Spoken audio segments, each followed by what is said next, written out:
Let's see, what do I want to play now? I think yesterday we just ended off on the Barb, right? So today I want to try Druid. Maybe Companion Druid first.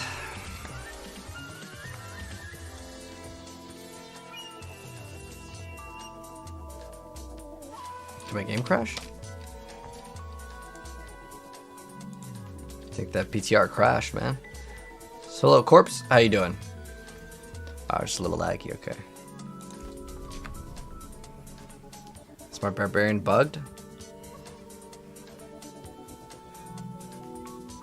What the heck's wrong with the server, man? It's like bugged. Oh, my character hasn't finished loading? Okay.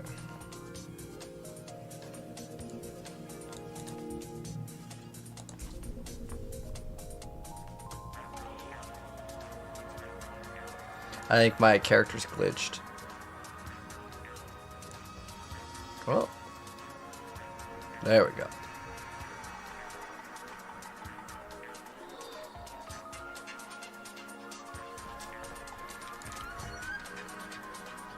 Let's see, we have Mad Wolf's Glee.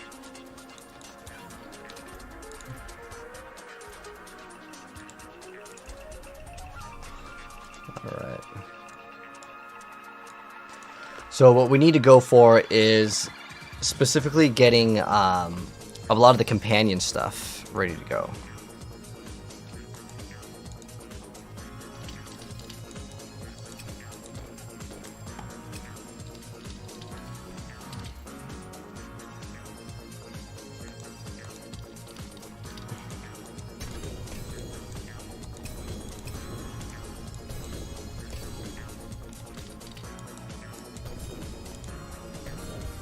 Oh, Old Storm's Companion. But I'm pretty sure I have a new one, right? The Storm's Companion. Where is that one?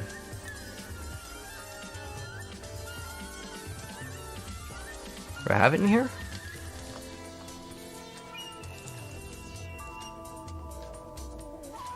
Ah, there it is. Storm's Companion. Where's the,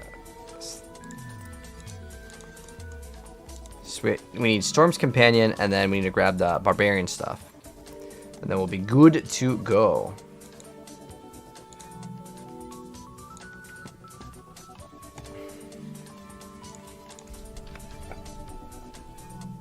It's out now? The first Ascendant's out? Yo, I just downloaded it, and you can only download the game. It said that it was available to download. I was like, oh, shoot, let's go play it. I was going to stream it.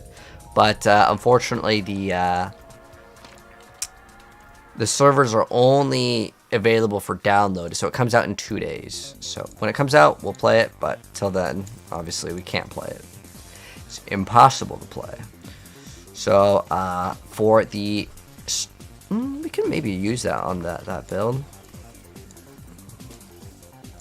Pretty much like this is the standard. So we're already done with the Whirlwind and Bash Barb. I don't really care to play anything else.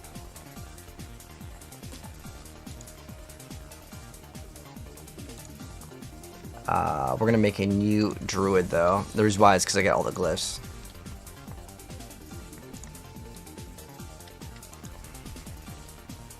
Okay, I as much as like I'm probably not even gonna see the jewelry. I don't want none of it, man. Dang, you just can't make a hot Druid, man.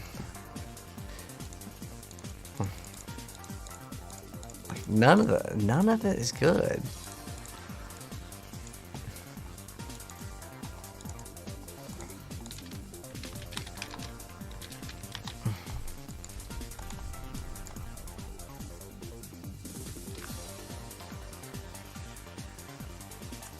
Recommending daggers for your Heartseeker? Well, that's because, wait, really? For the, I mean, it's not gonna make that much of a difference.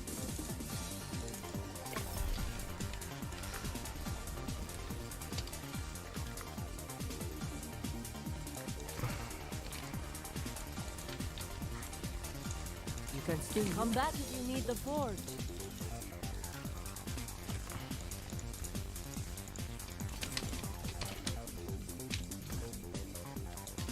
Okay.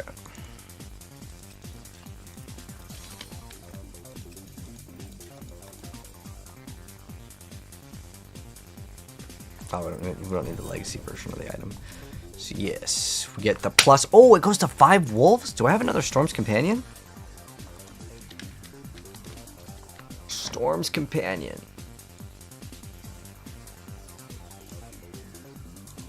Dang, I only got 1.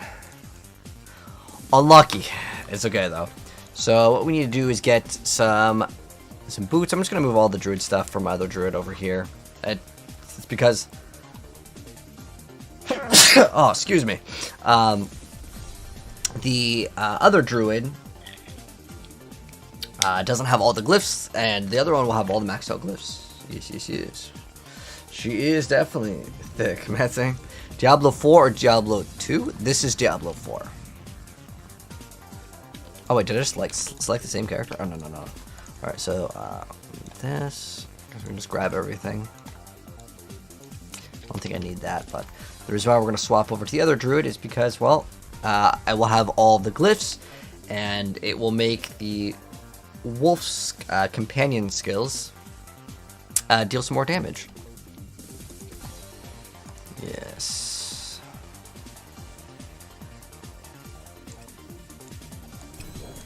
And we'll probably swap a couple things here and there, but I'm trying to think of what we want for like gloves here. I think you can get like companion damage or something like that. Crit, dot. Get some like damage over time. Landslide. I guess attack speed might be like usable. Damage over time. It's got whoop. I mean, this was like usable. Okay. So, ooh, so much better with our movement speed on Druid. And we have all the boons. Oh, hell yeah. Alright. So we're going to go for crit and attack speed. And then crit strikes. Yep. Ah, okay. So we do want to get as much crit as possible. I don't know if we really need this, but... Oh, we may need 2 of these. Ooh. Oh, I gotta go bond with the thing so I can get the additional. Well, I think the most important thing is getting... Is there more lucky hit? Nature magic skills... I don't think that one's going to be usable. Crit strikes.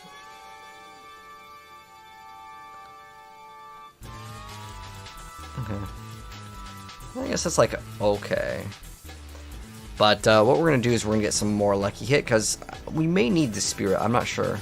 But what we got to do is first is we're going to select Eagle because Eagle is usually the best one. But I definitely have to have this one. But let's go to area, which is in... Oh, do I have to really clear out Tildura?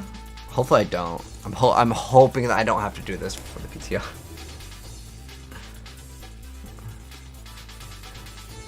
How many uniques do you typically run in a max build?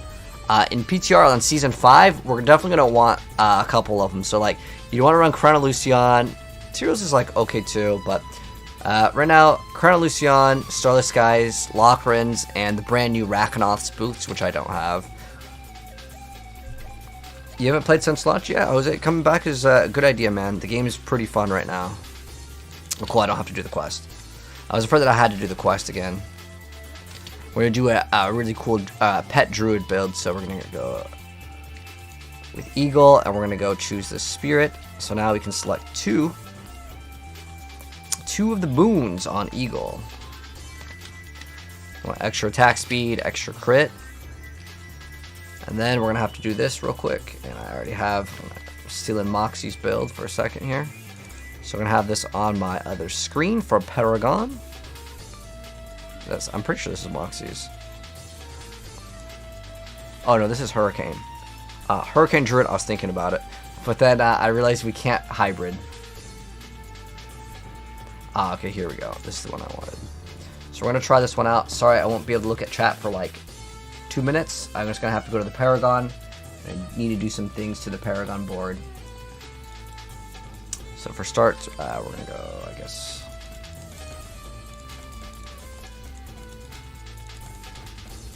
I'll put in all of these.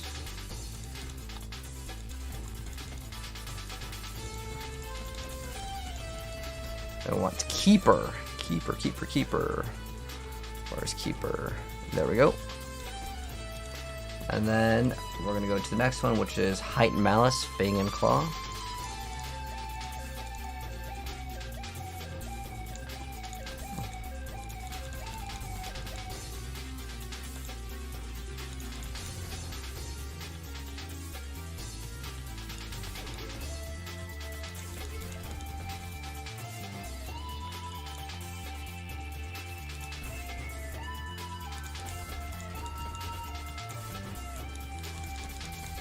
What's board number 3? Oh, we need to go all the way up there and grab that one too.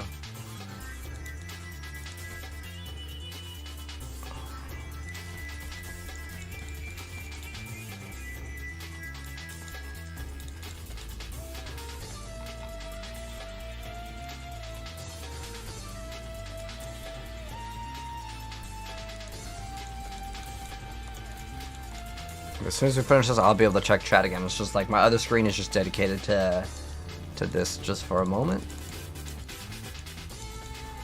But if you guys have questions, you can ask. We're going to be testing out something that's like really something that no one plays. So we're going to see if the buffs are good enough. They did buff a lot of the companion stuff, and I haven't seen anyone play it. My guess is it probably still sucks, but you know, we got to try it out. Maybe we can cook up something cool with it.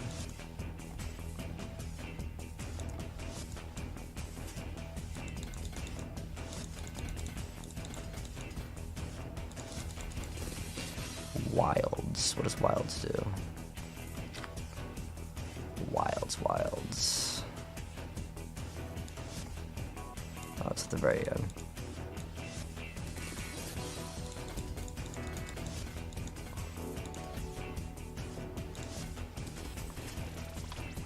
The last one.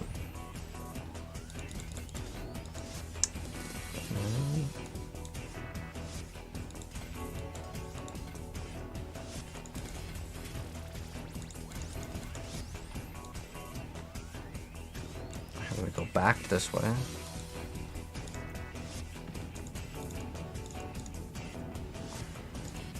I'll run Spirit in this one.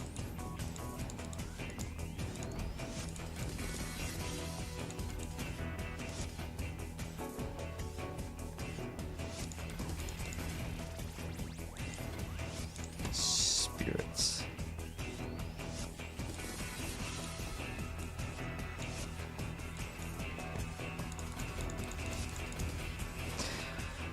Alright, one more dex.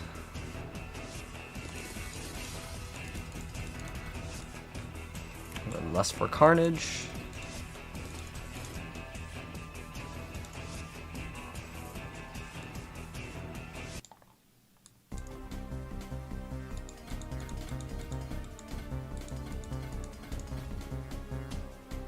Undaunted. What does this one do?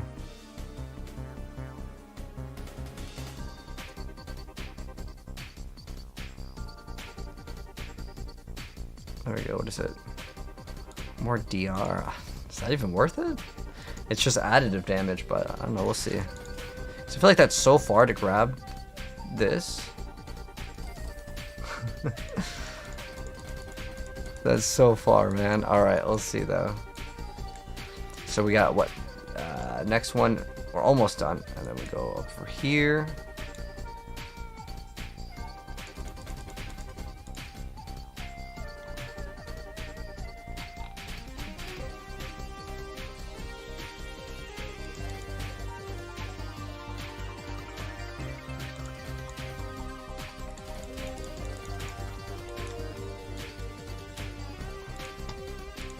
Ancestral Guidance.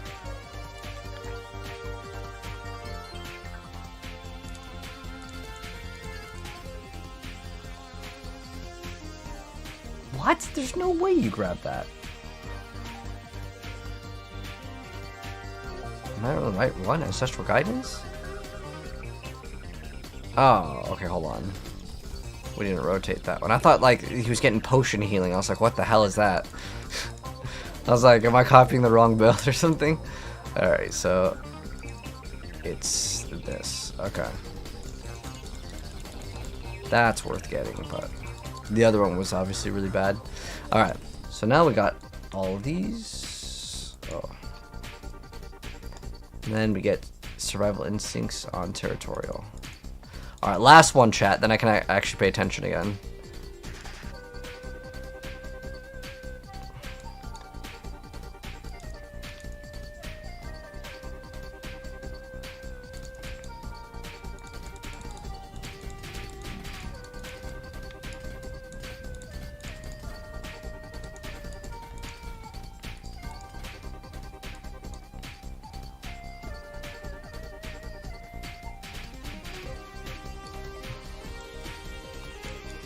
Alright, so first board.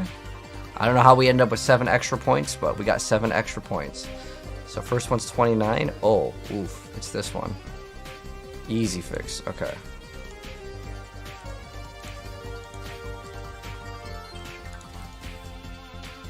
Alright, there we go. Next one is Fang and Claw 2. Okay. And then we have third one, Inner Beast Wilds. My guess is you grab that one and that one. Not this one though, okay. I don't think that one's that bad, but 29 and then on 4, it's 39 on this one. We got 39 on that. Then less for Carnage. Oh, it was over here. Where's the other int node? Oh, there's that one right there. And then where's the other one? Okay. 25, and then there was 6. Just Ancestral Guidance. Which is just that, okay.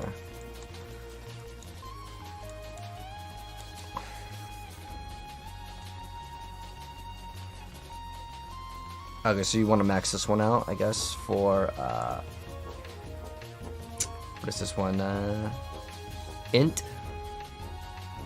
Where's intelligence? There we go. Alright, I have one more HP node, I'm just gonna grab that one. Oh, it's fine, I think there was a different pathing over here. I saved an extra point. So we have 1 extra point.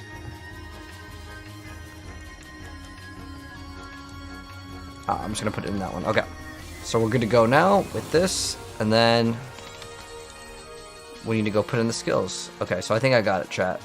We're good. Now I can pay attention. Sorry, I had to do that first. I just casually have all. Oh, this is the PTR1 season 5 right now, so like everything will be maxed out. Now, as far as like what we're gonna be using, I think we go for bear on this because we can get like an actual good stat, and then we want the poison here. And it says that like the pets can also spread rabies, which is gonna be interesting to try out. Oh my bad, I wasn't quite finished with this, but I don't need a full screen for this next part.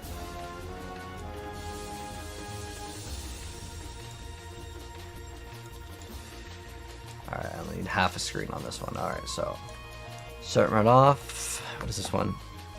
Increase the range of Maul, so you can hit the targets a little bit easier, I guess. Oh wait, we already have that.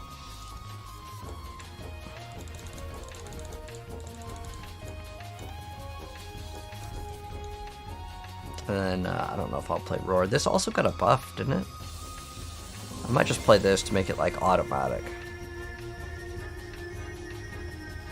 I like automatic gameplay.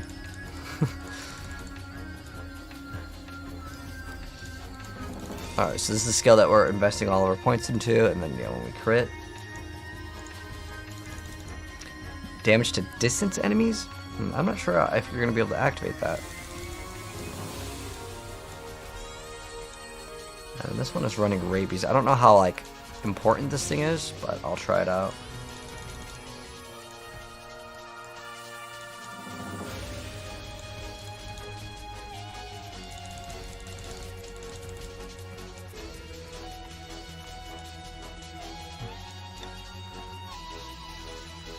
And those give you like damage. Crit strikes with earth skills. I think I might stay in werewolf form a lot longer, but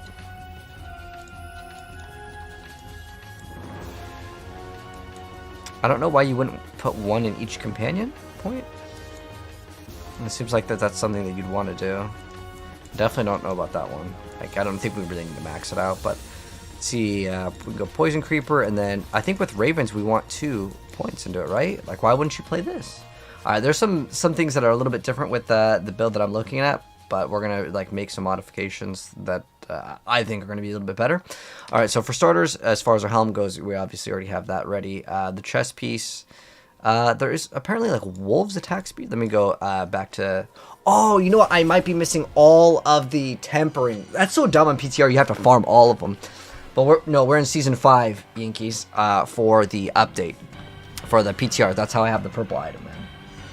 How do I put Rogue in Season 4? It's okay. Season 5 Rogue's way, way, way, way better. Paragon's just too much. Do you think it takes too long? Alright, we're going to go over here, and then we're going to throw in all of our aspects. So we're going to throw in... We need a 2-handed axe with, I guess, alpha. Do I have a... Let me see if I have an axe over here that we can mod. 2-handed axe. Life and damage. Okay, this is okay. I'm going to go ahead and equip this. And let's see what temperings we have, because I don't know what we have. Ooh, we still have some. At least that was good. So we have Shred, Crit Strike Chance. That might be actually okay. So the tempers that we're looking for... Oh, we look for wolves. Oh, those are all going to be things that we don't have. So we need the pet ones. Alright, so we don't have the pet ones. And then what's the other one? Rabies duration? Why wouldn't you want wolves? Oh, wait, wolves damage is on this. Ah, okay, cool. That's good. We got the wolves damage. No, no ravens. Wolves, wolves. Wolf, wolf. No, dude, it gave me ravens 3 times. Holy. Unlucky. Ravens 4 times. No. It's plus just raw companion damage. But the other one's going to be higher, right? So we get 190 companion or 210 wolves. The difference is 20%. It's fine.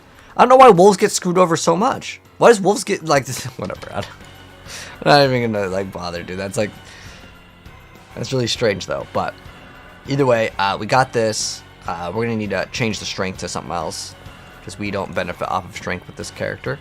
It's good as armor, but I'd rather just reroll that something else. Ideally, we can get willpower. Should be like a really easy roll. Unless it has like companion damage, which I don't think it does. There we go, willpower. That's all we need to do, and we are set up. Now we just gotta put in all of the correct aspects and stuff. Alright, so as far as gloves go, we want what is it called? Wild Rage? Bestial Rampage passive? What does that thing do? Bestial Rampage?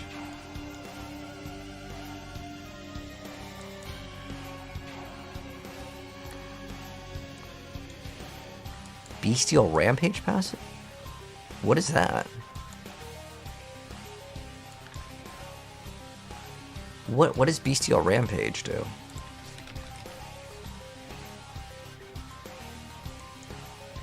Oh, wow, that is crazy. You get that? Holy, I didn't even know that that existed. I've never played a pet druid, so we're still in Moxie's build.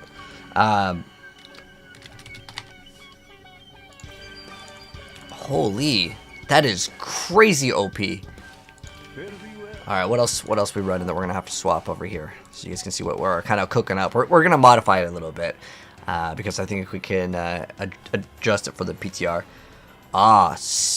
Your werewolf skills? This isn't a werewolf skill though, right? It doesn't count as werewolf. I might not play Petrified, to be honest. Okay. Oh, we need Poison Creeper, and we need this. We need Ravens. I don't think we can play Cyclone Armor. So I just have to scrap that. Dang, unlucky. Because there's literally no room. I can't even play Petrify. I need all my pets. Because we need the companions to deal more damage per companion. Which, oh, we normally want in the amulet, but we can't. Oh, we don't need Earthbreaker, though. Alright, so we need to grab a ring. We need a ring with crit, and that's it. That's basically it, I think. Oh, wait, how am I supposed to throw in Shepherds? Like, there's no way we don't play this. Double the bonus. That's 100x damage and 60 attack speed. That is actually wild. That is so wild for stats. We don't really need that. I mean, ideally we'd have like a lot better stats, but this will be good for now. Like, I'm not gonna be super picky. I just want to play the game.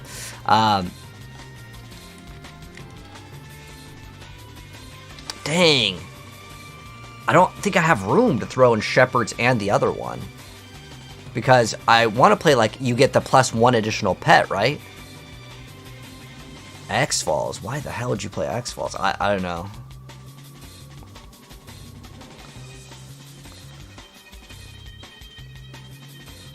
Dang, I really want to have like... There's no way I wouldn't want to play an additional... Okay, so this is 45x. The other one... I guess that clogs up your skills too, though. Like, the one additional companion is, I would say, enough. But, like, how many pets are we missing, though? Like, can I actually sacrifice the Starless Skies? I don't think we can sacrifice that. Okay, I think the other option, guys, is to not run a two-hander. What is the two-hander that we run anyways, actually? Like, what are we sacrificing here? The 230x? I think we're going to have to sacrifice it, man. I need a one-handed mace. Because there's no way I don't play with an additional companion. That's look way too good. I was thinking about Shepherds, too. We need a mace. And then what is the offhand called? The focus? A one-handed mace. No, we don't want overpower, though. There's shred, but we don't want that. Willpower's fine. Then we could just use that one. Alright, we're good on that. We just need a... What is the offhand called? A totem or something? I don't really play Druid that often, even though I've made everything. Shred coming back in Season 5, it's kind of weak. Is level 100 boost thing real? Yes, Brandon. Didn't I show you that yesterday? We just made this character. Here, you want me to give you a full tutorial on level 100? Here, watch. I'll show you. On the PTR for Season 5, you create new character, right? I'll name it right after you, Brandon. Watch. Watch. Look. Name character Brandon. I can't put numbers, but watch. So we're gonna skip campaign, and you'll see it. You got a greater affix damage to vulnerable. Do I want to buy it? For Season 5? I think I'm okay right now. But look, see, we're level 1. Look, character, Brandon level 1. Talk to PTR boost, boom, hit 100. It's real. Like, there we go. Look, we're level 100 now. Brandon is now level 100. I got all my Paragon points and everything. Okay. But you can level to 100 instantly, yes. On the PTR. Oh, I have to type it in caps. There we go. I need to go back to my Druid. Where's my Druid at? There it is. The helmet looks really sick. You're running a landslide variation? A landslide with companions for hundreds of millions? Do you want to join me and show me what you're doing? I'm curious to see what that looks like. The early release? Wait. Are you talking about First Ascendant? Yeah. It doesn't come out. I have it downloaded, but we cannot play until it comes out. Like, you can pre-download the game. That's it. It's just a pre-download in case you have bad internet.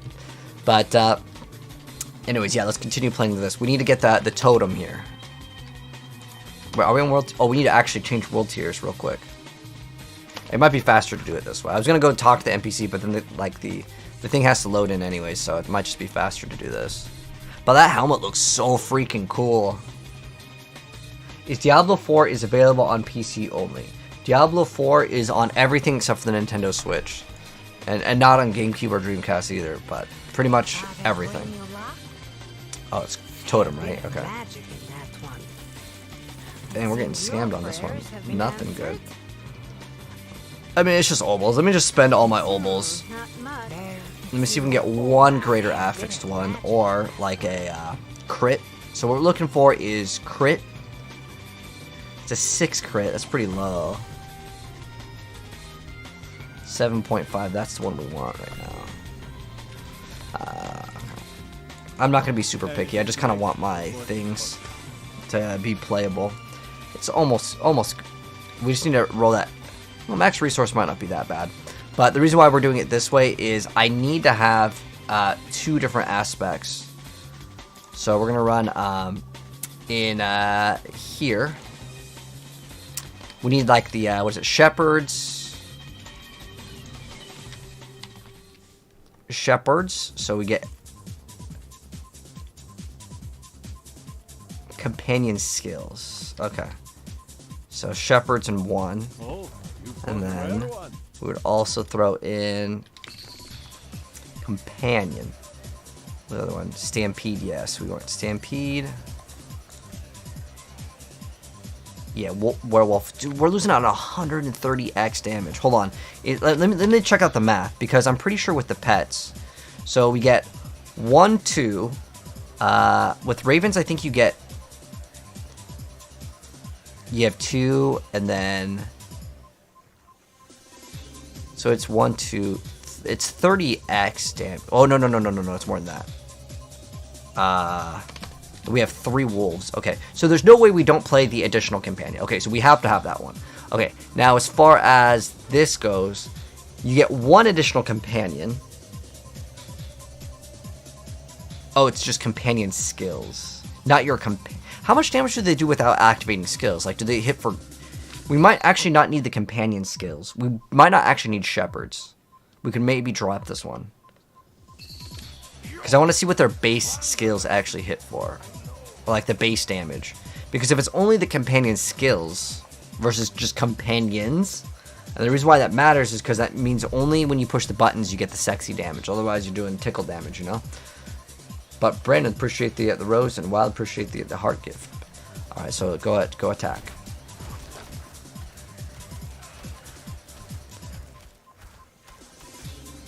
No, okay, so we're seeing like 500k. Now we're gonna remove.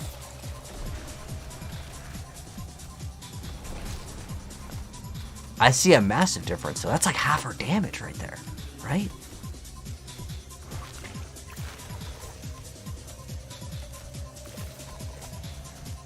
$290s, $280s. Okay, now we swap to this. Oh yeah, that's a big difference. Wait.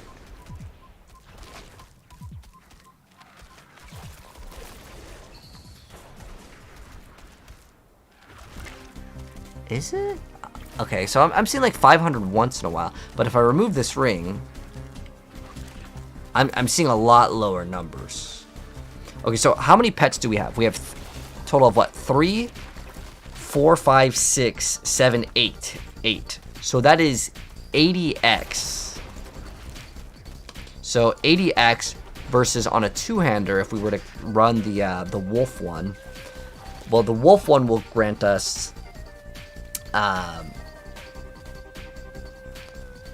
We get what? 50. Wait, it's damage over time on axe now? Wait. That's news to me. That's something new. Alright. Overpower damage, not the greatest. Okay, so what else can Druid run now for weapons? There's like a new update. And I forgot what Druid can actually equip, so let me check. Actually, we gotta go to the little chart at the top. Okay, so axes, this is overpower. Sword is crit damage. Scythe is wait. Can druids run scythes now? Block thorns? Oh, it's block slash the lucky hit is what? Offhand? So I guess the better thing to do would be running... Can we run swords on Druid?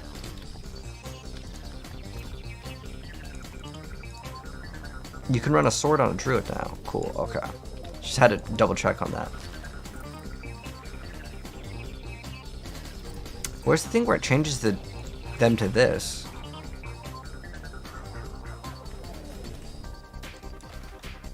Oh, so it resets them like instantly. Okay, so you can't like snapshot it. Okay, so I think that we can also test out the damage real quick after we swap. So what I'm gonna do now, guys, is we're gonna swap off of running the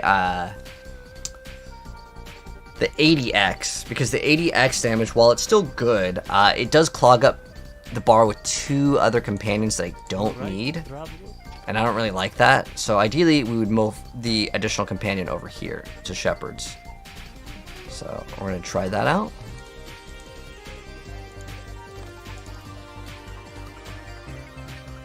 So it's Stampede on this one. Yes.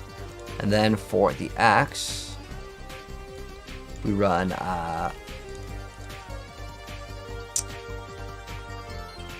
the Wolf Companion one. 260, what? Oh, it's 260. Oh, they nerfed that. That used to be 280, right? Let's see what the damage looks like. So we're looking at, we should be getting a 40x damage boost by doing this. So let's go ahead and see. How do you get the Uber uniques? You killed so many bosses. It's not like a guaranteed. You just gotta keep on playing, man. Oh, it definitely is more damage. Okay, so it's better to do it this way. Okay, so you want to run a 2-hander. The reason why is that numbers are just better in this one. Oh, we also have like that companion additive damage that the other one didn't have technically, but I'm gonna assume that like this one's just better. All right, so, and I'm sure that's not like a multiplier, otherwise the numbers would go way crazy. I'm pretty sure this is just an additive damage of whatever. So, next thing that we need to do is, let's see. Oh, we're not even getting the benefit. Like, watch, if I stay in Werebear, they're gonna go crazy in damage. Yeah, we're getting 2 mils.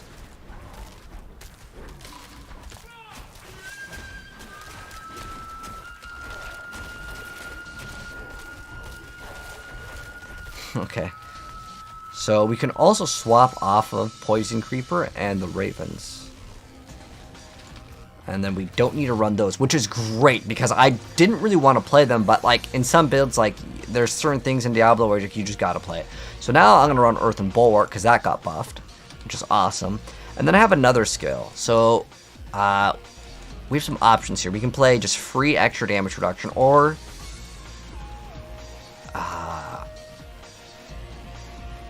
it's 15 non-physical, which is like actually pretty dang good for extra damage reduction. I just put 1 point into it, and then like I don't even have to monitor it at all, which is kind of nice. I was thinking about playing Hurricane, but then I'd have to get extra duration. So how long does it last? So the cooldown is 20. It only lasts for 8. It's probably only going to last like half uptime. And the reason why I was thinking about playing Hurricane is because we can have Lucky Hit companion skills, right? Do we have anything with Lucky Hit in this? Storm skills have a chance to make enemies vulnerable. Wait, how are we going to get vulnerable in this build, actually? Thinking about it now. How do you even get vulnerable in this build?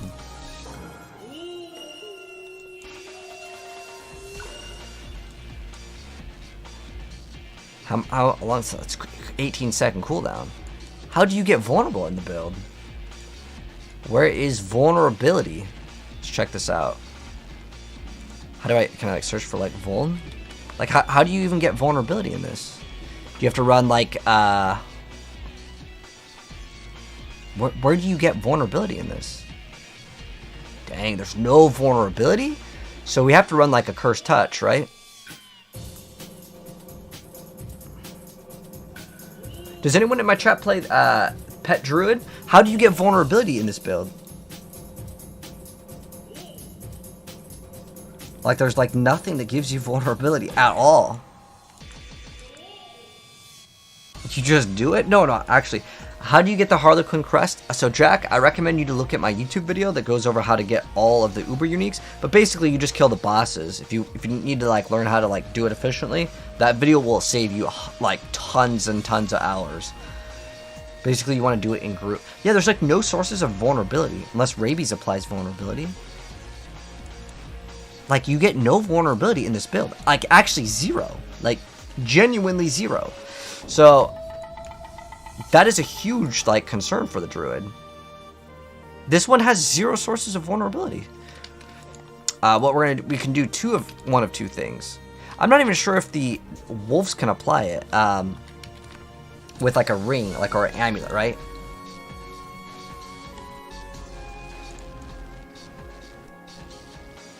We need to find something that has like a lucky hit chance to apply vulnerability, which will be on gloves, rings. Okay, this is not a very good one, but it'll work for now. Okay, I need to see if it even works.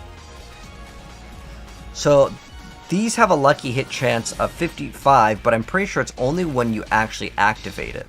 I don't think it can get... Okay, so that didn't activate it. What is the lucky? It's a 36 on 55. So maybe like a 20% chance to activate this.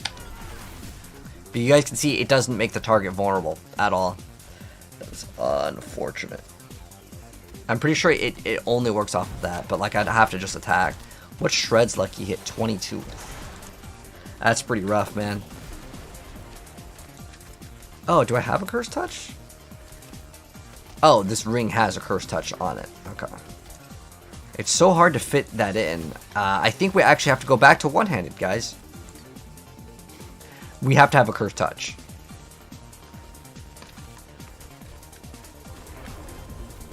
So, let's go fix that. What's the top class right now? In Season 4, I'd say anything with Barbarian, pretty much, man. I like the Whirlwind Barb a lot. That's like one of my top choices for like most people. That's what I would recommend most players to play.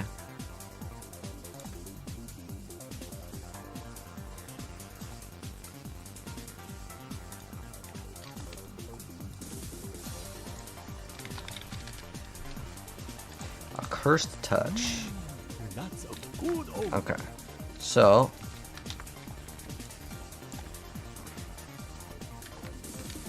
what else can we throw on this bar? We could throw on our ulti. So the ultimate could be good. It could be a good like last skill.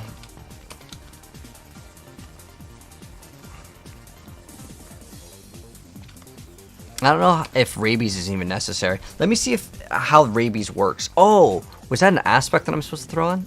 No, it just works with this. The werewolf companions. Okay. So if we just attack it. Oh, I think I crit with that, so it's going to do poison. Now, is it any crit? Come on, come back over here. I think they can also apply poison? Or are they applying rabies? It's like so annoying that I have to like test this out. But I have to test this out to see how like it works. Alright, so clearly they... Wait, they can apply a Curse Touch? Or did I apply that?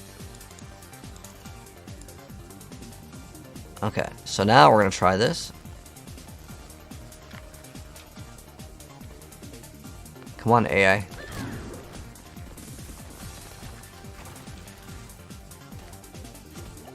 Well, they're clearly hitting for crit. Okay, they're applying rabies. Okay. Now, do I actually need to apply this manually, or does it just do it?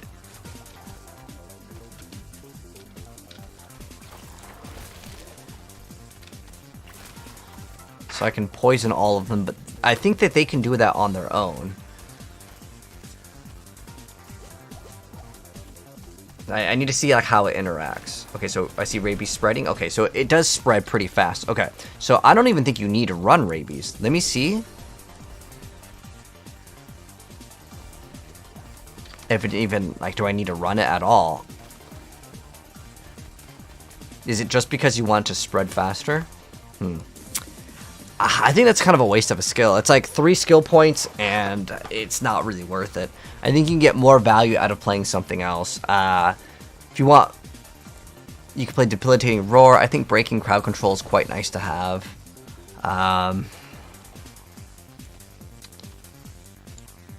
What else would be good? I mean, you can get way more damage reduction. This is 9% extra damage reduction just right there. And then we have 3 extra points. I don't know, you could use Blood Howl too, which just gives everything. You can get extra 15% attack speed by doing a shout real quick. I think that's an option. You can also have mobility. It's a pretty long cooldown though. But on top of that, you can also gain fortification with that. But how else are we getting fortification, I guess, in this build?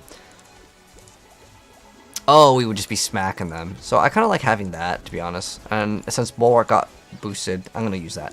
I think this will be more enjoyable for me for like playstyle. And so how much damage does it do when you push? I can't even see because the materials.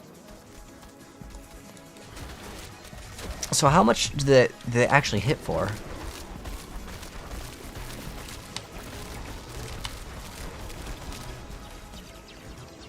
They're hitting for like 1 million.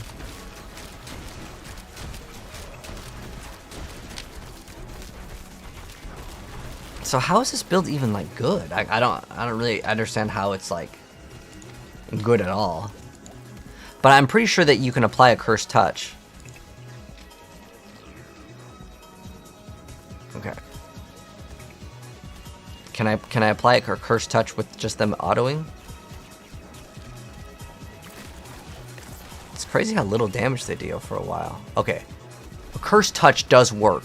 Oh, I think how it works is rabies actually applies the accursed touch. Ah. So it applies your rabies. How much is it taking for? Oh, it's like 1,000. It's not even worth investing into. So they can apply a cursed touch only when rabies occurs, I think, or it's whenever they do like the howl. It's something else that's activating. Okay, so we have that. What other companion things got added into the game? We have that. We have that. Oh, the Moon Rage. Ah, we can get extra wolves. Oh. But there's like no room unless I swap out Lockrins. But like, would I want to swap this out? What's our crit strike chance looking like? Well,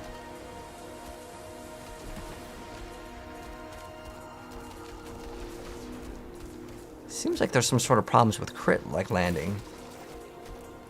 I don't think that they benefit off of this item, so I think we need to actually run the other brand new thing. Okay, so we gotta swap the amulet too.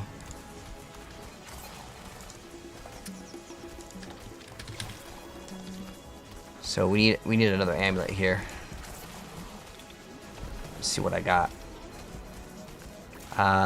This seems like it's okay. It's got life, attack speed. Okay, it seems like it's a good enough one. And now what we're gonna do, guys, is we're gonna swap out this amulet and run that extra, like you have a lucky hit chance to summon another wolf. I really want to throw in the extra companion one because the more companions you have, the more damage that you get, and that can like ramp up, but there's no room at all. Unless we remove Starless Skies, which I feel like I kind of need it with the Crown of Lucian thing. This build is so tight. What we really need is we need a Kanai's Cube.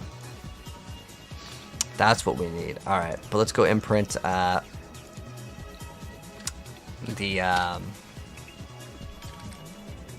wolf. You could spawn in a wolf on lucky hit. Oh, is it like a utility? Oh, no. Resource.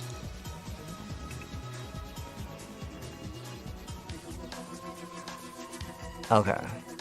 So it just increases how long. Like it could be summoned for 60 seconds? That's actually quite long. I think I'd rather put the...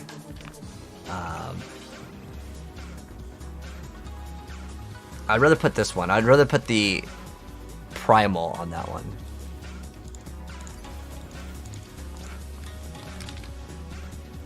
What is it called?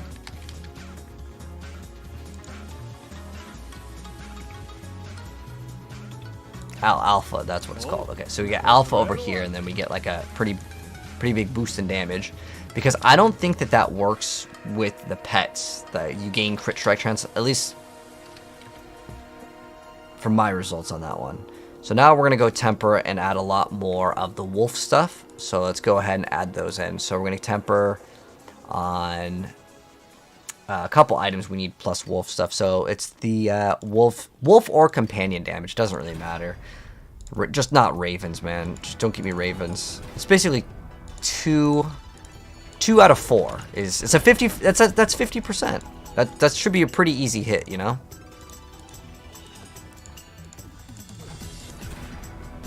Companion was fine. Like I said, I'm not gonna be super picky with these. Oh, but isn't there that other one? It's like, it's ranked to something else, but I'm just gonna get the companion one for now. No poison creeper. Wolves, there we go. There's a lot more newer ones. Oh, there's companion attack speed. Oh, that works in boots?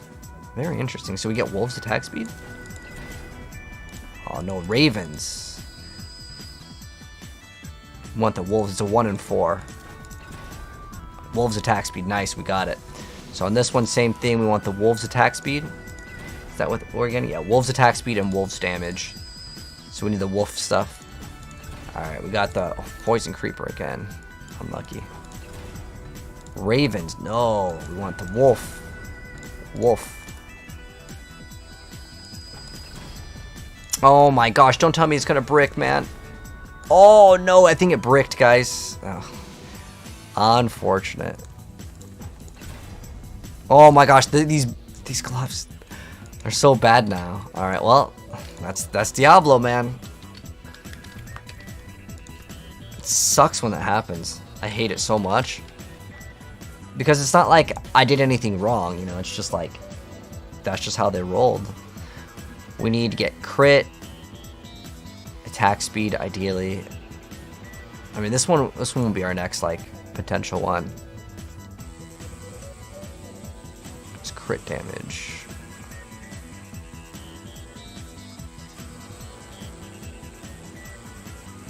We have vulnerable. Okay, let's just roll these ones. So these ones are basically dead. So we need the wolf damage or companion damage. Okay, they're going to go wolf first try. Okay, now we need wolf attack speed. First try on both. Wow. Come back if you need work. Alright, I don't know if we really need the lucky hit chance though. Like, there is only really lucky hit chance to change the cooldown of our active companion skills, but it's not super important. What about on the Paragon? So I actually didn't read everything fully. Alright, so we got companions deal non-physical damage, and I guess they do storm damage? And then, I'm not sure about this, 10% DR for that.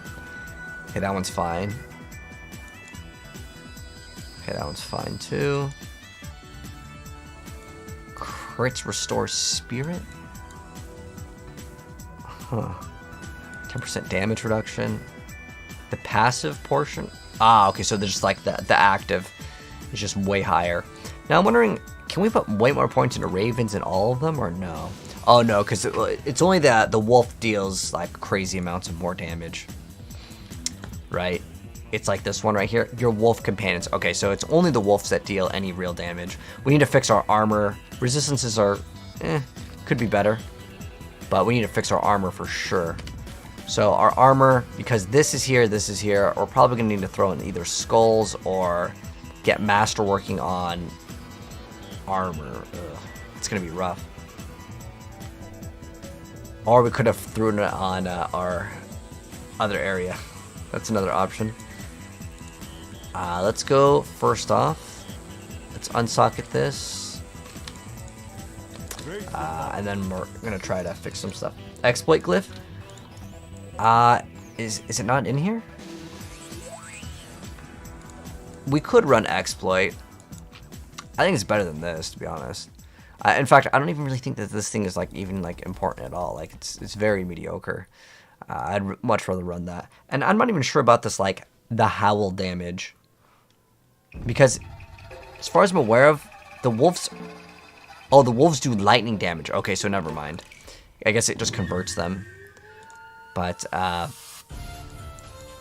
we want Dex.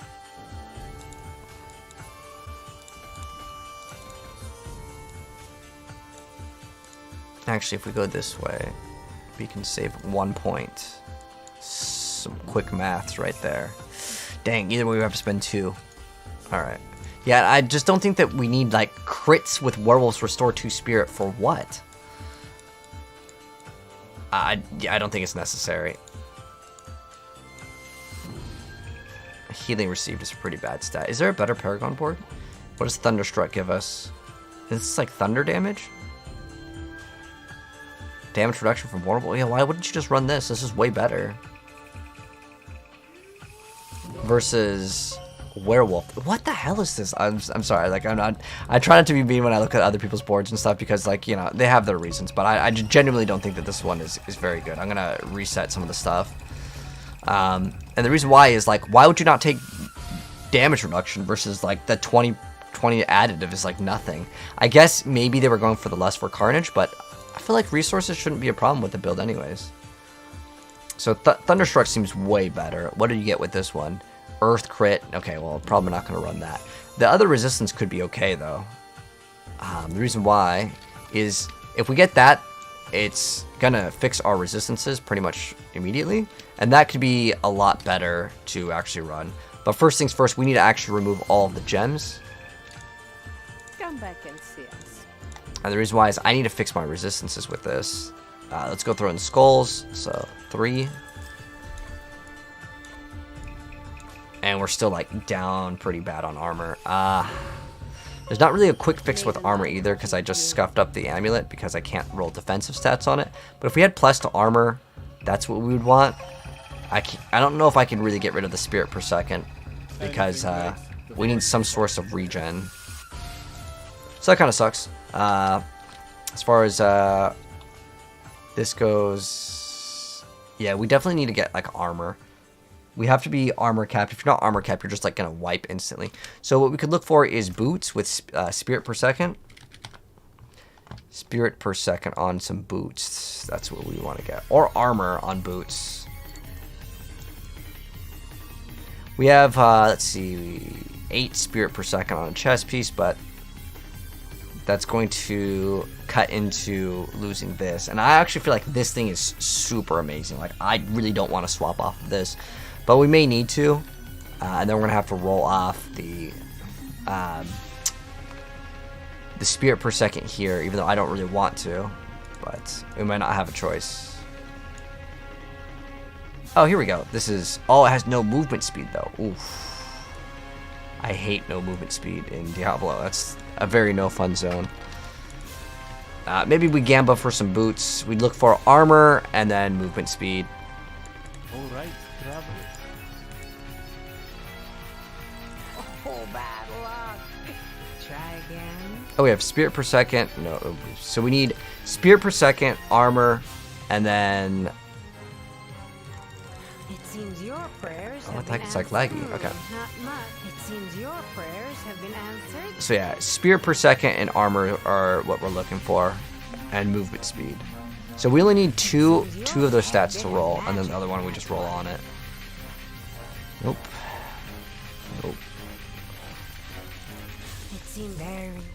Come on, this one right here. Nope. Unlucky.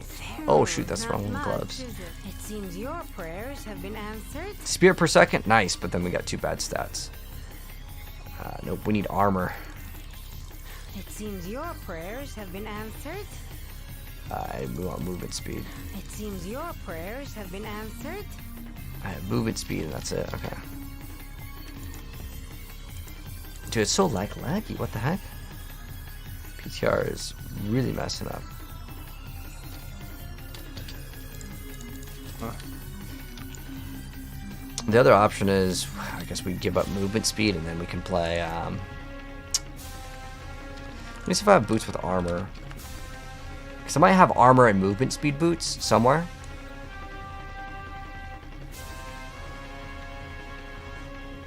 Let me type in that. Because I hate rolling movement speed because I want like a high roll. Like movement speed. Okay, movement speed life.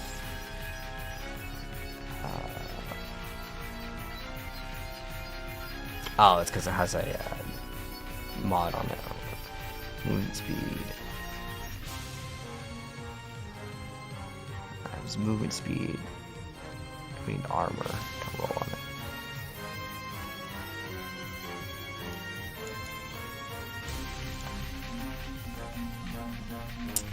Oh, here we go. This is usable.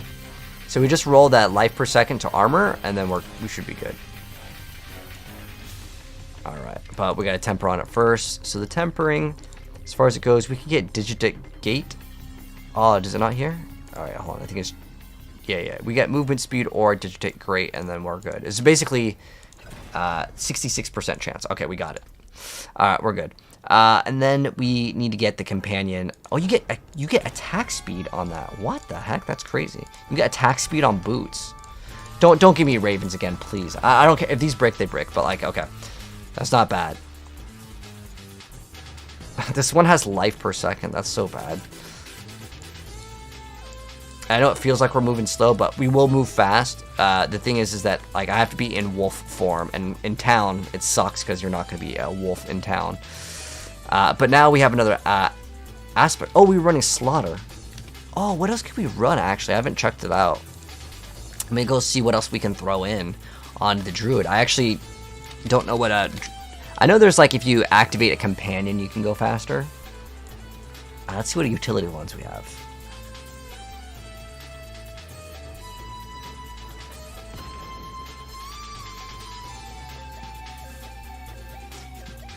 Basic attack. Get some extra cooldown.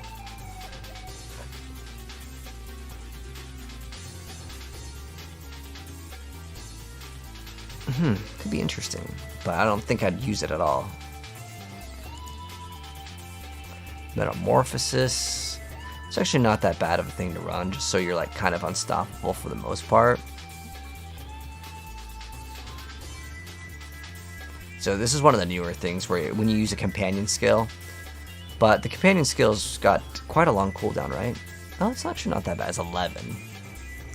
But I'd rather those things be automatic. Yeah, I like this much better. I like Slaughter. It's like actually one of my favorite ones to play. All right, now I gotta add some rubies into this bad boy, and then we're done. And we can actually play the build, and then we'll see, guys, if it was worth running. So I think we're good. We can actually play. Oh, we have 23 Paragon points. Oh, that's right, because I was fixing my stats. That's right. We gotta roll armor on boots. I forgot. So we're gonna roll the life per second off, and we want to armor, and hopefully that will fix it. Wait, I thought these had spirit per second. Oh, shoot, guys, it has fury per second, not spirit per second. Oh, my gosh.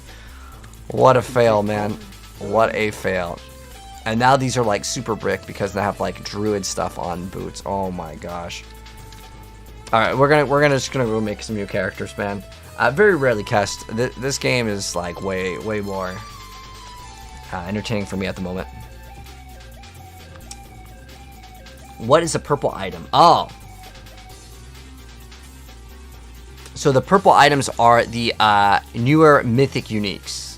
They do basically the same stuff, but it's just basically in Season 5 they change the color.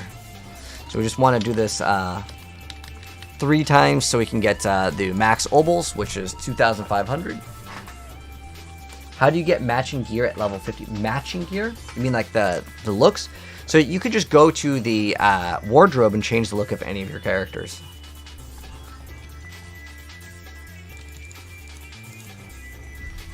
Does abusing the pity system work? No, that's a fake thing. It's like, you ever play Pokemon and your friends tell you, oh, if you hold down and B, you can get like, you know, a better chance to catch your Pokemon. It's just like fake things that don't exist. Like, if I tell you if you scratch your head and then go buy a lottery ticket and you win, like, is it because you scratched your head first? No. It's like if you throw a coin into a wishing well, does that do anything? No. It's like, you know how people say if you, I don't know, like what's a scam that like people do? If you like the stream on Fortnite, you guys will get a gold scar in your next game or whatever. Like, it's just lies. It's like things that you tell kids to get like extra, like, you know, free engagement.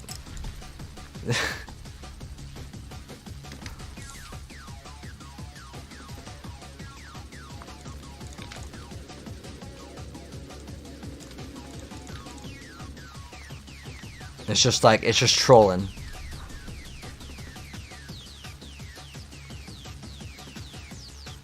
Used by content to do ASMR? Ah. Well, thank you, mates. It's the coping we keep for sanity.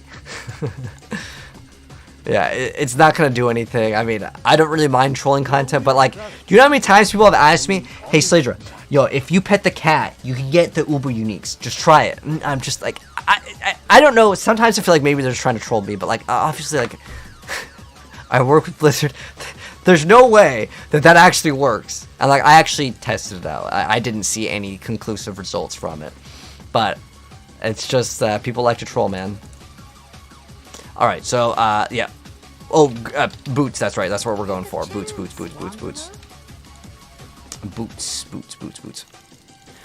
But it's so laggy to gamble. Do you guys see this? Super slow. It seems your prayers have been answered.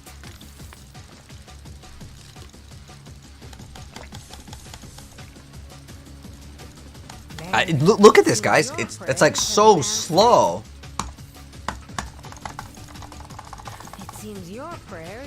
Alright, so let's check out the good ones first. Rabies. Nope.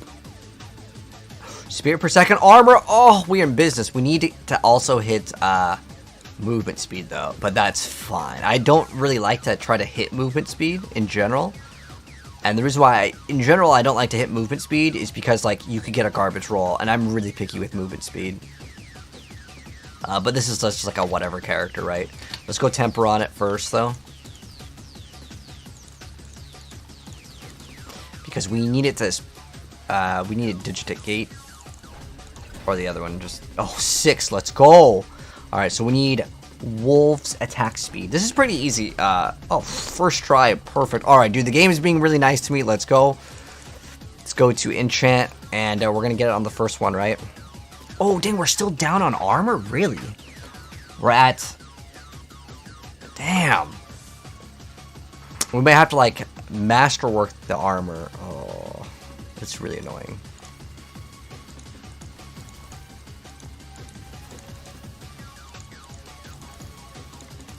Give me that movement speed. Give me the movement speed game.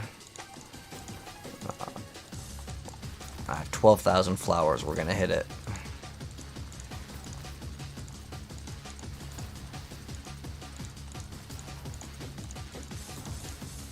Movement speed. I got 6 billion. Alright, we're getting it. What's max? Isn't it 17? Isn't that a garbage roll? Yeah, it's like pretty much bottom roll. Alright. This isn't even like a character that we're gonna go for best in slot. Okay, I think that's good enough. It's at least there, and then we just need to throw Slaughter on it. Slaughter. Boom. Now we're gonna be like much better off. Okay. And once we're in werewolf form, we're going to be good. Now, we're still down on armor, so there are a couple different ways we can get extra armor. We could actually just roll lucky hit into it, because I don't really care about the lucky hit on this. Then usually on gloves, you don't want to hit armor. You want, like, attack speed or something. Oh, damn, it got a perfect attack speed, but, like, I just want to be done with the armor. Because if you're not armor capped, you'll just melt really fast in this game. Sweet, there we go. We're good on the armor, even though on the gloves, yeah, getting max life armor is like kind of bad, but it's fine. We're also gonna want that brand new thing where like it gives you damage reduction. I would really get the companion one. Yeah, your companions take the damage because like we're gonna go into human form and then go werewolf, and I think we actually need to get to max out on the resistances. Ooh, what just happened? Oh shoot, I forgot, guys. I didn't account for Tyrael.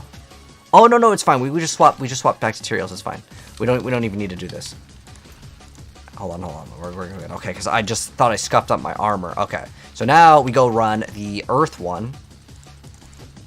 Earth Devastation.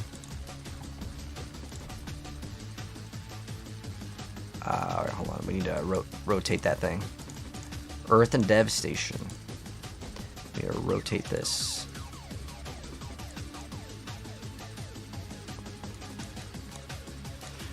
Which is the fastest? I think it's 1, 2, 3, 4, 5, 6, 7, 8, 9, 10. 1, 2, 3, 4, 5, 6, 7, 8. This is like the best path. The reason why is we get to hit that resistance is like ASAP. And then we don't need the dex. And what else are we throwing in here? Poison, overpower, nature. Electrocution. Oh, exploit. Right.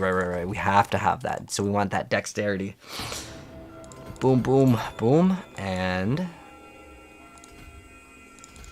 we're good. We're done on that one. And then we don't need that one. So we're good on that.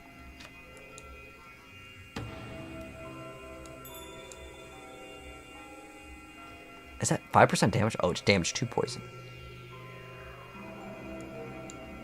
What else can we get here that would be good? Shapeshift damage, that's like useless. Damage on werebear is pretty bad too.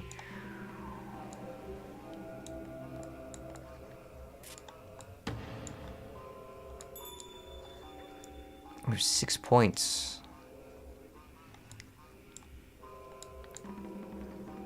Poison resistance. I mean, there's like 16% damage to elites.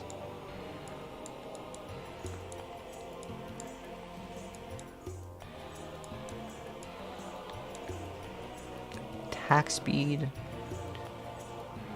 Ah, there's one more, and then we could have gotten that extra attack speed, man. That 5% attack speed. Or is her life? Damage reduction while fortified? That's pretty good, actually. That's actually worth it. Yeah, you know, is Survival Instincts actually runnable with this? Because I'll be in werebear form like a pretty good amount of time too, but it's fine. I'm not going to worry too much about it, as I want the build to be like super smooth in terms of how it plays. So we're going to be in like werebear and werewolf form, so it's fine. So now that we got everything set up, let's go do at least a pit 60, and then we're going to see how it kind of performs. Imagine not petting the cat. No. Petting the cat doesn't do anything, man. How to farm Angel Breath. So you want to go in the Helltide. That's any of the areas that are in the red. They did patch the glitch where you could just like get the bar and leave the game. But basically just do the Helltide. That's the best suggestion. What you can also do is go into a Discord group. Oh my gosh. Is it broken? I think if we just craft material, we can do this, right? It's so bugged, man. And then now can we go into this? Or do I have to actually do a Nightmare Dungeon 46? Oh my gosh. I think it's glitched and you have to re-unlock the pit. PTR. Why? Why is it set up this way? It's like it wasn't even tested one time. Just 1 second is all you needed to test. Like you go in, like obviously you wanted to go do the pit, right? And they're just like, oh, sorry, you're gonna have to do a Nightmare Dungeon. So we're gonna go craft a Nightmare Dungeon 46. Wonders of sanctuary at your fingertips. How may I help you? Masterful work. Let's see what the performances are looking like with the Druid. The pet Druid build.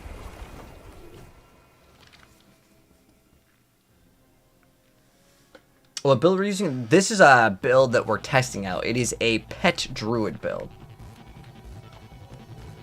So I don't know if it's good, but we gonna find out if it's any good or not.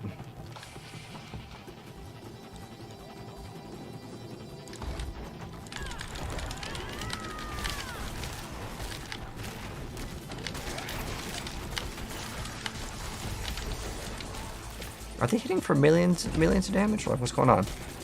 Attack them. 1/2 mil.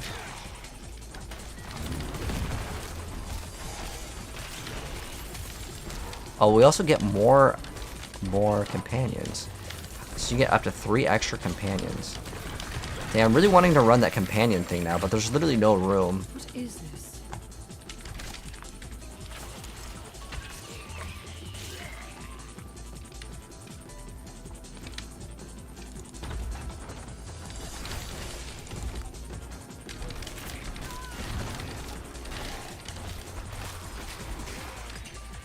I don't know how like often those proc though.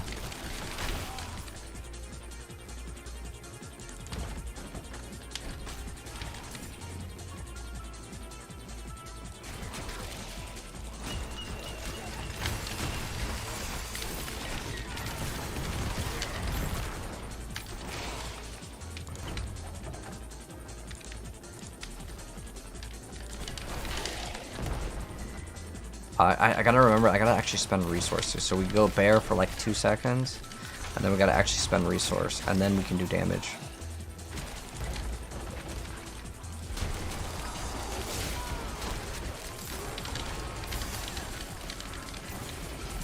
It's so hard to play.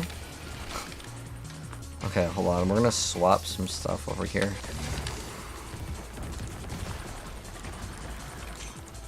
The reason why it's so hard to play is you have. Hi game. Can I grab that? No, it's an invisible wall, man.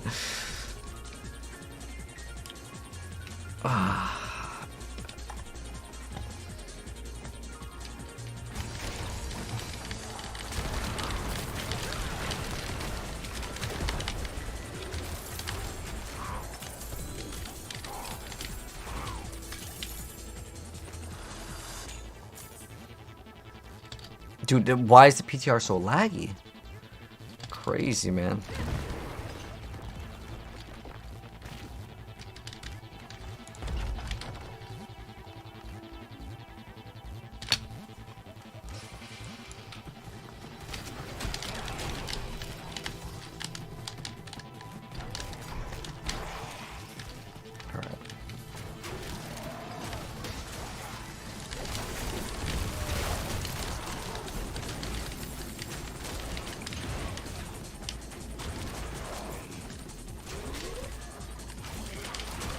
Oh, that's right. The shred doesn't let us teleport. The rabies do spread on their own. So actually, we could run that.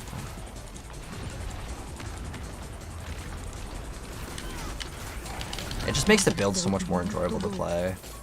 But the cathedral refused to tell us anything.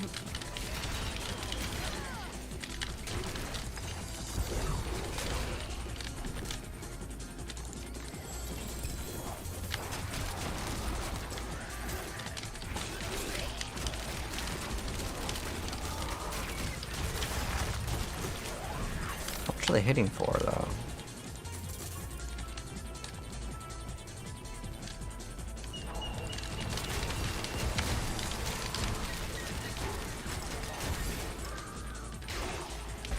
Either I have to do this to even see the pit. It's like they're hitting for millions of damage.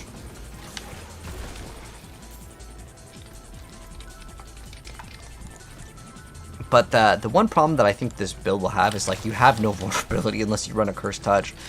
So you're basically down like -1 aspect because of the boss. Or I guess you could apply a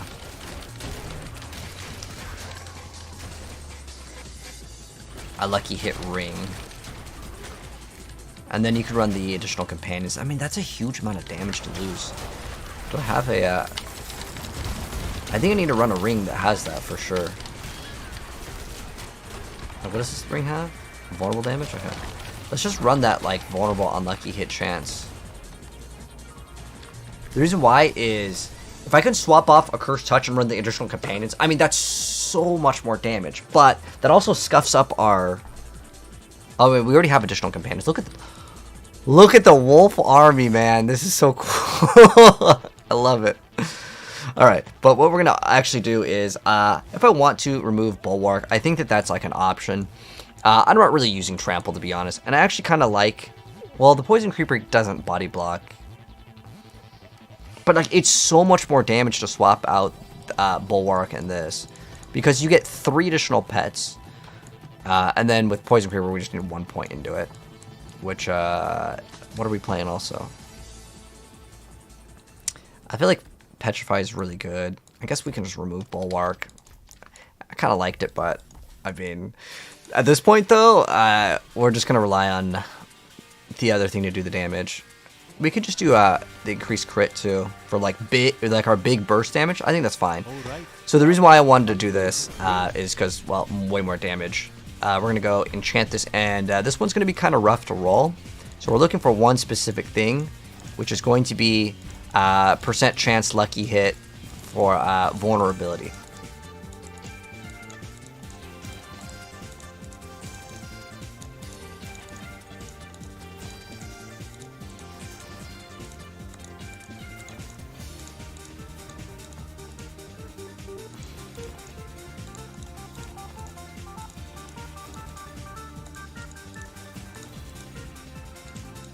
Then we're gonna dip into 5 bill. Then we're gonna be poor soon. We only have 5 bill left. Alright. So what we're trying to hit, guys, it shouldn't even be that hard, but I swear that that one's like just a hard roll.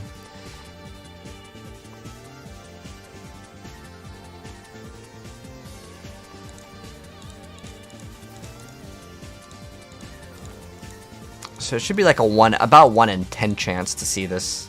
All we're looking for is like transfer lucky hit or to apply vulnerability.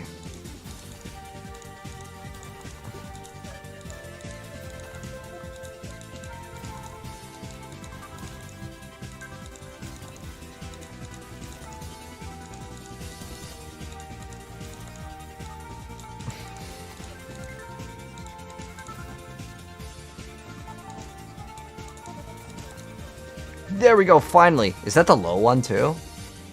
It's pretty much like the bottom roll. Unlucky, man. I'll spend another 1,000 of the roses on it. Another 1,000 roses in the trash for this extra percent. But like, it's such a low percent. Oh, okay, we got 22. Alright, we're working our way up there, man. Oh shoot, no! I just rolled over it. I should have just took it. Oh my gosh. I was trying to get to that like high roll. It's a 22.5. I should have just taken it. Watch me regret it. I'm going to run out of resources. I'm going to go broke. 20. Oh no, that is actually the bottom roll.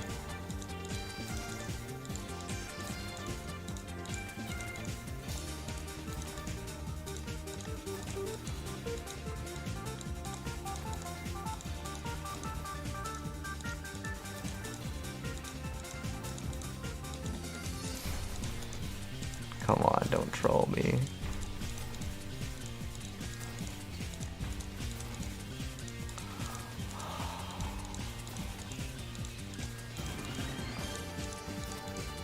I should have just kept the 22. I got greedy. I'm not gonna see her with the 20. Give me that 22 again. Dude, I already wasted over 300 million trying to roll this.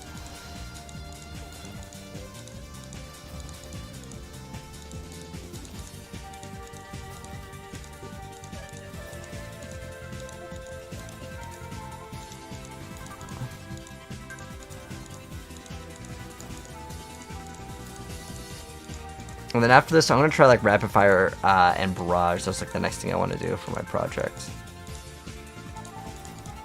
Oh my gosh, how rare is that thing? This has been over like 10. Oh my gosh.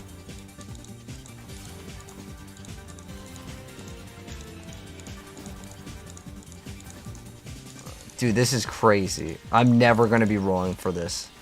Alright, so I've learned that roll is super hard. Like, it's incredibly hard. Alright, I got a 22 on this one, but like that, I never really want to roll again. And then we need the companion on this. As shepherds. So I get 10x damage. Companion skills deal an extra 10 per. So we have how many companions now? 3, 4, 5, 6, 7, 8.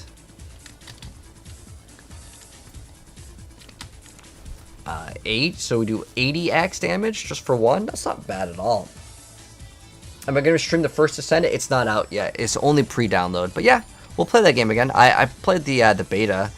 We're doing some like the bosses. That game's bosses are actually quite hard. I don't know if any of you guys have like got far in that game, but yeah, they get pretty hard, man.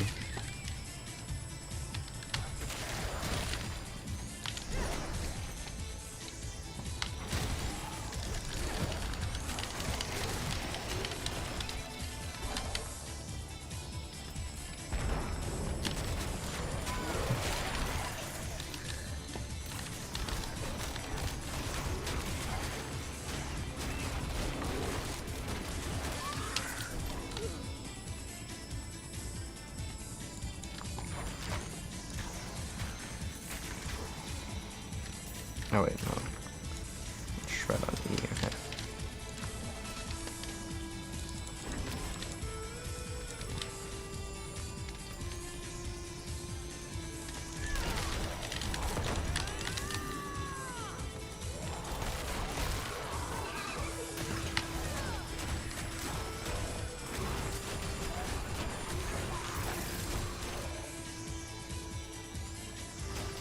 Oh, I have to destroy this thing. Oh. Oh, never mind. It's one of the boils over here.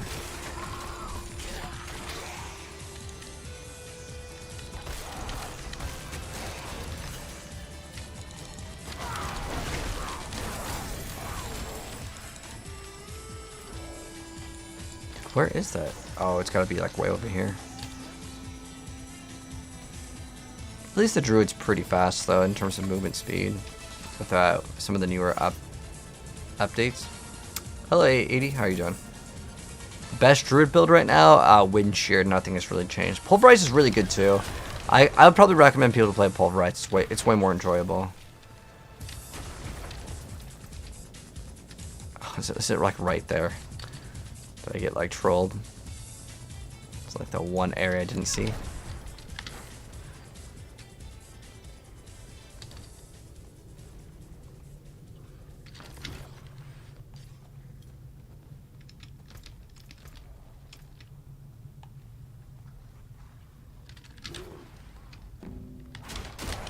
Oh, yep, it's in that one spot that I didn't see.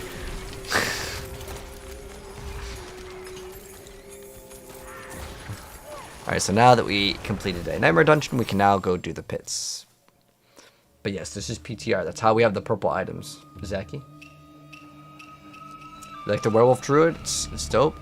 Like just turning into a werewolf, or like the pet build. Now we got like a little army going. This is like the army build.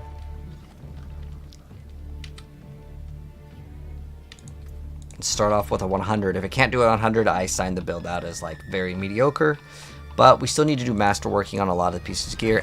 There's actually 0 masterworking on this, so we'll see kind of how it's performing. When you look at PTR, yes, Zach, you do get an instant 100. I have a YouTube Shorts or TikTok if you want to see the tutorial, but basically, you just create a character, you'll be good to go. It's pretty easy.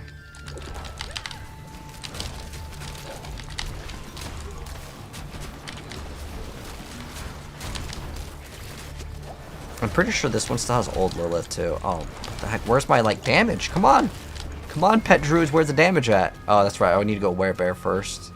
Okay, we've been werebear.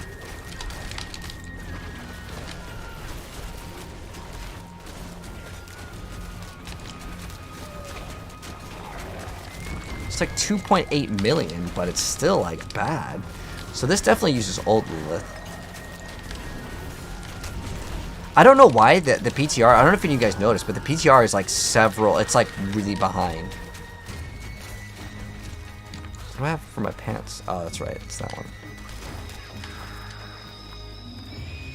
It's like, it's really behind in terms of the patch. So, I would say this is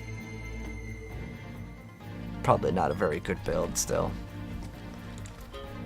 Now, I'm going to test something else out. You want to know how I feel like this version of the game is way older?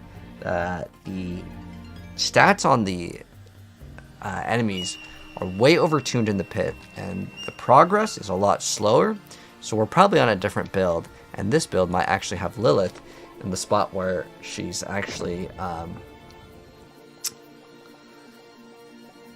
weaker. I'm going to test that out. Also, instead of the mace, we should be running a sword if we had the option to.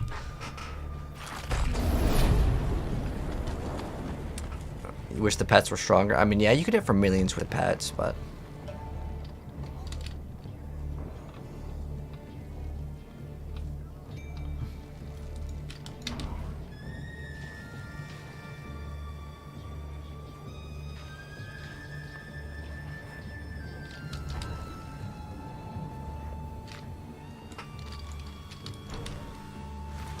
Alright, let's go with the pet druid. Come on, get him, pets, get him. Okay, we cooking some damage up. It's doable. Now, would I say this is like the fastest build? Definitely not on that level, but doable.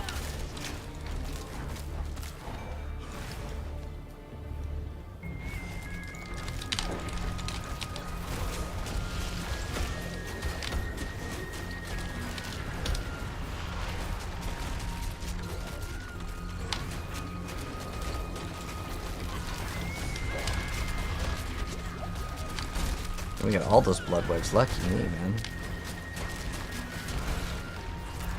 Dude, what is the amount of blood waves that are getting thrown out here? That's a lot, man.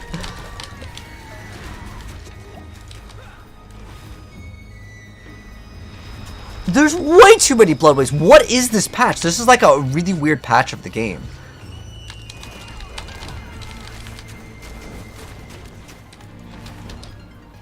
Another set of blood waves.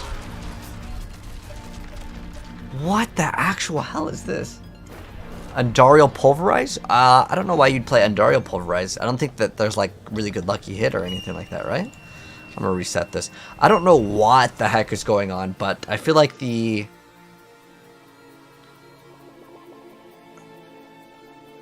game's in a really weird state with whatever patch this is on. But like the blood waves were way too frequent.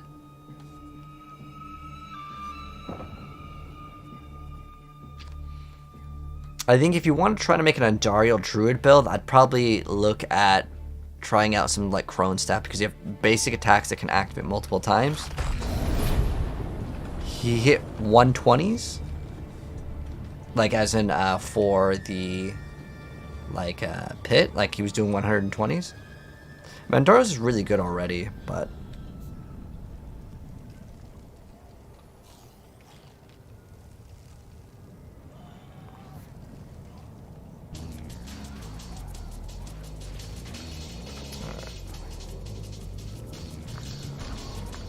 Alright, let's go in.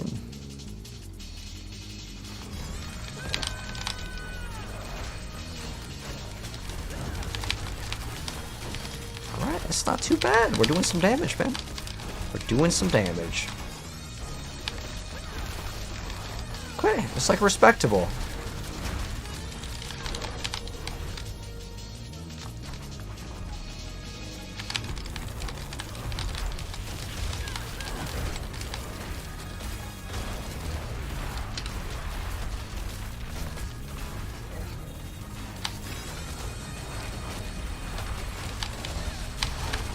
I probably should just did that move though.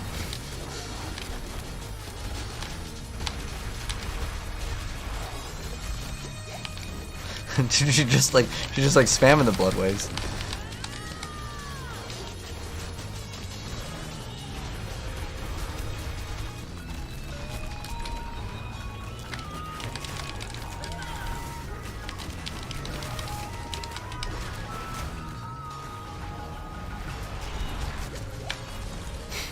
Alright, so we got her like halfway down, which is like, it's okay. Trying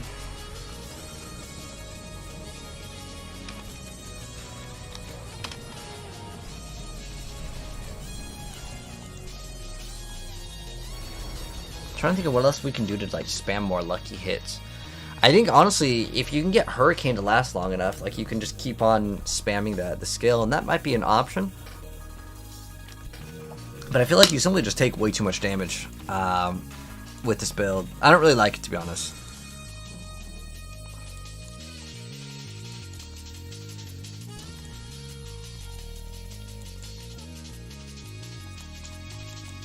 So you have to spend 75 spirit, have 3 more points. Like, there's just so many conditional things that I feel like that's what makes kind of Druid a problem, is there's a lot of conditional things. Like, to get like a good multiplier right here, you have to be in Werebear. It's not what I consider like easy. I mean, if I keep on resetting Lilith, we'll eventually get it. But with this one, I've noticed that the Lilith tends to just spam the blood waves again and again. I'm trying to think what else we can do for damage. Obviously, we could masterwork the stuff. That could be a start. I'll masterwork everything to tier 1 at least. Let's masterwork it to tier 1. That's like super easy.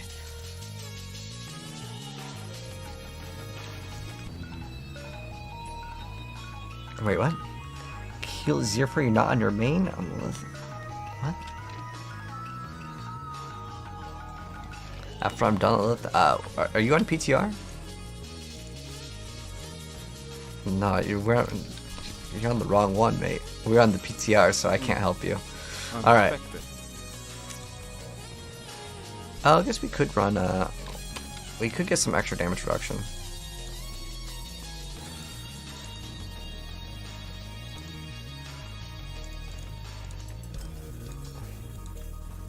So that could have actually helped out a little bit, but let's go to tier 1 on everything. We need to convert the materials.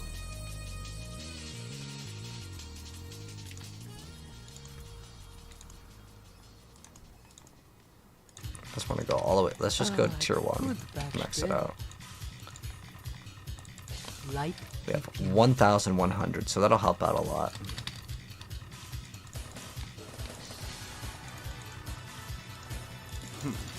Not bad. What will it be? What do we get? We got movement speed. Okay, cool. It's just like it's really laggy on PTR, which is like normal. Like PTRs are always kind of bad on Diablo. I don't know why it's like that, but it's just the reality of it. What do you need? Oh, we didn't even temper on the stuff. Oh, we were missing out a bunch of damage. Oh, my bad.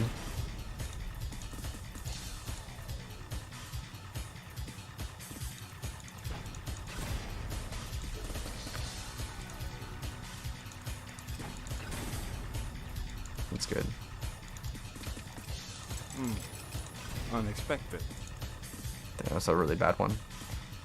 Oh, did we not even temper on the... oh my gosh. What do we have on this one? Companion damage? And then we need... oh, for the weapon one. Oh, we got... what are the other companion ones for the weapons? So what are we missing?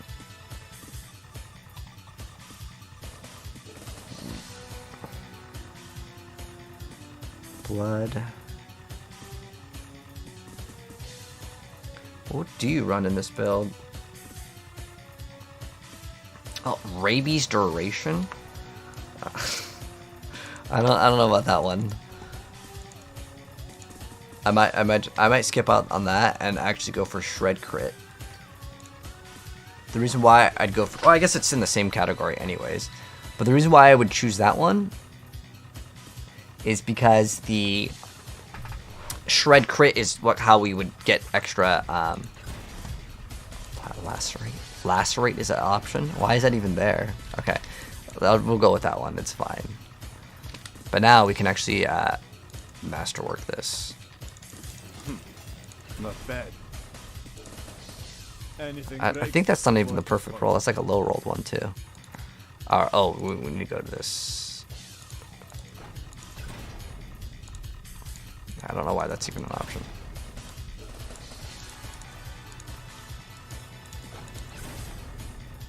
Okay, that's fine. Alright, so at least things are going to be much better. We got basically another... what did we get on this? We got like 10% more crit. We now have a lot more just stats in general. And then we can also go get some crafting potions.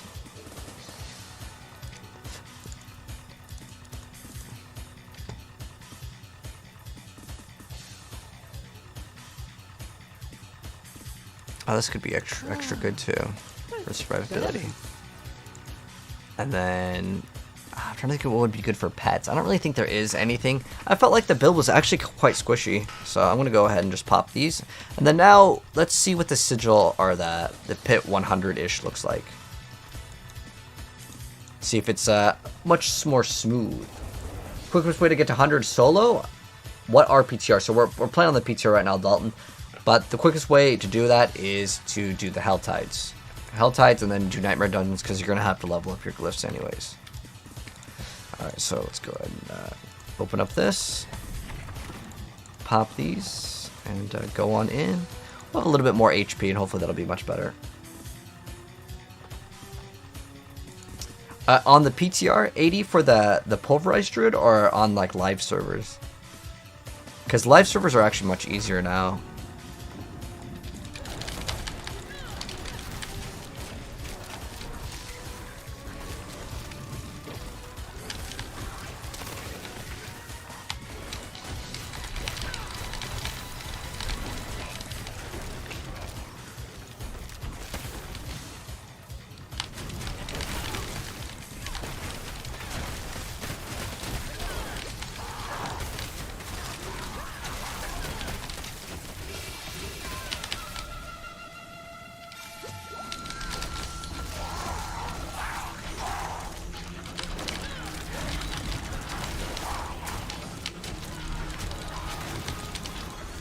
It's a very active playstyle. Okay, so I get how the build is actually played.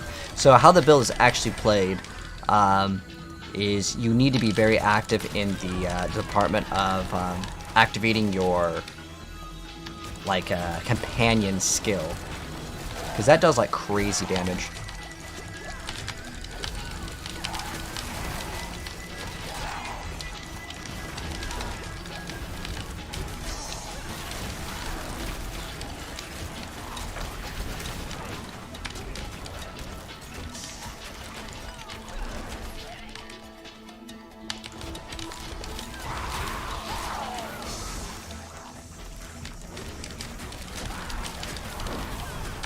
But there's also that, damn, really? We just got like one-shotted.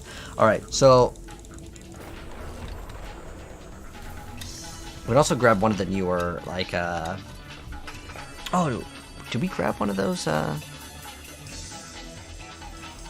we can grab those out of one of the Helltide chests, right? Okay, cool. We have at least one compass.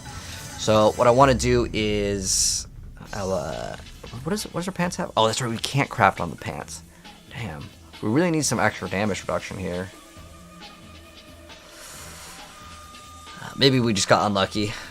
I'm trying to think of what else we can do to make this build stronger. We're already like res cap. That went to 79 too.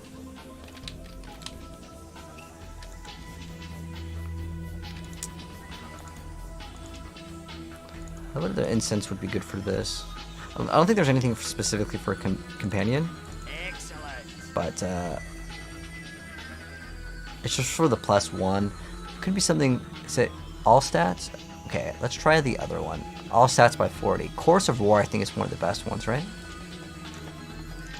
Forgot which ones you can have. There's like different tiers of incense. Okay, if we have both of these on, I'm hoping that that will be like enough to make this build slightly doable. But one thing that I noticed is, yeah, there are definitely like pros and cons to it. But I was thinking about just running Bulwark, because Bulwark did get buffed. We could play that variant too. But I want to at least try the Pit 100. I think it'd be kind of hard. But the PTR is Season 5, Dalton. So we're right now, the PTR stands for Public Test Realm. So we're testing Season 5 before it's out.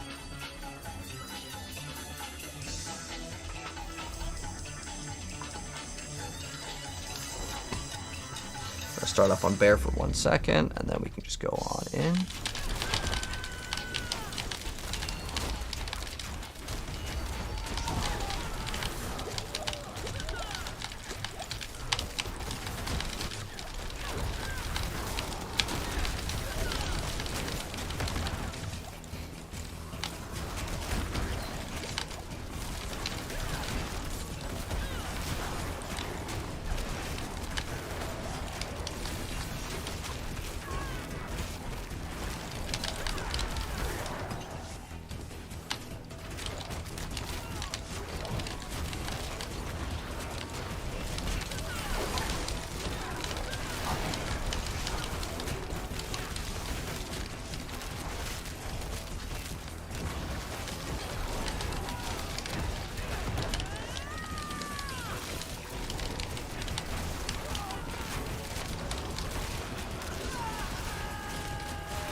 So it looks like the companions are having problems with survivability, actually. Ah, okay. So it looks like we actually can't run Tyraels. Potentially. Because the pets are just simply dying.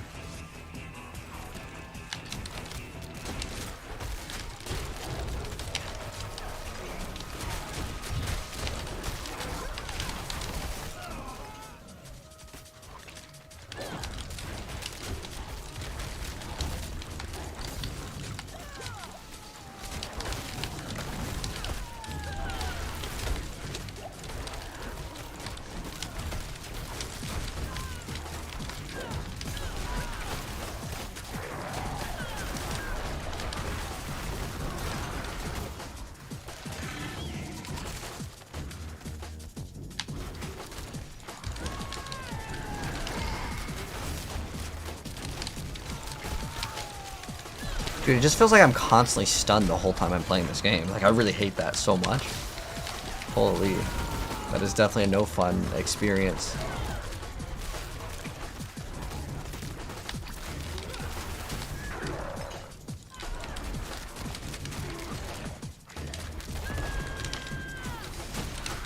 I gotta kill this guy first.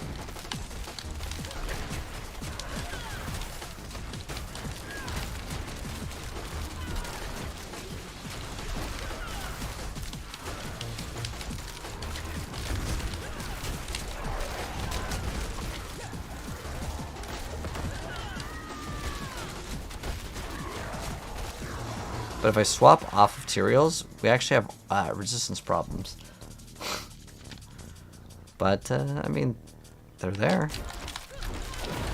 The pets are indeed alive right now, but I think once we get to the boss, they might just, like, insta-rip.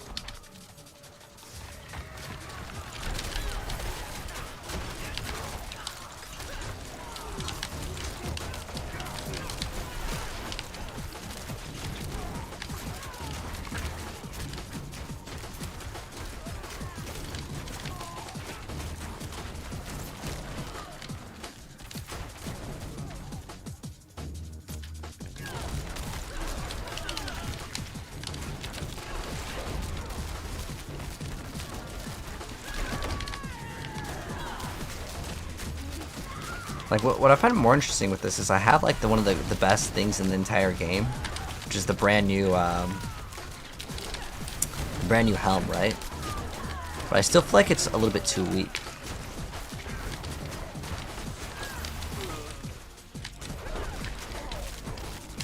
We'll see if we can even do 100. I actually think we might get stuck on the boss, to be honest. The bosses are really hard on PTR.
Kill the damage reduction guy.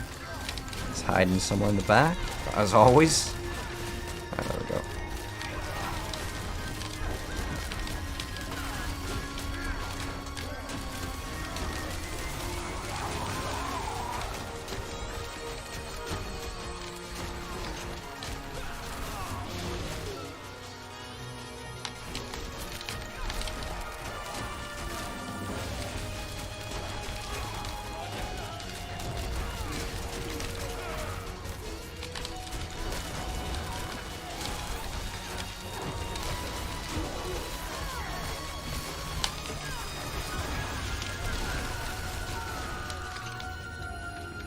Alright, let's see if we can actually do it, man. They finally nerfed Barb. No, dude, Barb got buffed, my friend. Barb's always the best class in the game. Always the best.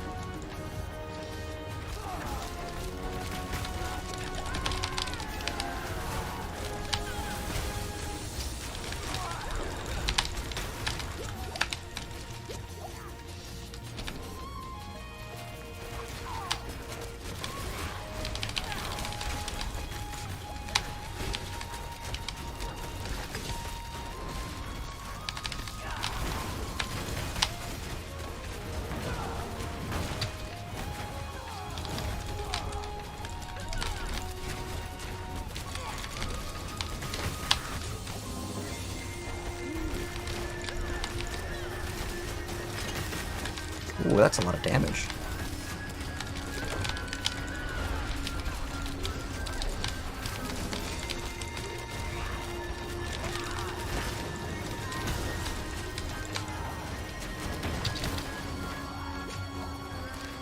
The boss fight is like very, very tough though for this build.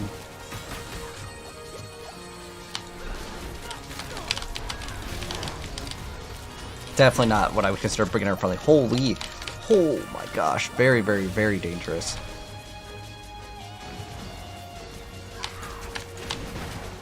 No! No! We were right there, man. Right there. Oh, we got scammed, man. Twisting Blades. Rogue is in a much better spot. I don't think I'd play this companion druid build, but I think we can get 100 down. And like to me, that's actually pretty impressive that this could do it. But we need what, a chorus. A potent quantity indeed.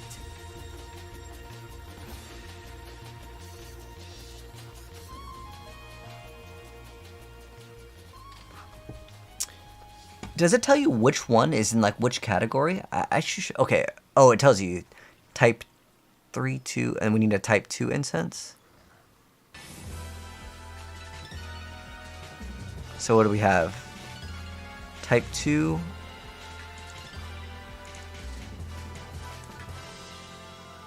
And I feel like we need the HP one too, man. All right, so we need to like max out on all the incenses, and then I think we can do it. Doable. All right, so let's see. What do we have? We have a 3 and a 2, so we need a type 1. I think the other one is just what? Willpower?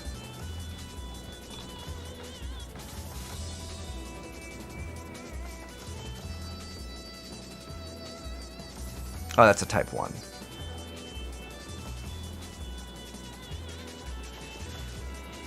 Oh, okay. So you would just take the willpower one, right?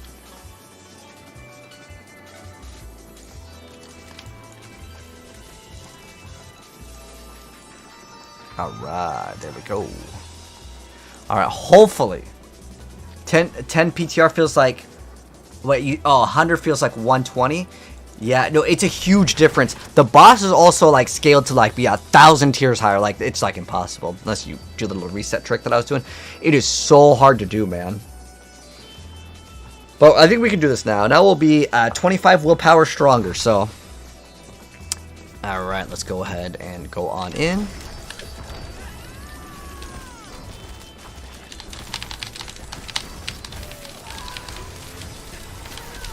Oh, you gotta kill this guy first.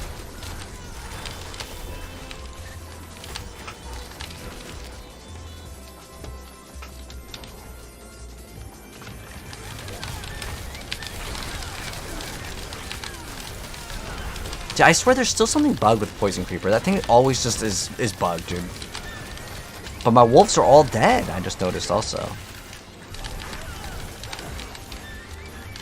But they do respawn actually quite fast.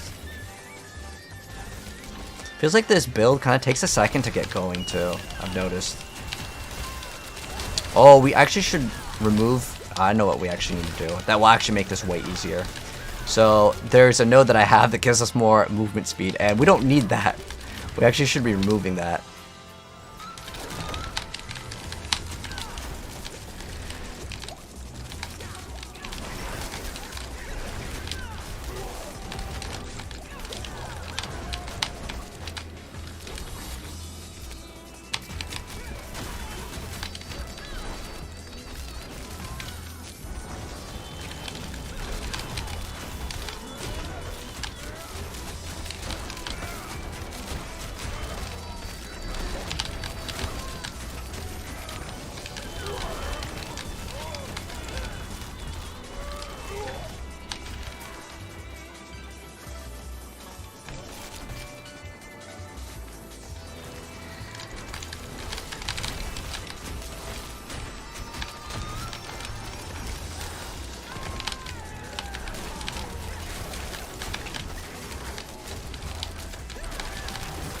Dude, that poison damage for like 18 million?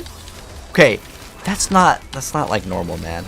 I think Poison Creeper's bugged again. It's got to be something to do with Poison Creeper. It's always that thing.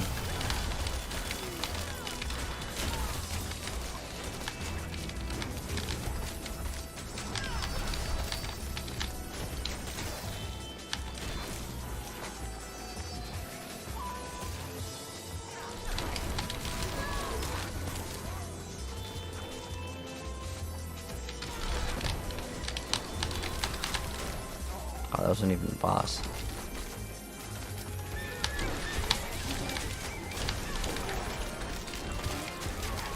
Okay, Poison Creepers are like just definitely doing something that it shouldn't be doing. I don't know what it is. What the hell? Holy! You guys saw that, right? It's just like Poison Creeper. Poison Creeper. What the hell is it doing? Hold on. I don't even think this is a wolf build. This is some sort of bug with Poison Creeper's damage just going like just...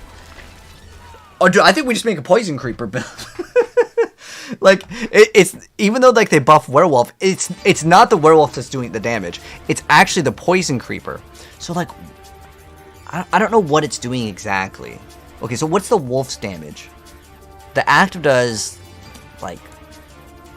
Yeah, it's definitely the poison. Dude, this thing has been bugged for, like, since the launch of the game. I only have 1 point into it. Like, imagine if I just built a Poison Creeper build. Or, you know what? I don't know if we actually need the Crown of Lucian. I actually think that Harlequin Crest might be a better item. I'm going to test that out. It could be just that it may not actually work with this character, or, like, the wolves don't benefit off of it. I actually think that it might be better if we run this. I'm going to test it out, and then we'll see what the results look like. So we want that elite damage reduction. We could also gain, I think, like 20x life versus... I want the crit. I think that won't be good. I think we're probably capped out on attack speed. And then we're going to be way tankier now, too. Okay, so let me go take a piss. We're going to do this. I'll be right back in like 10 seconds.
I can cure what ails you.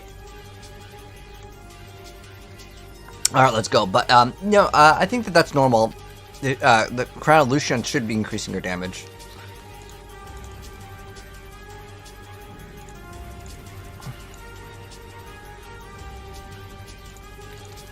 All right. It just takes max essence and everything, so we can just do tier 100. And then we have this after that we can pop as well.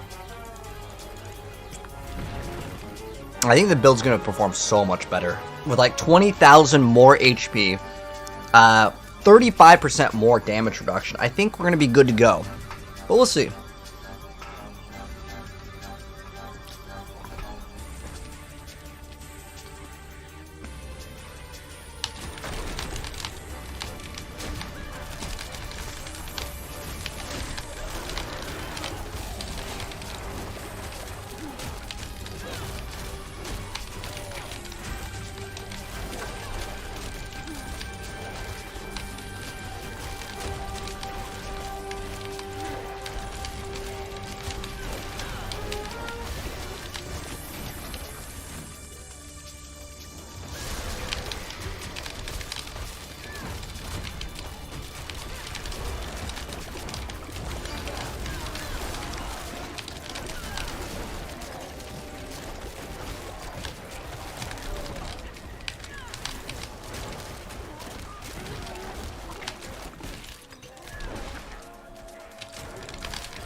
The build's feeling way stronger now.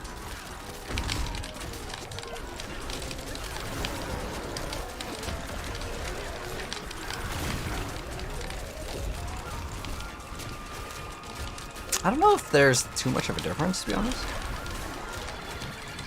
Like, in terms of damage. Do you guys notice a difference when we swapped off that helm?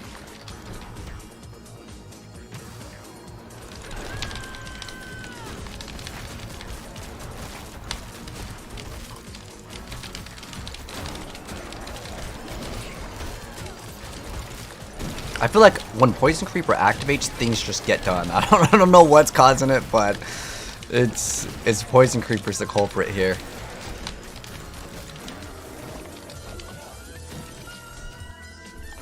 Music is intense. Oh, from it's either Nightshade or Shinobi. Like, the game's really hard. People always talk about Elden Ring being hard, dude. Have you played Shinobi for the PS2? That game is ridiculous. Because when you die, you have to reset the whole level. And there's times where, like, you have to jump on these platforms, and if you fall once, it's just game over. Like, there's no you hit a checkpoint. The game had no checkpoints. That game was really hard.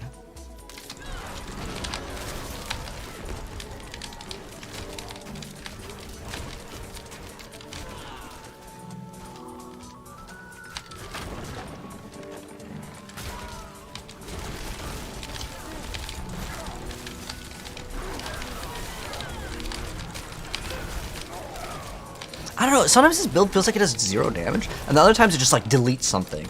And I really don't know what is exactly causing it.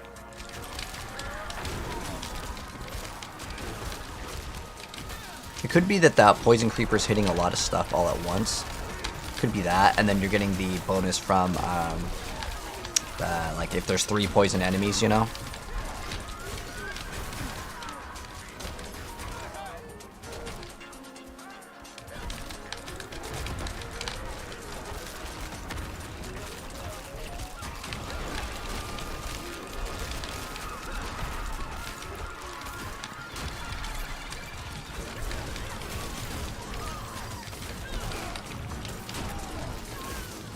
I feel like its gameplay is about the same.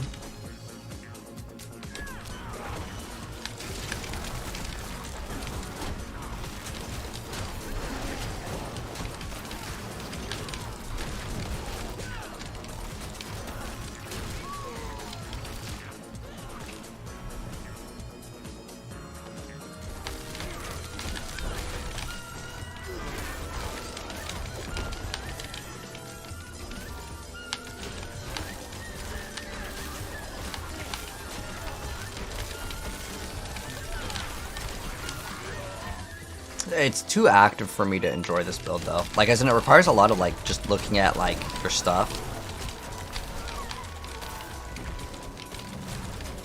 Specifically, like I guess Poison Creeper's like a big part of it.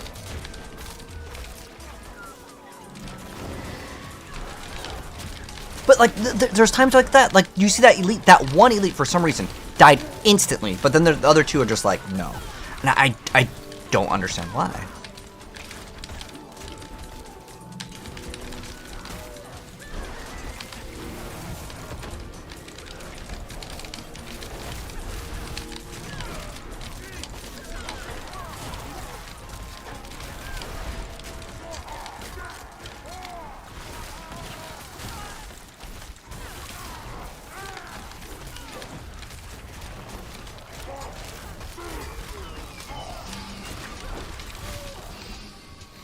Alright.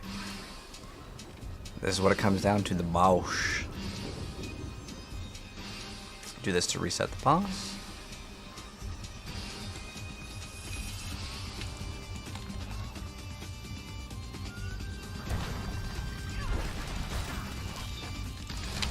I like how he's also like a wolf.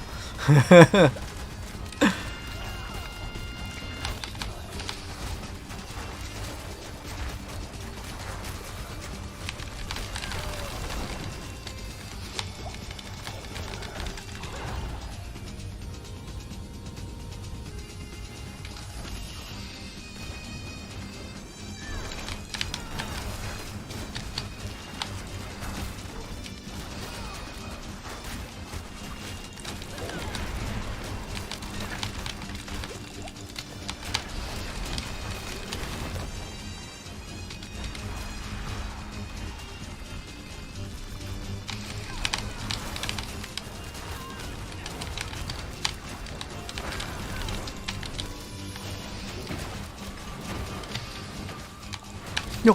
Oh, I almost died right there. That was almost death.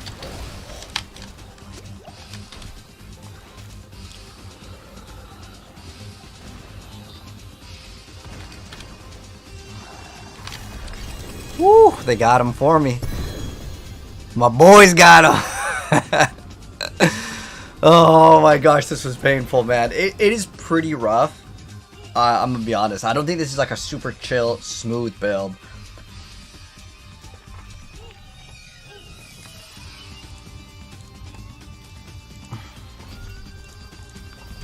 Do the brand new Infernal Hordes mode. Really rough build to play though. Yeah, 100 for this Druid build is pretty impressive. Like in Pulverized, when the first day where it got updated, we hit rank 1 with Pulverized Druid. Like we had the highest push, which was a 107 at the time. And that build I think is way better, but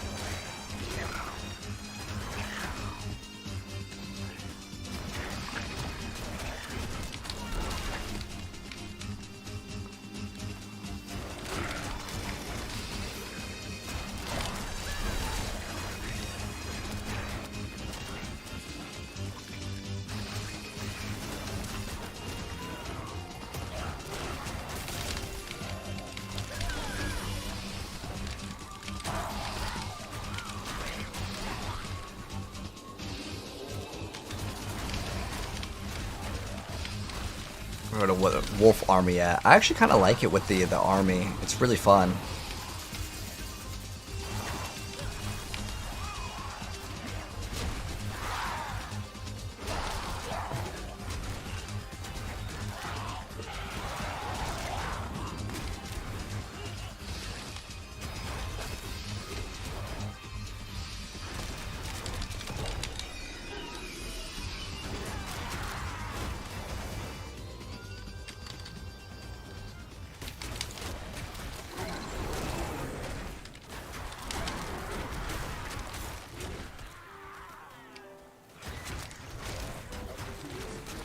We have 59k HP too. That's like really good.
I don't want the Hellborn hunting me actually, that's way better.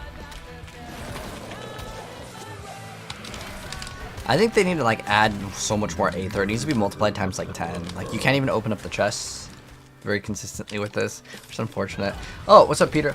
I'm a Sork brain who's only played Necro and Sork ever, thinking of boycotting Sork in Season 5. Honestly, right now, Sork is really good on PTR because like the Chain Lightning with the new pants, with the new helm, just do crazy damage. And a lot of people are like, it's gonna get nerfed, it's gonna get nerfed. I mean, I just I think that it's like, you know, it's fine. There's like, you know, there's been bug builds in the game before, and they've lasted. So, if Chain Lightning gets nerfed, I would not even touch Sorceress. But if that build stays, then absolutely the S tier Omega best build, I think, in the game, and I think that that's fine. Sork has actually been in a pretty bad spot. I didn't really like the Frozen Orb was like miles behind, Blizzard was behind, Fireball's behind, like everything pretty much is behind, in my personal opinion, for the Sorceress class.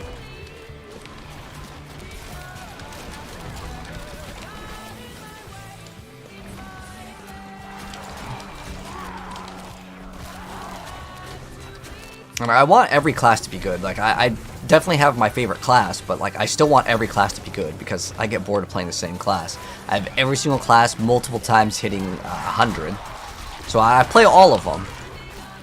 But I think what they need to do is look at Sorceress and really pump up those numbers on some of the multipliers. I think another thing that really sucks with Sorceress, this requires double kill. But I'm hoping Sorceress will get specifically some sort of like large multiplier. Like, you know, with Barbarian you can scale vulnerable, you can scale crit. Sorceress, what do you get, man? Their end key passives are really bad. Like, Druid gets 50 X damage and 30% attack speed. If they just add that to that Sork, man, Sork would be good. Sork is like, okay, you have, what's that fire one? 10% crit. 10% crit and like, I don't know, it's like a really small multiplier. It's like, it's so sad, man. It's really sad how bad that is. So it's the key passives that I think need a massive upgrade.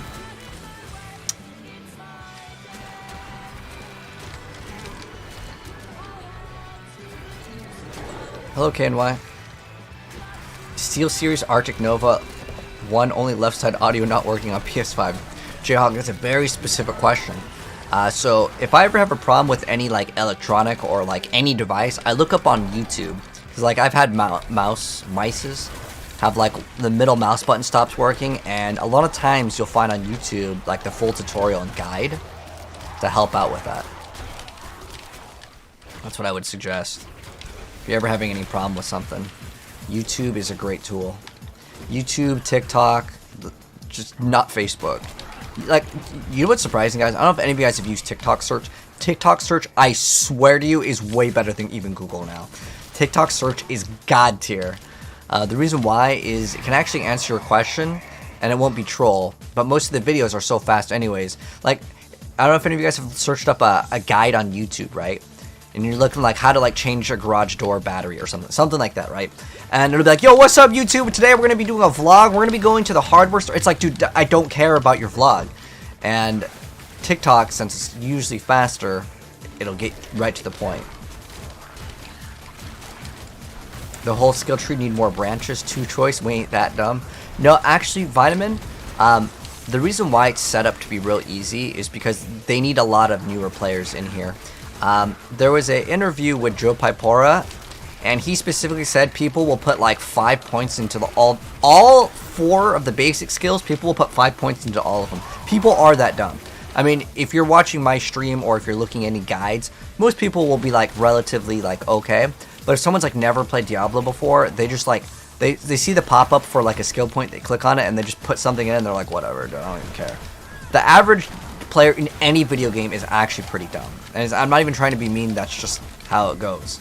Anyone that's looking up YouTube videos or watching people stream the game, they're way smarter.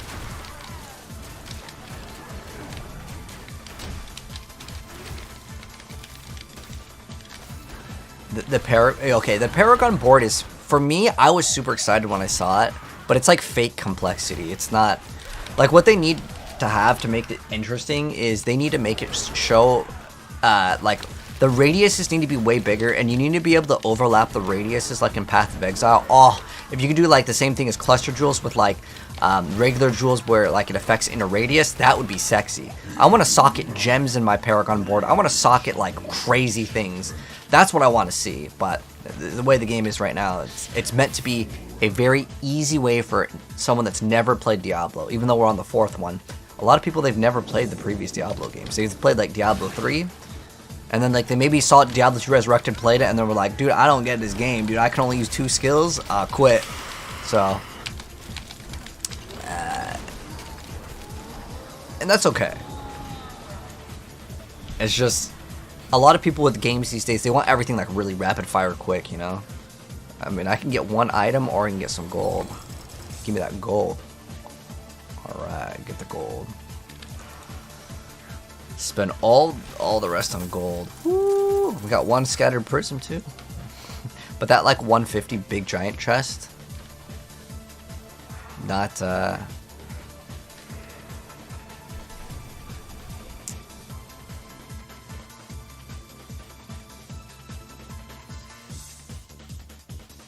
not achievable. It's like 250. Okay, so as far as my thoughts on Druid, it's no go. It's 100% a skipperino. Wasted like how many hours? Dude, we spent 2 hours on that. Oh my gosh, that was a bad time. I'll save you guys the time. Do not play this build.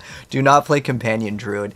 You could probably do some crazy things with Poison Creeper and get like a screenshot damage to put on your refrigerator and share with your mom. But I just don't think the build is good. Like, it's just like, it's got way too many problems. It's like, it's really rough on the survivability department. The wolves die, unless you run that one aspect, which then you have to sacrifice Tyrell's Might, and I really think that this thing is really good. I want to run it in like almost every single build going forward. It's just too good. But we're going to go swap now to the Rogue, and I don't know if I have Barrage Rogue gameplay, and if I do, then I don't need to farm it, but I don't remember if I farmed it or not. But yeah, Rogue is looking really good, actually. I think for Season 5, like, the things that I think I can recommend, Barbarian is like the easiest class, and it's just been the best class since the launch of the game, and that's Blizzard's favorite class, clearly. Like, it's fine. It's like, I want every class to be good, not just the Barbarian, but a lot of the other, like, classes that got good, like, Rogue was cool with Tibalt's, but that was based off of, like, a bug. It was good, but again, it was based off of a bug, and some people get upset when, like, there's a build with a bug. Barbarian's just been, like, super OP for pretty much a long time. So if they can, I don't even really want nerfs with the barb. I just want everything to be good. All right, so what we're gonna be doing now, I don't even know what this build is set. What is this build for? Oh, we were doing Twisting Blades and Flurry. That's right. But I actually didn't really like them that much. I didn't find them to be like really insane. However, I really liked running. Rapid Fire was pretty fun. Oops, we're gonna run 2 things. We're gonna do Rapid Fire, and we are going to be doing. Where's my Rapid Fire stuff? All right, so we got Rapid Fire here. I think we do Umber Crux Rapid Fire. Like, that's a really fun build. Rapid Fire twice there. There we go. Boom. Oh, that's alright. It's just this Rapid Choker. Okay. So this is the Vulnerable. Okay. We don't really need Lucky Hit in this build, though. Oh, in fact, we're not going to be playing it because we're going to be playing this. Okay. Yeah, I just want to make a pure Rapid Fire. No combo points. No combo points. Just straight up Rapid Fire. But we only have like a 60% transfer to proc twice, which kind of sucks, but it's okay. So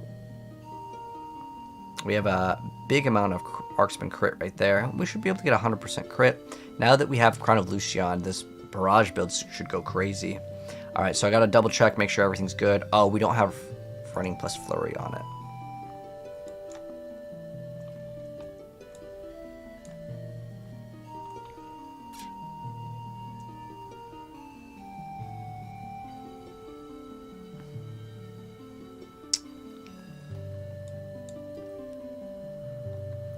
Where is the...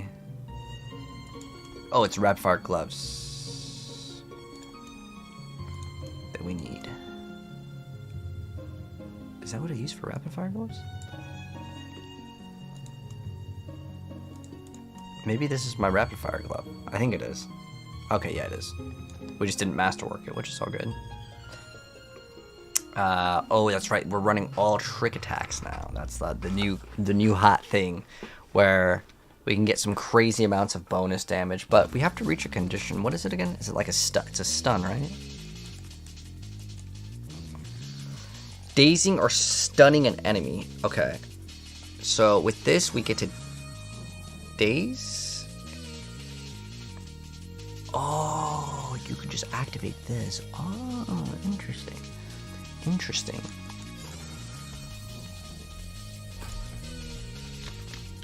Alright, so we need to replace this with a crit ring.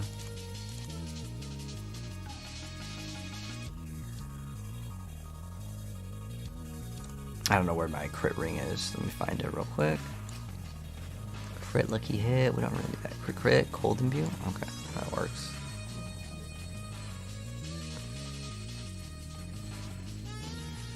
Okay, so we have what? Curse touch. We have.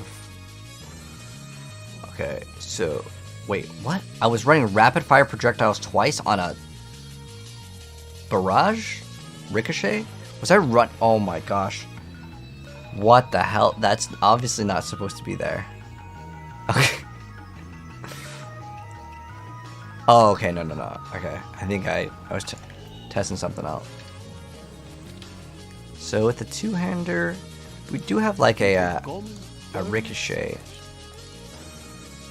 Oh, we may want to run Scoundrel's Kiss. I forgot about that item. Yeah, that's probably what we want to play. I have a really sexy one. You guys want to see like a really god tier one? Check this out. Oof, there we go. +6 to rapid fire. Let's go. Alright, so we got that one set up. And, ooh, it looks like we're having some like armor troubles. I'm not sure what caused the armor problem. But we're not armor capped. Maybe we need... Do we need 2 skulls here? For the light. Well, we can masterwork this and fix armor, I think. That there is right. Okay, cool. That was an easy fix for armor. Easiest fix ever. We could get even more ranks to rapid fire. Ooh, the stun is actually pretty good on this. Not bad. And the thing that is really good with this now is it dazes and it stuns, so we can actually get 2 of the benefits. It says dazing or stunning, but what if we get both? I don't really know how that would work. But either way, we're going to run it, and we're going to see the results. I don't think we really need resource cost reduction. The reason why is I like to play rapid fire a different way. A lot of people with rapid fire, they play like the bonus damage after the roll, which we could play, I guess. It's not like a bad thing at all. You have 20 points into rapid fire. That's crazy. Alright. Let's see what else we need to swap. And then I think we need to only swap one thing right here. So instead of closer, we play ranger. Alright.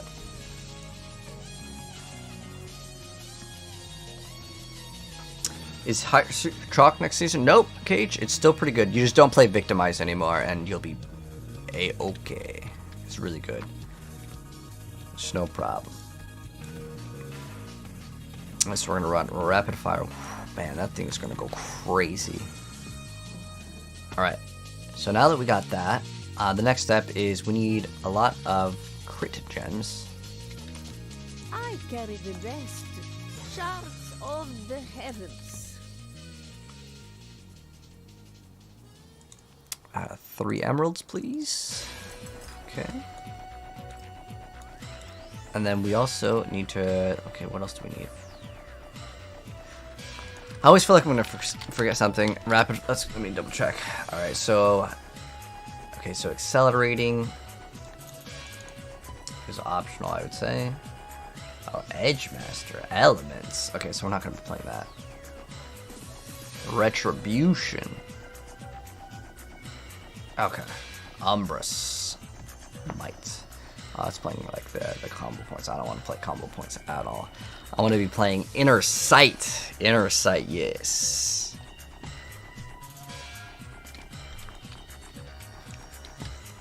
Inner Sight for extra crit. And I actually want to test something else out that I actually don't know if it works.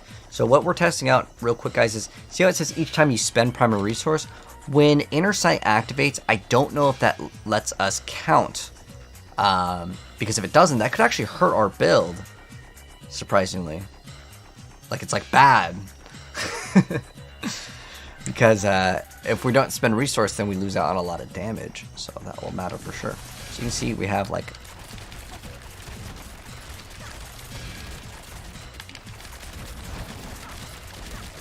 Oh, it still counts. Oh, that's fine.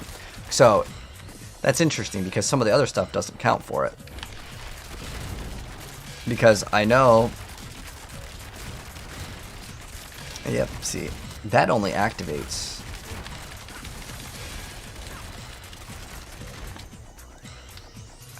Okay. But... let's see. Ooh, we're only at 7? Why do we only have... Oh, it's because we only have +2 to Dark Shroud. Ooh, we should get like +4 or 5. It's a pretty big amount of damage reduction that we're missing out on. So we'll have to throw in something else since we are not using combo points or anything. And I don't like playing with combo points. Okay, so we're gonna get rapid fire to Ricochet.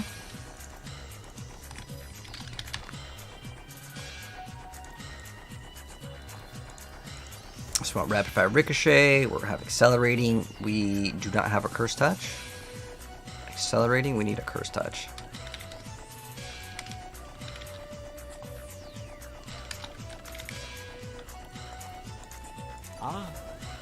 Then we can also run concussive.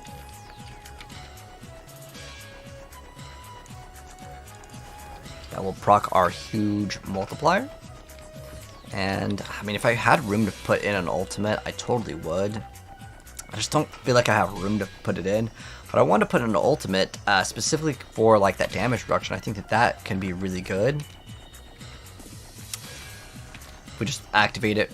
Dang, you know what? I don't think it's going to be worth it, though. Because it's got too long of a cooldown. It's 50 seconds. And it gives me...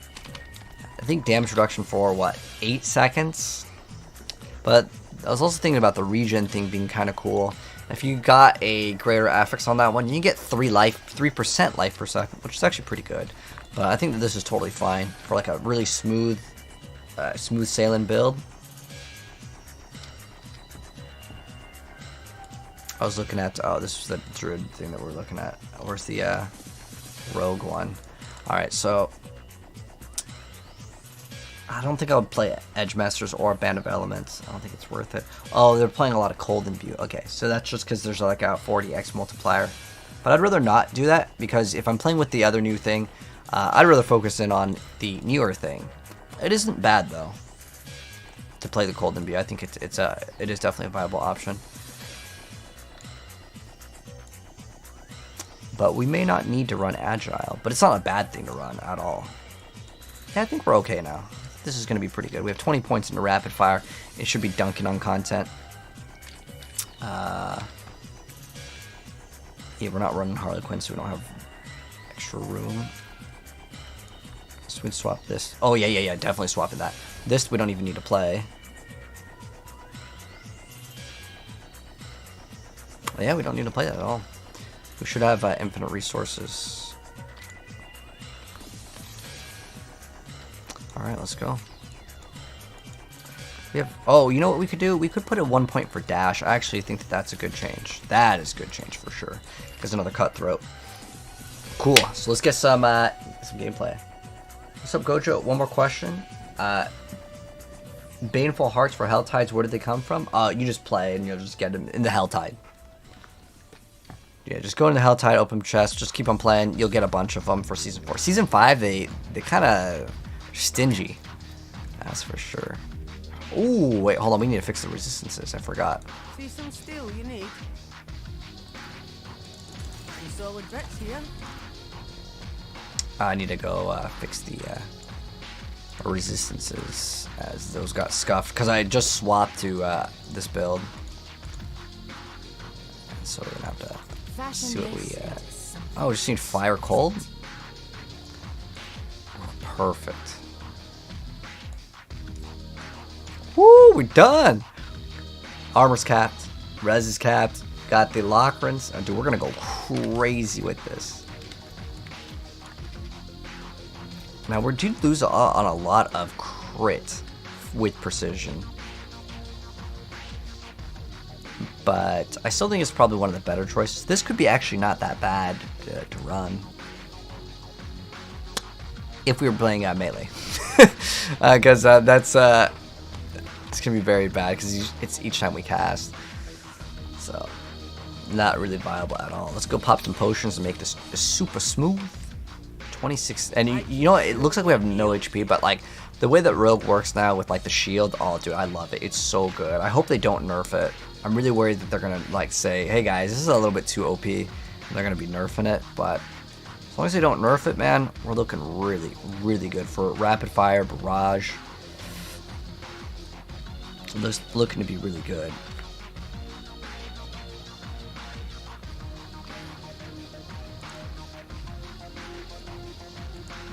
Instead of dash, I guess we could play the other skill. That's fine. I actually really like this. So, what we want to put... where's the incenses? Okay, so we want what?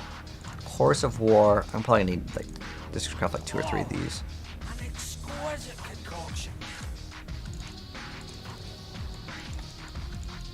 And then where's that? The other one? It's like dexterity. What is it? Speed of the pot. Alright, 1, 2, 3, 4. Boom! We are ready to go. Alright. I think it's just gonna shred. It's gonna like absolutely delete content because Rogue is actually pretty strong. Is Pulverize still worth building? For season 4 and 5, yeah, it's fine. I would say as far as Druid goes, that's my favorite build. The Lightning one's not even really that bad either, though. If you haven't played that one.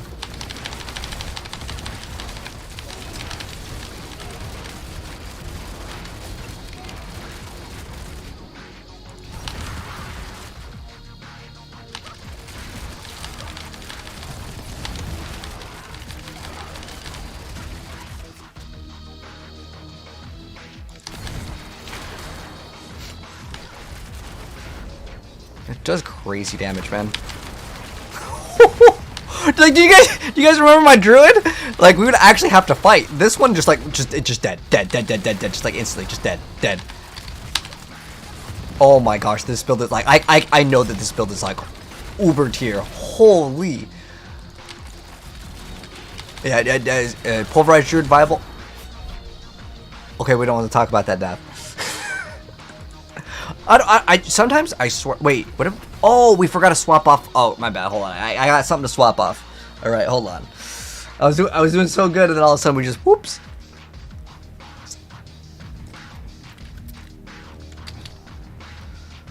It's because I forgot to change something, guys. Hold on. That doesn't count. Doesn't count. All right, it doesn't count. I forgot to change something. All right. Anyways, the thing that we're changing is instead of might, we need to play something else. Because I need something for, like, damage reduction.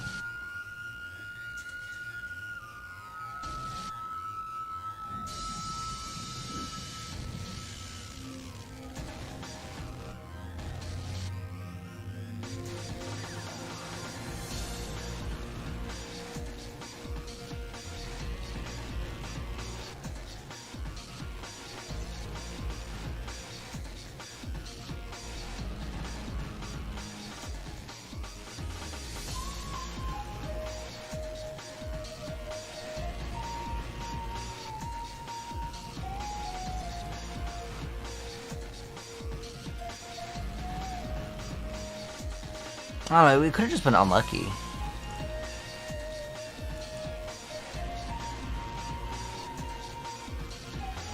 I don't know, sometimes in Diablo, I swear, it feels like if something's overtuned and you just pop instantly. I think we just need some sort of, like, damage reduction, though. Did I die in one hit, or was it like, hold on, I can check.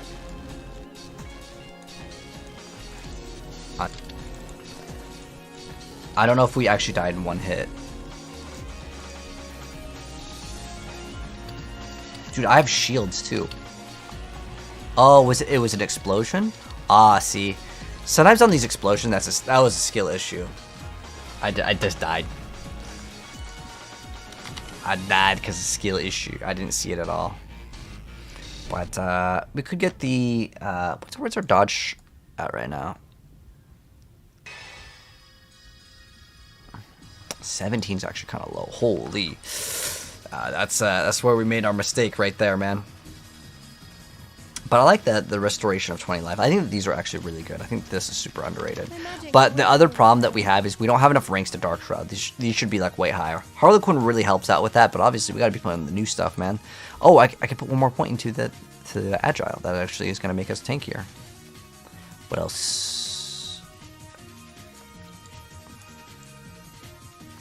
I wish there was just more maximum life. That would actually be a really good stat if I could just like throw it in to make the rogue a little bit more tanky. But I think we're okay now. 32k life is actually quite low, but the way this build works, we should be okay.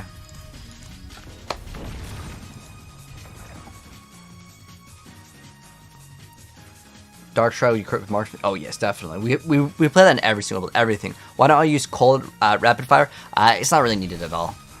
I mean, if you want to play it, it's totally fine, but I like this playstyle. It's so much smoother.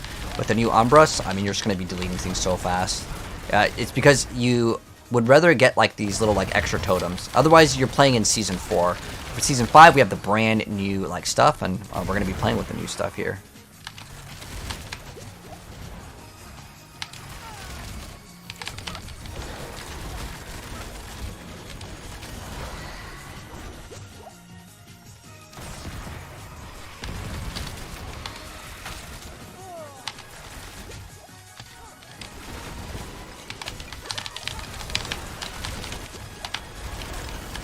Look at it, it's so crazy. 154 million!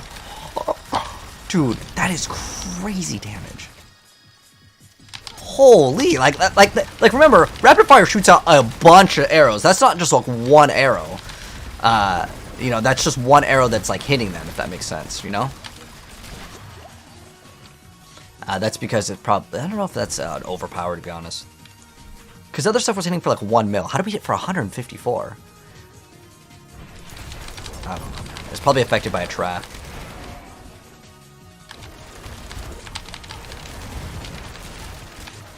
I mean, I don't know. This build's good. That's what I can tell you.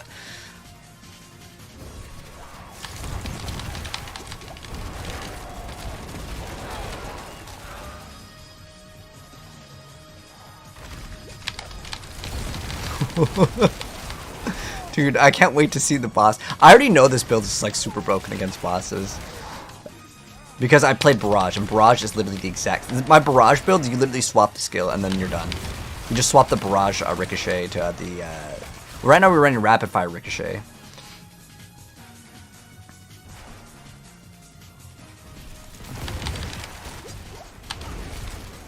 Like, I can just shoot this, and it just kills everything.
Oh, no, no, no. I exited the combat field somehow. I think what happened was the Caltrops actually messed me up.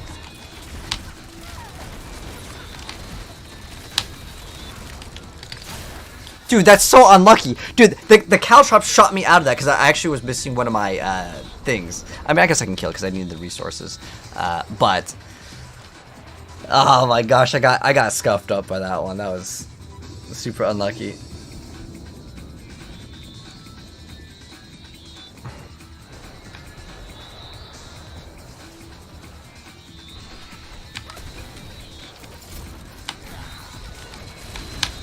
What the heck? It won't. Wait, whoa, what's going on? Why is he not, like, insta-dead?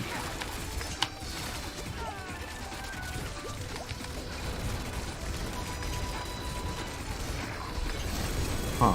I don't know why he didn't just instantly die on the very first one, but... Oh, that was weird. He should have instantly died. Is this PTR? We're only playing PTR, Tiva, until it goes away. I like PTR too much. It's too much fun. Oh, what the heck is that life per second? Hold on, we're like missing a stat. I guess I didn't fully reroll all my stuff. Because we need like life on this. We get dex too, but I would much rather have like HP.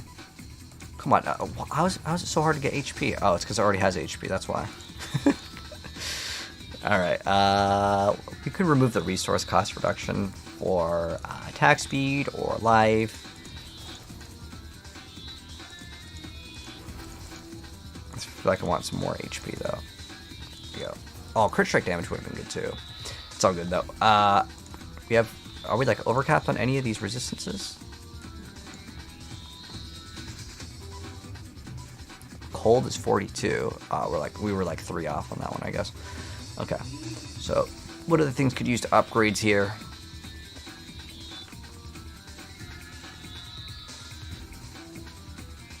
I think we're good. Yeah, I think that change will be all we really need.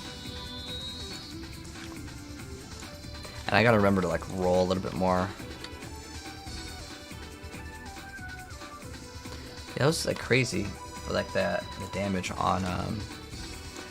I want to see kind of how we did it. I'm not actually sure. It's like a big crit though.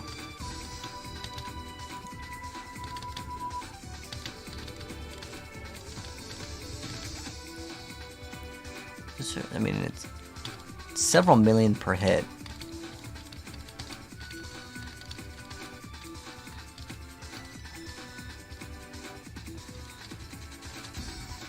Actually, I need to check what else we're playing. I don't think we're playing, like, Twisting Blades Bane, right? Okay, we have Exploit. Devious. Combat, you would definitely want combat. Control, we might need to drop. Well, it does work against stunned. But I don't think we really need that, actually. Let's see what else do we have.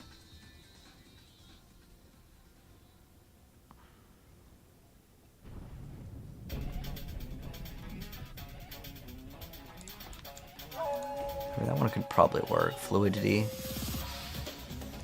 Oh, Pride could work too, actually.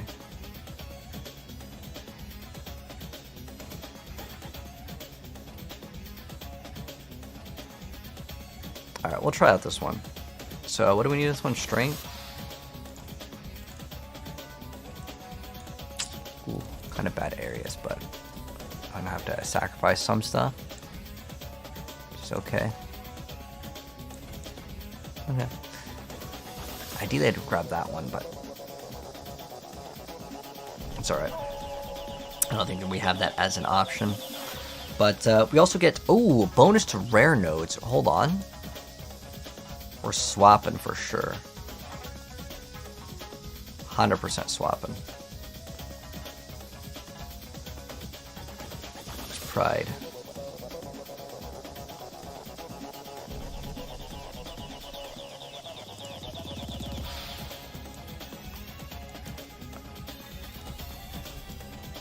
I think this one was what, int? We need strength now, because like all the life, like that life node is huge. Oh, the reason why we usually want int on this one is because it's very generous for int. Can we fit int in here? I think we already had it in there, and I literally just swapped it. But it's fine, we can swap it back.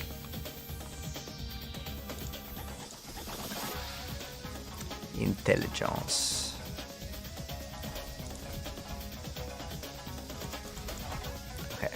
Now this one we gotta change to strength. Damn, we have to lose that 45 additive damage. Oh no. It's not that big of a deal. Okay. The reason why is like the X damage is way more important than the other one. In most circumstances. And the thing that I actually like the most is that other bonus. But if I can get 3 points, though, we can get a massive spike in damage. But I don't think there's really that much room in this Paragon board. Like, everything was penny pinched to the max. But I want to say that, like, I might not have to have Pride, but I still would want this Paragon board. And that Paragon board is really good.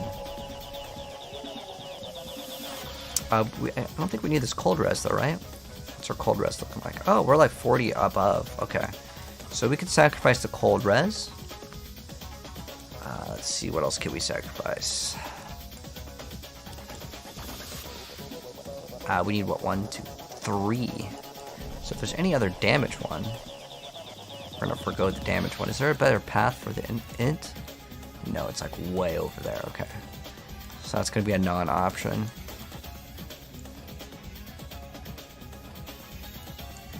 And the chip can ramp up too. Okay, that's fine. But we have an extra point.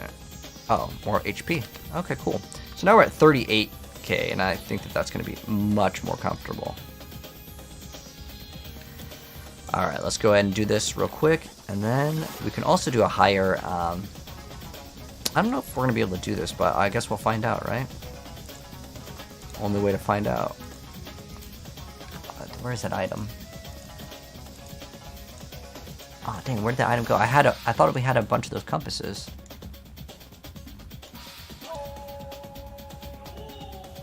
Oh, this is tier 5. I haven't tried tier 5, so we're gonna see how it goes. Hello Z, how you doing? Trying to play Sword, but want to try the Train Lightning spec. What do I think about that one? That one's actually good, Z. That one I could say is probably the best Sorceress build at the moment on the PTR. Definitely, like, it's by like miles. Like the, what else did they change with Sorcerers?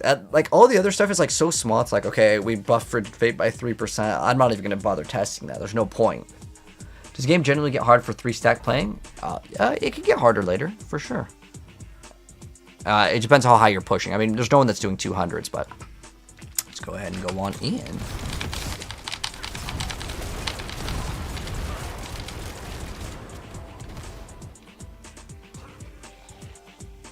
I like playing an elite hunter, like, sort of playstyle.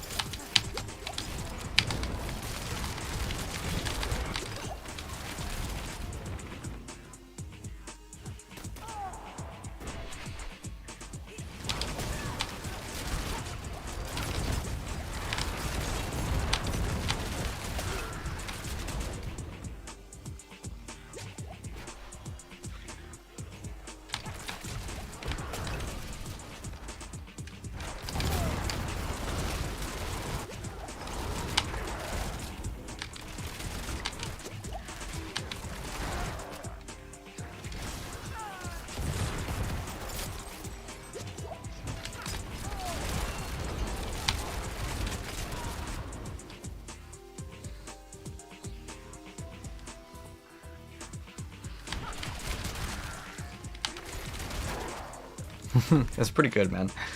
I like this build a lot.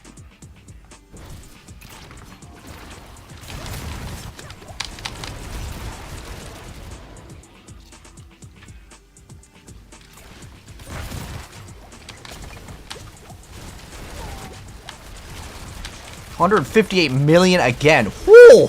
Do you guys see that? Like, the damage goes crazy with this build.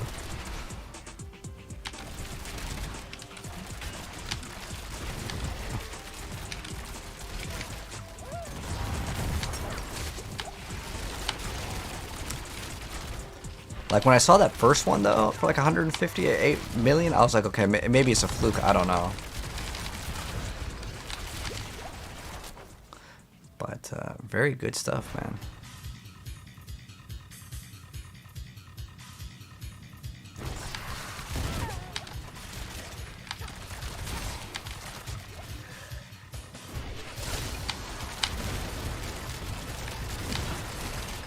It's those damage reduction guys, man.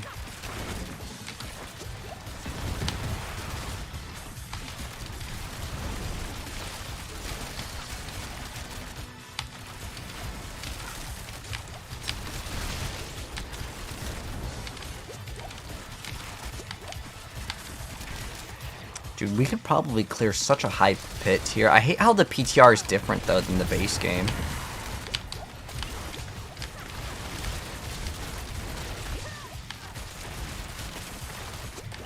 But yeah, this and Barrage go absolutely crazy.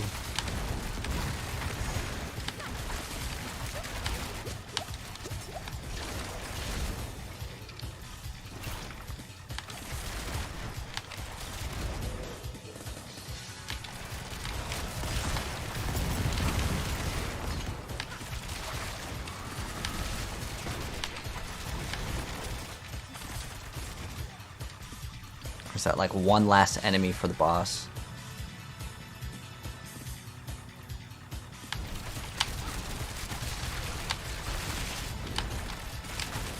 There we go.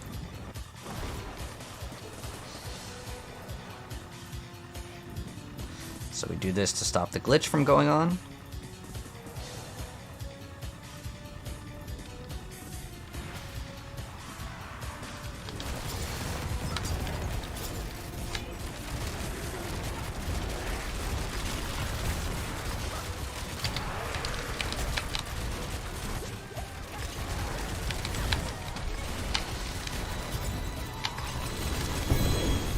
Pretty good. I'd say that's like reasonable time. I still think that like if you compare this to Barb, but Barb is just like so much better because like Barb I can spin and like the whole time I'm just leading team. But this build's actually like pretty fun though, I would say.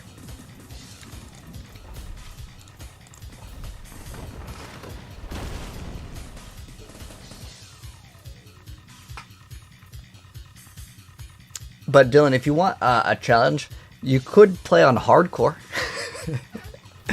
Because if you die once, that's it. So you'll be a lot more cautious. It kind of makes you more aware. Like if you're feeling like the game's kind of boring because like you're kind of falling asleep while playing, that can be a method to do. But this is 7 waves though, man. This is going to be quite a while.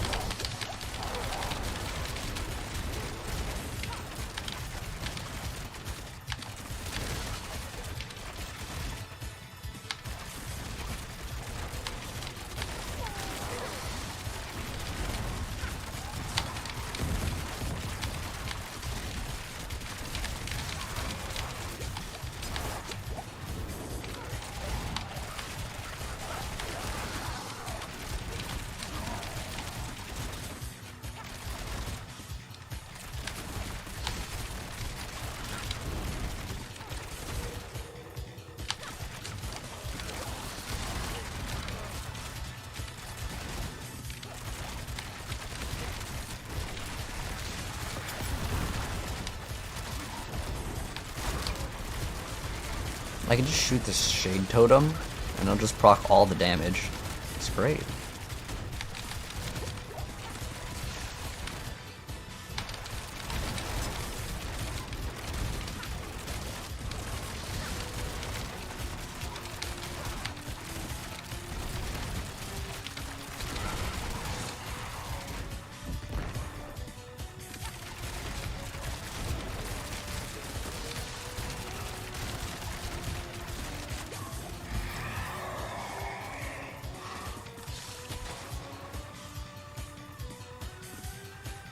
Elite damage? I want the Hellborn to hunt. That was a one-shot him anyways. You get free extra Aether.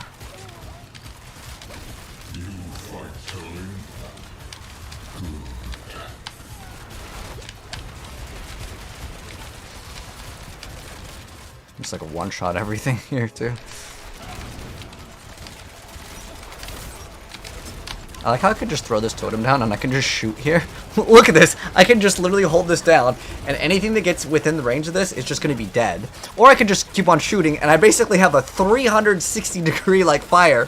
And the reason why it works like that is because we have to bounce on the explosion of rapid fire. It's actually a pretty like interesting mechanic. I don't know if it's going to like stay like this, but this is actually like a pretty nice like, this is almost like a buff secretly to like how easy this build can be.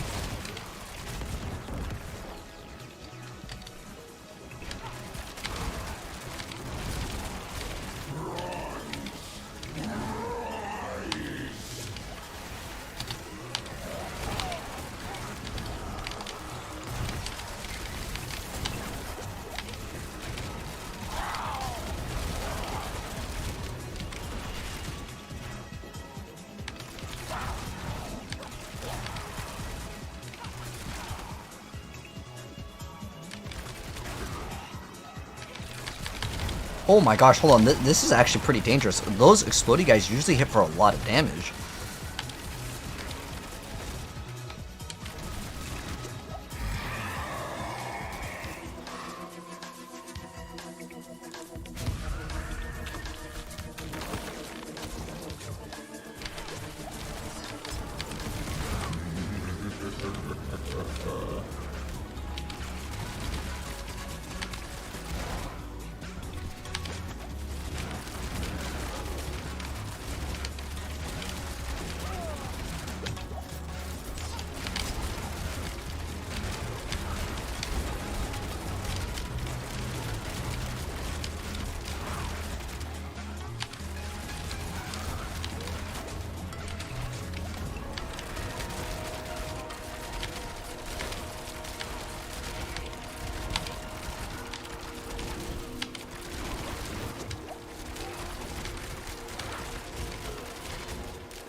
Kind of like just playing like that. You just shoot the totem, or just like shoot anywhere and.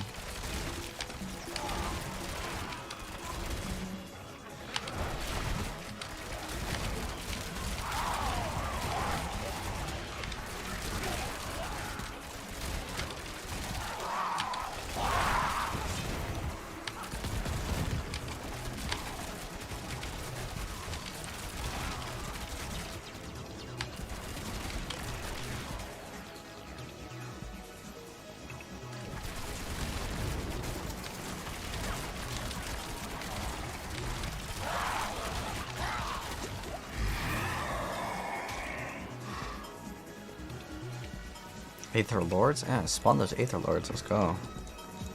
I haven't actually pushed this high with this thing, like in the wave mode. It's because I really don't think there's that many rewards, so I just don't even think that there's a point of playing it. But I want to go to the highest tier, which I think it's 8. I think this mod's got great potential. Yeah, they definitely need to cook it up a lot more. It needs to, like, we only have one map, right? Which is like, okay, you have one map, but give us some very, very interesting things if you're only going to give us one map. Whoa, did you guys see that? Okay, tell me that wasn't 694 million damage in one hit. That goes crazy.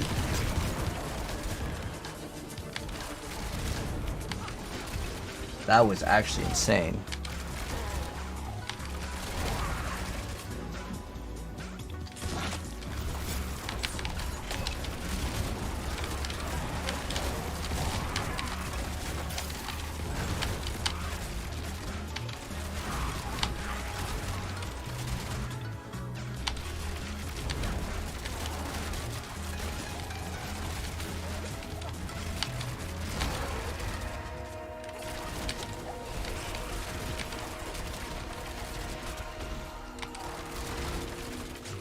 Oh, I know why the damage is going crazy. I know why the damage is going way crazy. It's because there's enough targets that are dazed, and we have like another 100x multiplier.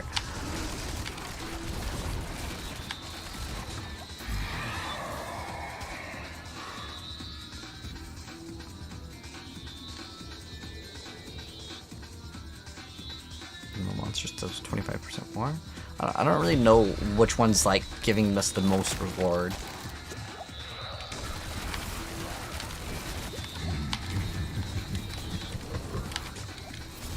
I want to see how difficult the bosses are, though.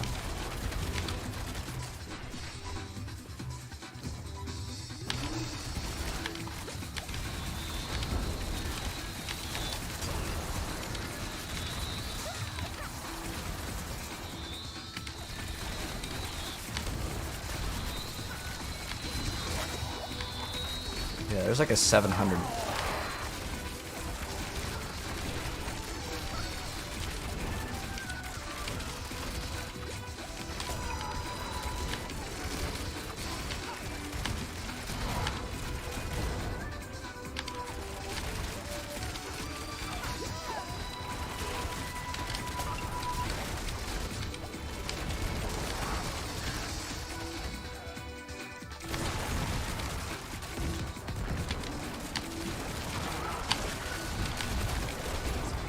Look at that, it just like died before it even got to come out.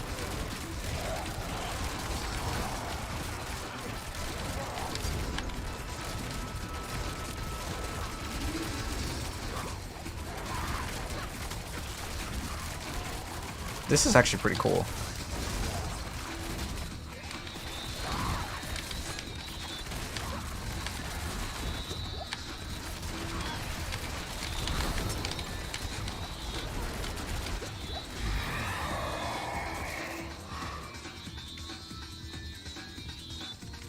Go into the Hellfire. The plus 15 Aether doesn't even really matter for the health, the Council. Well, this is 15 each. 15 each would be a good amount, but we're almost at the very end, guys. Almost. We actually zoomed through this. We're at 13 minutes for doing a 100, a pit 100, and doing a 7-wave variant of this.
Look at the Dread Knights that came out, they're just instant. You saw 12 damage? 12 billion? Or 12 mil is nothing though, Largest. We do that all the time. That's like every single basic attack. Let's talk about 12 bill. I don't know if I saw 12 bill. I don't, like, I want more. Okay. More stuff, more currency. What's the best necro build? Minions. Minions for the most part. I think Bone Spirit has some potential, but most people will just probably prefer minions. Minions are really chill, very beginner friendly, and they give you most of the gear for free in Season 4. But in Season 5, which is what we're playing on right now, they really didn't change too much.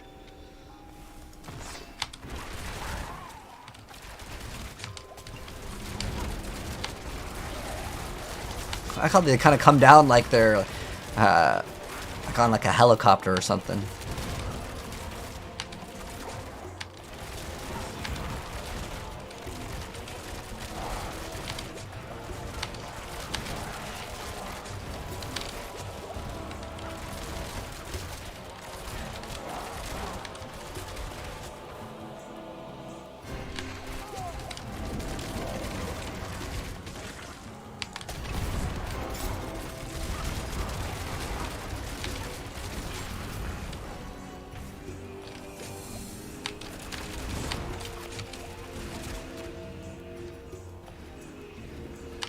I want to open up the big chest at the very end, but I don't know if it's going to be possible.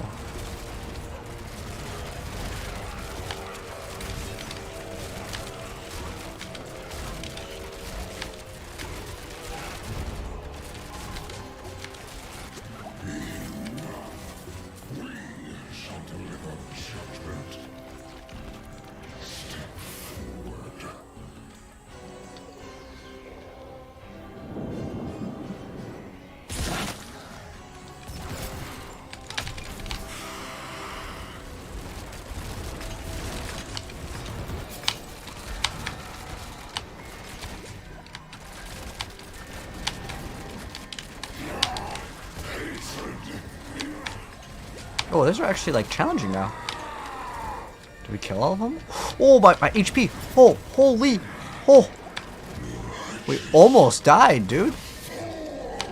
Which is kind of cool because like I want it to be exciting. If I can't die, then it doesn't become exciting, you know? Woo. And the poison, don't mess around. But dude, we got like no rewards from that. Alright, let's see how much gold. How much gold are we gonna get with 100 Aether? Let's find out. So we're at we were like at what? 5,609,000,000 is what we started off. So we got what? That's it. Only 5 million gold? I feel like that's not worth it. That took me like over 10 minutes to do. Not worth it. Not worth it. They need to buff the gold. Buff the gold, man.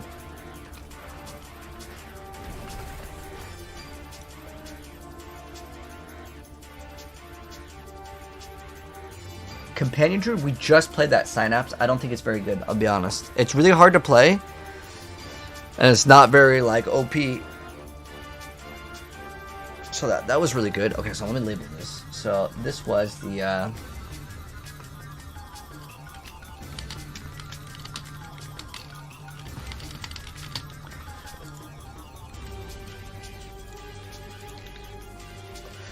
that was the Rapid Fire Rogue. Was this the one that we hit for a... We hit for like 1 billion in this one, right? Yeah, it was like 46 seconds. Oh no, it was like a... It was like 600 mil.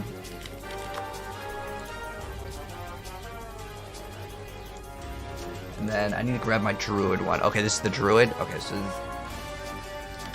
Season 5. Oh shoot, did I grab my like inventory and stuff with the companion druid? Oh, I didn't. Alright.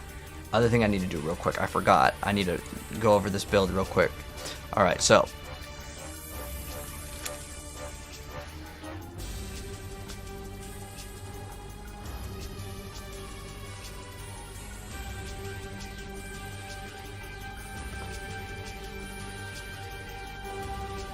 Alright, so that's inventory, and then as far as the skills go, rapid fire. This thing's really good. Massive amounts into trick attacks. That's how we got that like crazy damage. It's that's what's giving us those crazy damage numbers. So what we need is another chance to like do something to the enemies. Like we need higher like what is it, daze or knockdown? I think is the two options. And then we are playing precision, obviously. For Paragon, what is it? Ranger. Then we have exploit weakness with exploit.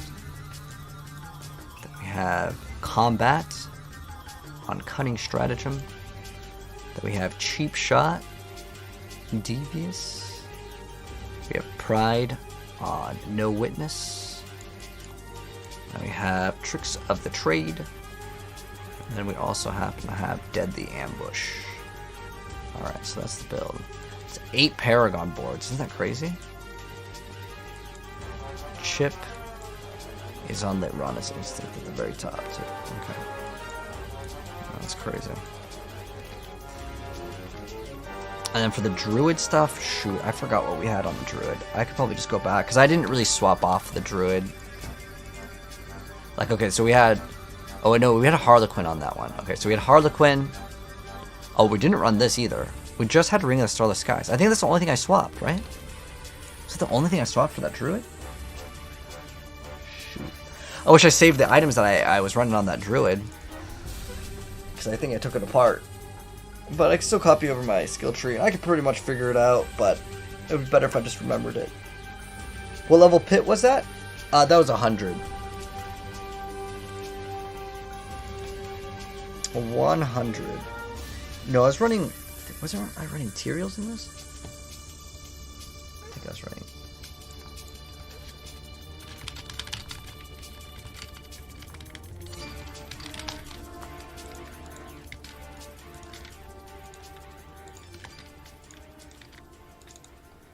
Unless you're talking about the... Like, I don't know if you can see that, but yeah, this was also 100, the Companion Druid build. Well, we finished it. The boss was actually kind of rough, though.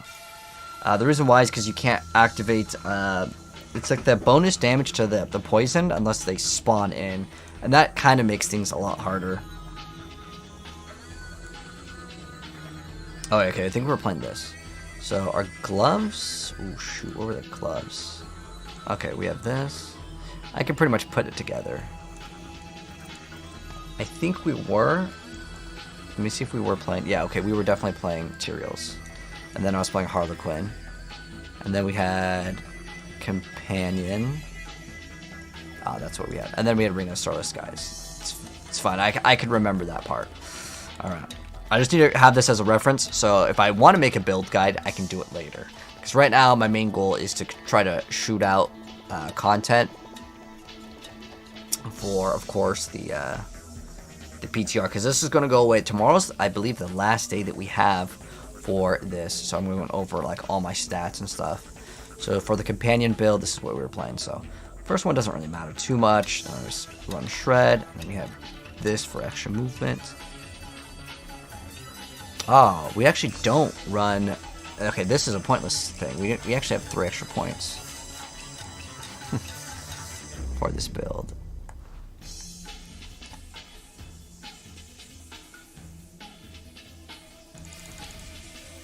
Okay, so you just get basically always fortification. I think that's great. Yes, we have that. No earth skills. No, we do damage. So I wasted 3 points. I think we could have played Debilitating Roar. That's like another option. Definitely not bad, but like I feel like you need to play all the companions for the other damage because of shepherds. But alright, so now that we went over that, let's go over the Paragon, which is going to be, what is it, Keeper. I'm going to actually redo the Paragon. I think this is a pretty inefficient board. Heightened Malice. Heightened Malice makes you do like all your damage, and then once that like goes away, I feel like the build kind of sucks. Alright, so anyways, we get Heightened Malice on Fang and Claw. We have Keeper. Then we have Wilds. So we definitely want Wilds on Inner Beast. And then we get Territorial on Survival Instincts. And then we have Constricting Tendrils on Spirit. And we have Exploit on Earth and Devastation. And then we have Ancestral Guidance. I actually think that we can redo a lot of the Paragon board because there's a lot of life nodes that are like not gotten, and I took this build from someone else and I modified it, but I still don't like it. I think that there's a lot of problems with it, and like one of the things that I noticed is there was a lot of missing life nodes, and you really want like a lot of life now. But I'm wondering if like having Werebear is actually worth it. But I think you need consistent crits, and the werewolf attack, it's just faster, so I think that that's probably going to be overall better to use Wolf, but this could give you some crazy damage. But I'm not sure if that means your pets also get the increased damage, but either way, I think I would actually open up the starter board with this. Let's see, this is kind of a bad path over there, but you have to get Ancestral Guidance. That's like a must. So if we go for the Ancestral Guidance, we can go over here, grab this, and then we can split into 3. So I'm going to replace this one and this one. But this one over here, I think we just get Heightened Malice. Like, we just get that and we skip the rest of the stuff. Because this one, do I really need damage to poison? Damage reduction from poison, maybe not that bad. But I think the other one's better to get the resistances. Like this one over here, specifically for resistances, is kind of nice to have. But what else is there? There's a lot of resistances on this one. There's double resistances. You can get 12 to all res right there. That's not too bad. What else do we have? Damage to healthy, damage while healthy, Werebear. Okay, that's not really good. But yeah, we can swap this one and this one. I think should be swapped because I would rather take the max spirit life over the damage to poison enemies. Like what is that? Like yeah, that's really bad. Like I don't think that thing is great at all. Easily a quick skip, and I don't really need this one either, so like that one's gonna be towards the very end. I'm gonna redo the Paragon board on this one For sure. All right, so let me go and copy this one over here. This is the Druid stuff, right? Yeah, I'm gonna go change it. And then right now, what we're gonna do is we are going to do, I think, Barrage, and that's gonna be pretty much the same build. Like, all I need to do is get my gloves and go to Barrage, and then swap a ring. Oh wait, this isn't even the character we want Barrage on. What should you start in Season 5? For the PTR, I think the thing that's going to give you the most bang for your buck in terms of like what's the most brand new fun thing, it's Chain Lightning. And it's like super overpowered. But if we're talking about when Season 5 launches, honestly I couldn't give you a suggestion because they're going to be patching out a lot of the stuff. The uniques are going to be changed as well. So you have to factor that in as well. So right now what we need is a Barrage. We need a chance for Barrage stuff. There we go. This is accelerating. Cool. Swap that. Boom. And then we just swap Barrage right there. And then we're pretty much at Barrage. That's a crowd controlled Barrage one. Alright. So now we're going to go play Barrage, and it's actually the exact same board, so I don't really need to change anything, which is excellent.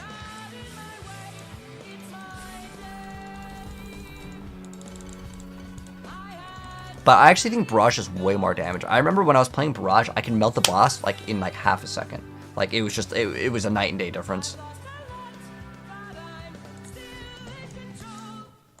I can't wait to try out the Barrage build now, because now that I know kind of how the build works, because I made some mods, and this is a really good addition. And now we got attack, crit, and Barrage in general is way smoother to play. Was I running a Curse Touch over here? Oh, we don't need this ring. There we go. Be wary on the road. We obviously don't need Cold Beam, but the other stat like does not matter.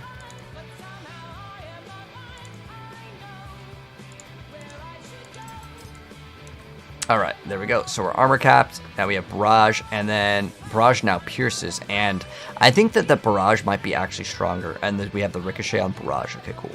So we have 28%, which is actually pretty low. It's like 50%. Oh, what are you barely at?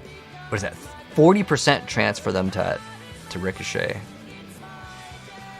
But now we have a Curse Touch on the ring, so we are A-okay on that.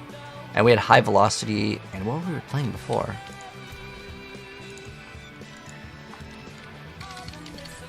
Well, yeah, what were we playing before on the gloves? Oh, we were playing a Curse Touch on the gloves anyways. Okay, so that's fine, because now we swapped the ring because we had rings on this one. But yeah, the reason why I like Barrage a lot more is Barrage actually shoots way faster, but you have to be within melee range. But it's fine, because you'd want to be really close, so you get the double explosion anyways. So, yeah, it's much better this way. There really isn't any other change. Yep, okay. So, next up, yeah, I think we just go play Barrage. But I need one of those, I don't know what's faster, to farm one chest. I think, what do you guys think is faster? Farming one chest or doing a Nightmare Dungeon? Like any chest. I think the lowest chest is, what, 75? And I feel like you get there pretty fast. How do rogues regenerate health? You only ever play Barb and... okay, so Rinser, it's on the thing called Siphoning Strike. So your crits have a lucky hit chance to restore 3.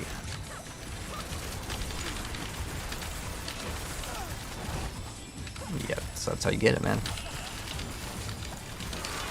We're running accelerating, right? Okay, something just feels off right now.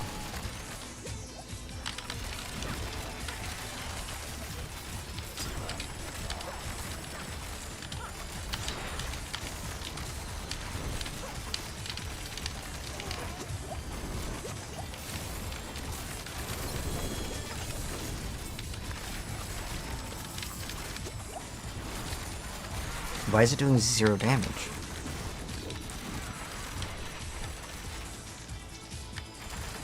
it's 360. It just seems like it's off.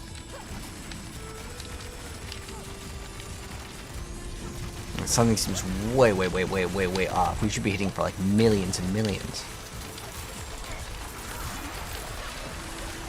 Do I have 14 points in a Barrage?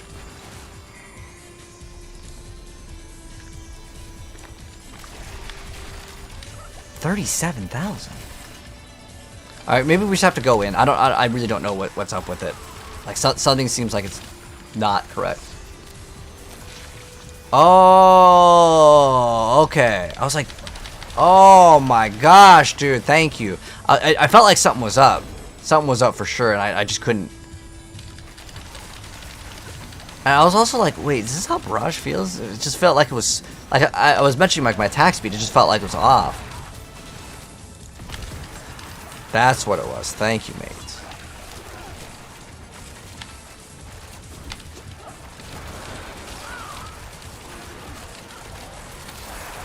Dude, Barrage is so much better than Rapid Fire. So much better.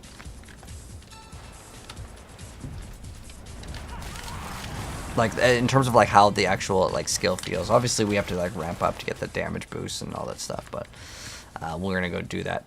We're just gonna open up one chest. Hopefully, this is a easy one.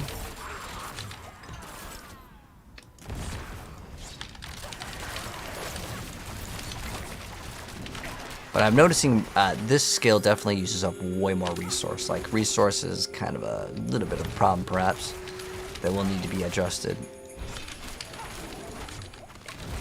But I'm pretty sure as long as we're hitting targets, we're actually fine. It's just that the targets here die too fast, so like all my lucky hit chance to restore isn't going through. Yeah, okay, I think all we need to do is open up one of these and we're good. Okay, we have our Infernal Compass, and we can upgrade that to another tier. I just feel like the thing lasts too long. Yeah, this feels so much better, because this is the same animation as Heartseeker. It's like the one attack, but I definitely see energy becoming a problem with this build.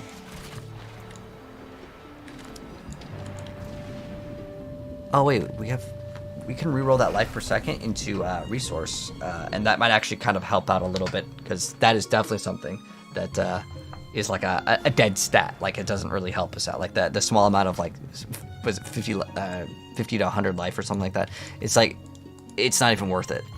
But I think that if we get resource, or dexterity is fine too, but what I actually want to get on this specifically is the energy per second. Ideally, I want 4. Like, can you give me that 4? Don't be stingy, game. Give me that 4. I'll just take whatever until you give me that 4. You know what's funny is, like, no one puts more than 1 point into Caltrops because it's kind of pointless. I think how it should have worked was Caltrops got more duration or cooldown reduction if you put in more points, but... Oh my gosh, just give me the... Dude, it's gave me 3 energy per second, like, so many times. Just give me the 4. It's a 50-50 and it rolled like 3 times.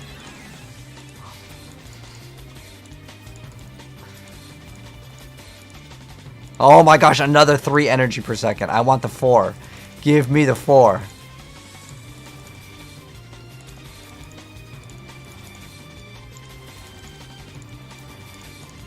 Oh my gosh, dude, that's no fun. Oh, there we go. We finally got the 4. Cleanse these books for thanksgiving. I promise to become your lofty hope, Father. That there is worth the coin. Let's go convert materials for another, what is it, like 100 or something? Elixirs, brewed to order. I'll be here. I know we got 500. That should be a little better for the build. Because I actually like the Barrage one a lot more. But I'm just gonna go. Do I even need to like really masterwork this? We already got 5. This would actually be the most beneficial to upgrade this, because the reason why it's a 2-hander, so like more numbers, big numbers go good, right? Got 400 dex. Damn, that's a lot of dex.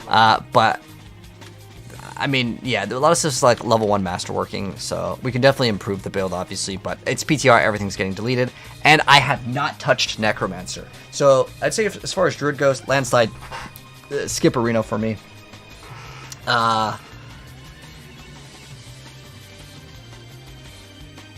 The companion was a skip.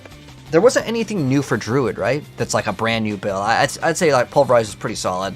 I'll probably just get gameplay of my Season 4 Pulverize and roll that over, because nothing has really changed, right? Unless they add like a seasonal mechanic, which gives you some sort of power. But let's go back in and let's get another scroll. We're going to upgrade to tier 4, and then we're going to go in. A good boss kill build? Oh, 100% Flay. Flay beats everything. Like, there's nothing better than Flay, realistically. Andariel's is pretty damn good too, but I don't think a lot of people like Flay or Andariel's. Like, it's not like one of them obviously requires an uber unique.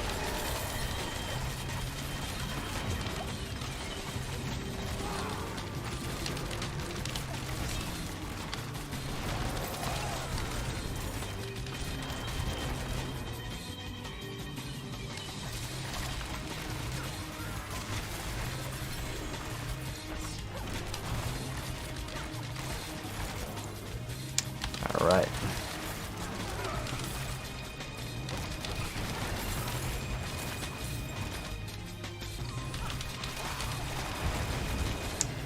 Attack power on crit.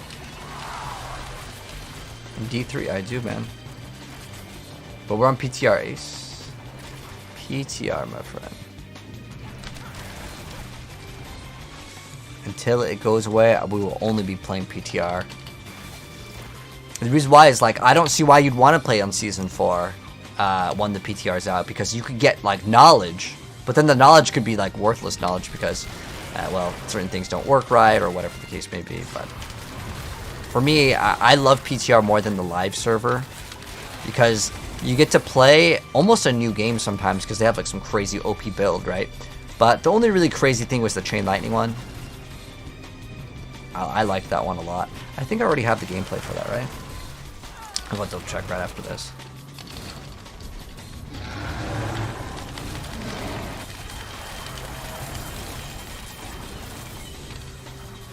Did we get anything good though?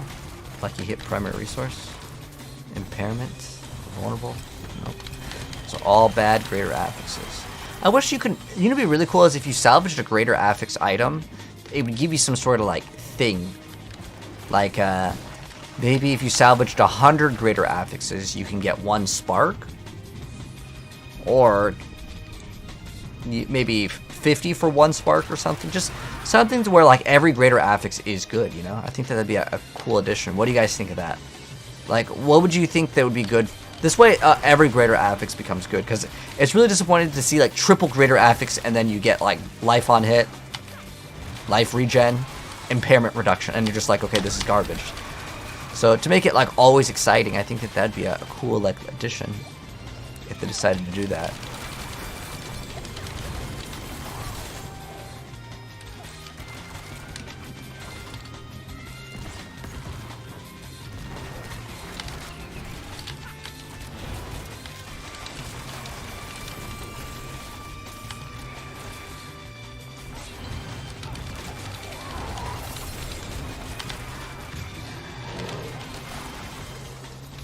Alright, we need to open up this. Hopefully, actually, even if it's a 150, we can still open it immediately. Oh my gosh.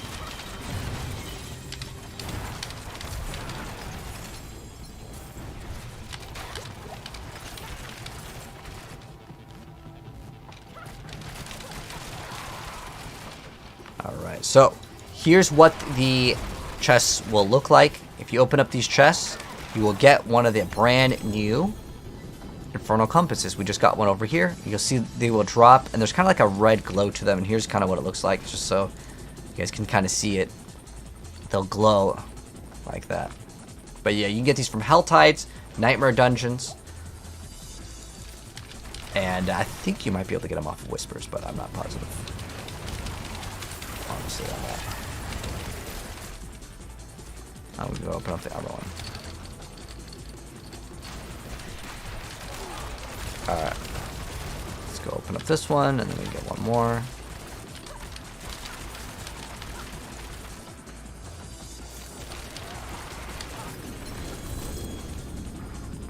compass. There we go.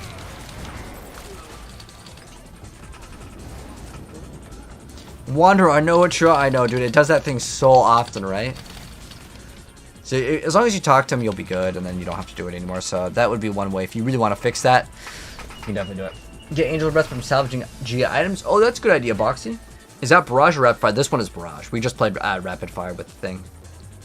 How am I still playing this? Like, how am I playing the PTR? You just download it. It's open as long as you have the game. You doubt they will, to keep players playing, they need the grind? Well, they don't get more money for people grinding, really. It's like, if they're going to buy the skins, most people check that out, like, when the season starts, you know? I would say at the start of the season, you probably have people that buy, like, the Battle Pass. Oh, also, to get tempering recipes, well, you can get them from the Whispers turn-in, but the easiest way is still probably going to be to do the bosses. What did we get with that one? Vulnerable Cutthroat. Attack speed. Okay, that's interesting.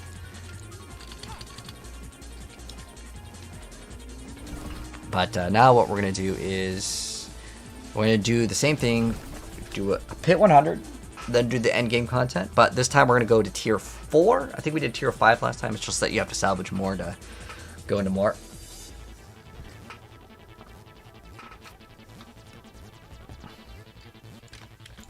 So what we got to do is we got to go to the Sigil Salvage, or we're going to go salvage one of the things. Oh, I already have a bunch of the scrolls. I didn't notice that already. So this is now tier 4, and we just did tier 7? 5 or 7? I don't remember. I think it had 7 waves is actually what it was. How many waves does it have? This has wave 6. This is 5. So it goes up in waves. So then you can try to afford more of the things. Okay, that kind of makes sense. I get how that works. Alright, so now our goal, whoops, we need to go to Saragar. We'll pop all the potions too, just so it's fair, compared to the rapid fire. As far as the rapid fire time, I think I talked for like 5 seconds, but pretty much we were there at the start. So what was the rapid fire time? I can tell you for sure though.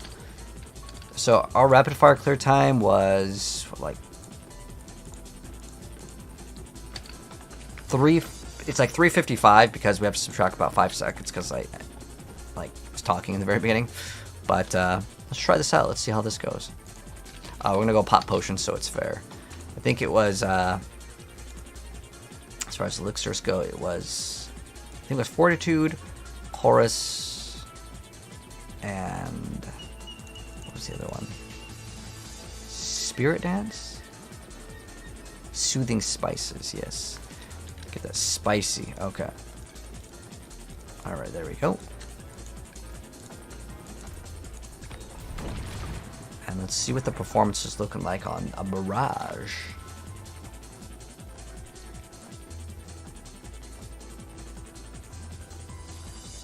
What build are we testing? Oh, we're not really testing at this point. I'm just recording background gameplay so I can do like build guides, and I like to have background gameplay while I do them. Alright, so Barrage. How good is Barrage in the next season? I can tell you it is absolutely god tier though. It's probably one of my favorite things that we have access to. And it is so dang good. Well, because we have... oh, we're kind of frozen over here. But it's so dang good because of the brand new stuff that we have access to. Specifically, the Crown of Lucian. Absolutely fantastic. And I think Barrage, in my personal opinion, is way better than Rapid Fire. The ricochet shots, the clear speed is just superior. But, like, you can play Rapid Fire without the explosion.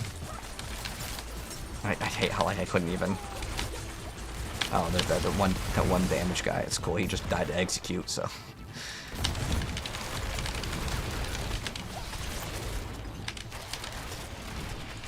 I actually don't even remember if I uploaded, like, one of the quick vids, because I usually do, like, a quick vid, and then I go over, like, the, I don't know, did I upload? I forget if I upload a video on a build, man. Because, like, when I played Diablo 3, I did a lot of builds every single season. And then, like, I would sometimes forget if I already uploaded the build. Because it's the same exact build, but sometimes people want to see Season 5 versus Season 20 or whatever. It's, like, a lot of times they are, like, pretty much identical. Well, I can tell you Rapid Fire compared to this is, like, no competition. Like, it's not even, it's no competition at all. The Barrage dunks on it by miles.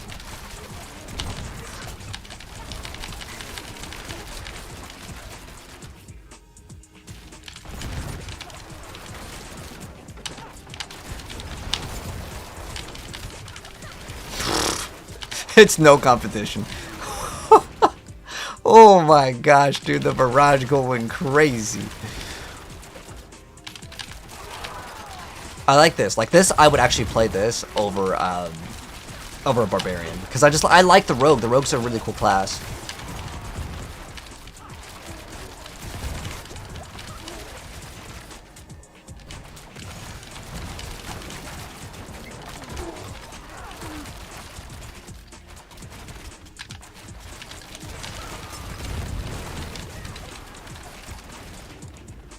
It's so good, man.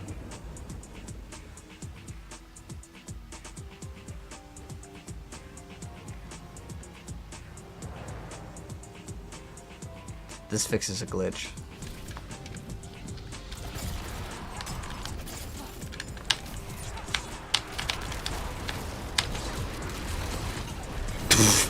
No, it is no competition. Barrage is way better. There's like not even a stagger that we were seeing on that. Okay. It is so much better. Holy. This is the Rogue build for the next season. Like, I'm 100% convinced this is the build. Andarios isn't bad, but like, if you put Andarios, sometimes it takes a second to proc, and I hate that. So, I'm definitely like, I'm gonna be running this for sure on the next season. For sure. So we're gonna go ahead and like tier that up. Let's go ahead and go at least to that tier 4.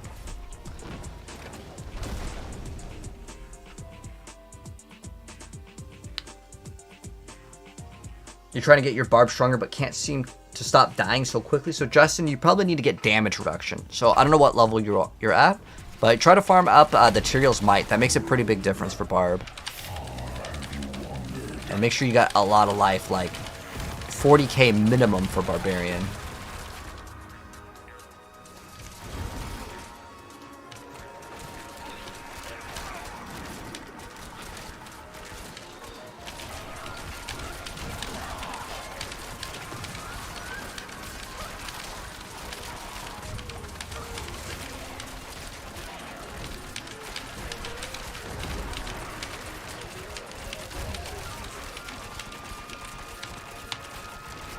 I'll check my Heartseeker Rogue again, but I don't think Heartseeker had even close results to what we just got. Like, in terms of speed. Because, like, one shot and, like, you're just clearing everything. But there is, like, a Rapid Fire has a chance to, like, bounce. But I want to try Rapid Fire without the thing. And see what the performance looks like. This whole thing is a giant waste of time, though. I really shouldn't even be doing this. It's not challenging. It doesn't give me any rewards. But as far as what I want to play next season, I don't know what you guys are... What do you guys plan to play next season, actually? That's a good question. Maybe you guys know something cool that I don't. So here's my plan. If Chain Lightning is the same, I'm 100% playing Chain Lightning. Chain Lightning is godly. But if they nerf Chain Lightning, then I'm just going to play Barrage Rogue. At least at the start. I'll probably end up making every single class and every single build, just like I do every single season.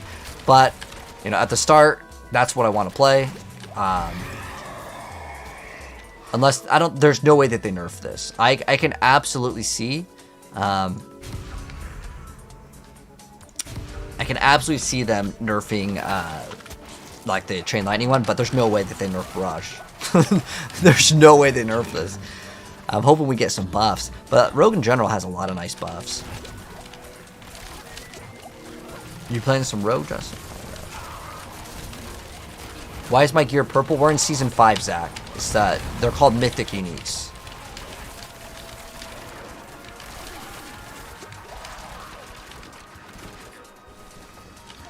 Next season is new hero. No new class next season. Season 6 is probably when we're getting it. I think that's the same time expansion launches, but we may just get the expansion. I don't know if they're going to do expansion plus a new season. That'd be cool. I mean, I think that is like a big difference, man, but... That is going to be pretty cool if they do that.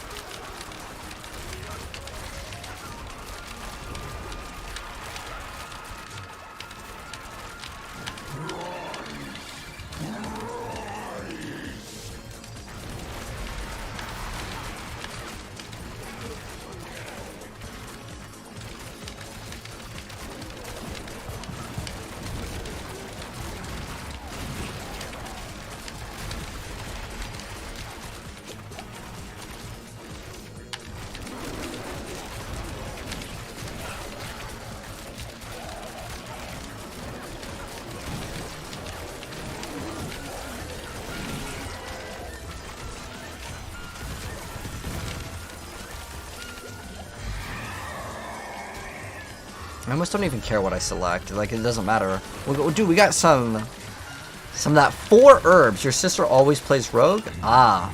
You always play barb? We're level 100 this season. We're still getting our butts kicked? Ah. So what I would recommend, Becky, if you need help to get, like, stronger, is look at build guides. If you're already level 100, do you also do all of your renown? Make sure you get all of your glyphs level 21. Get all of your Paragon points. Those are all free, like, areas of progression that require no RNG. Like, if you go do Nightmare Dungeons, you're going to get the glyph XP. And I would say, if you have everything maxed out, like you have all of your Paragon points, you have all of your glyphs level 21, your build just might suck. And that's okay. You know, Diablo is a game where you have to learn. And there's tons of people that will upload like video guides. If you want to watch mine, awesome. I work with Blizzard as a partner, so my goal is to make the game as good as possible.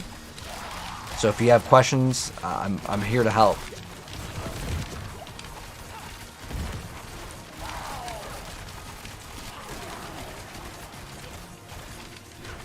But for Rogue, what you want to try to look for, Becky, is Victimize. That's like the build. It's called a Heartseeker Rogue is the name of the build. I have the build guide on YouTube, and you can watch and see how it plays, and if you like the playstyle, run that build. That build is the best build this season, by like a long shot. It's not even close.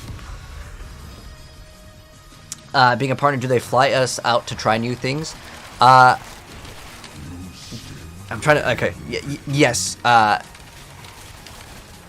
Most of the stuff, like, the reason why I was thinking about it for a second is, like, some of the stuff is under NDA, like, we can't talk about certain things, but if you were to go travel and you put, like, hashtag Diablo partner in the video, because you'd be required to do that, then, yeah, so yes.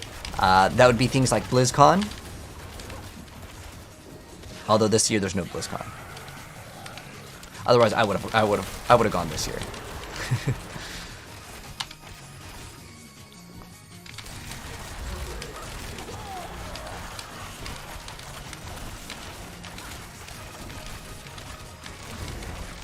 Do I have any gear for Necromancer? On Season 5... Right now we're on Season 5, Justin, so it's a different season. So I'm assuming that you're... I mean, if you're playing PTR, just farm... You can just oboe reset.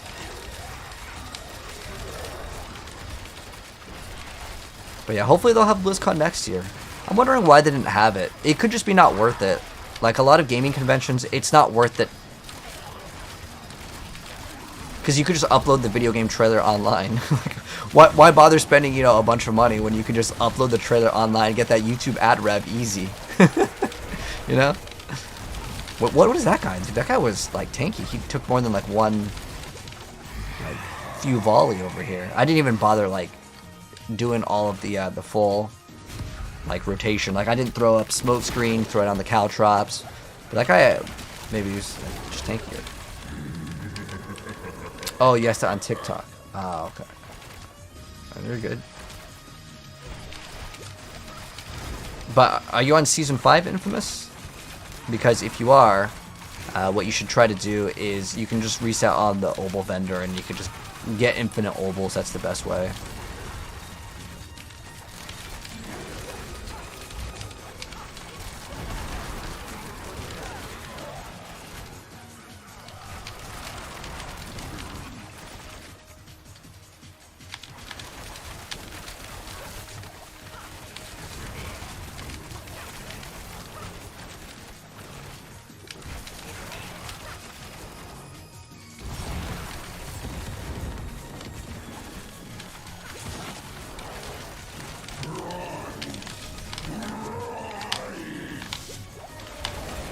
It looks like these are kind of getting like somewhat challenging. Whoa, what are these waves? I haven't seen this before. This is cool. Oh, is this new? I've never seen this, and I've done like 4 of these where like there's just like these waves. I want it to get hard, and I want to basically be able to die, but like we're just too OP.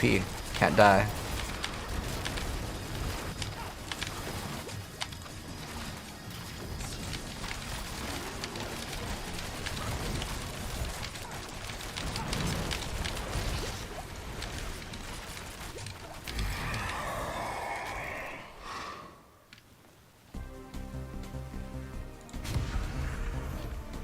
Infernal Demon.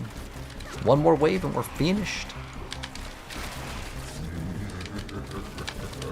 How's that new helmet, Lucian? A god tier. It is the best helmet in the game. And I mean every single character has to play the item. Like, it's that good. No joke. It really is that good. Oh, shoot. We got the new Butcher. Is it already dead? No. I got excited. I heard that there was a new Butcher, and that was him, but we killed him too fast. Our build is just too good, Kappa. I was excited. I was gonna hope to see like his new moves and stuff. Oh shoot, we actually almost died right there. My HP was it was David Copperfield. It was about to disappear. Can you do a tier 8? I don't have a tier 8 one. In fact, I don't know if it's really that easy to do a tier 8. The reason why I'm saying that is I know Rob tried and he died when he tried to do it solo. And so perhaps I think Rob's a good player. And he has like some of the best gear. I don't have everything masterworked, and I'm pretty sure Rob had everything like min-max because he was playing with Whirlwind Barb. And if he can't do it, I don't think I could do it with this character. Like if I got everything 12 out of 12, I would at least attempt it because that would make a little bit more sense.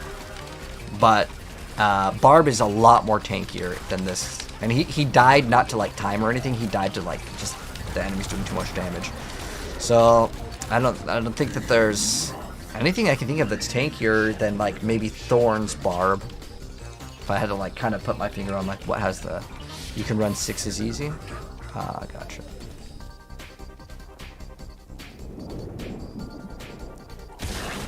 Let's see how this kind of performs.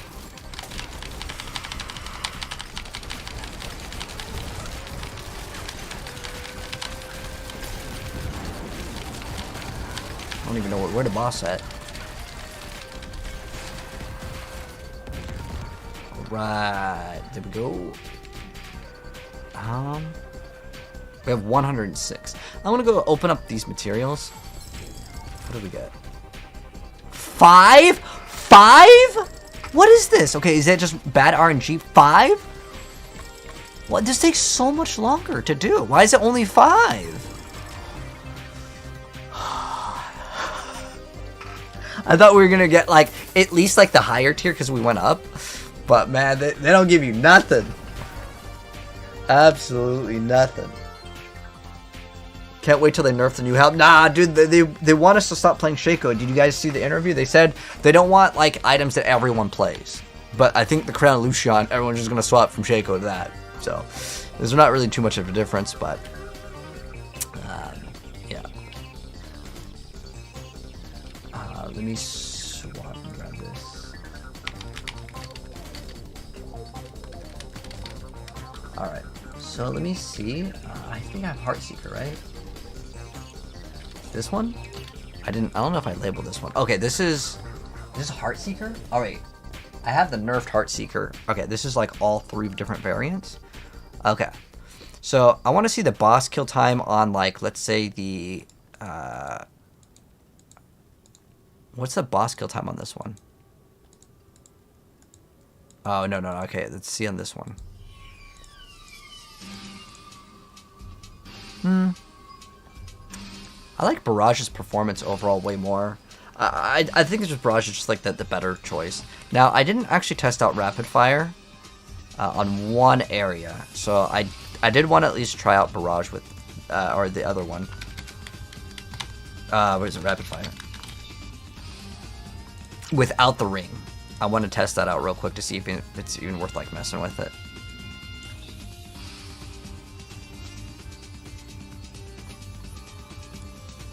Curse Touch.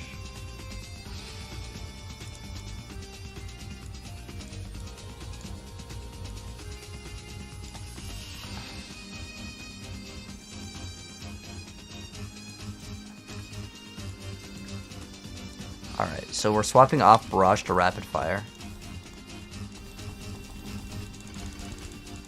But this time, we are gonna not run the ring.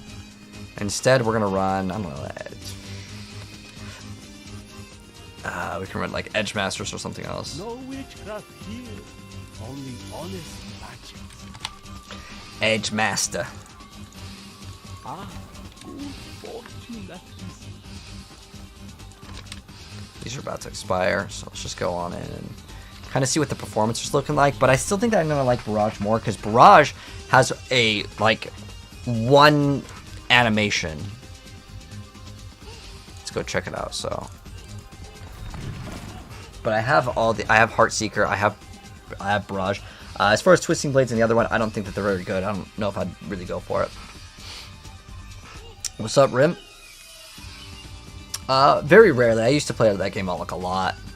But yeah, this is the Hound, the Crown of Lucian, so gives you crazy damage, man. Oh, this sucks, man. What the hell?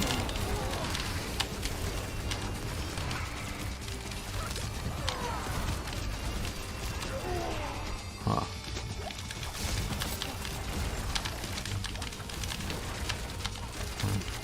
I mean, I like that it's bouncing. That's like kind of nice, but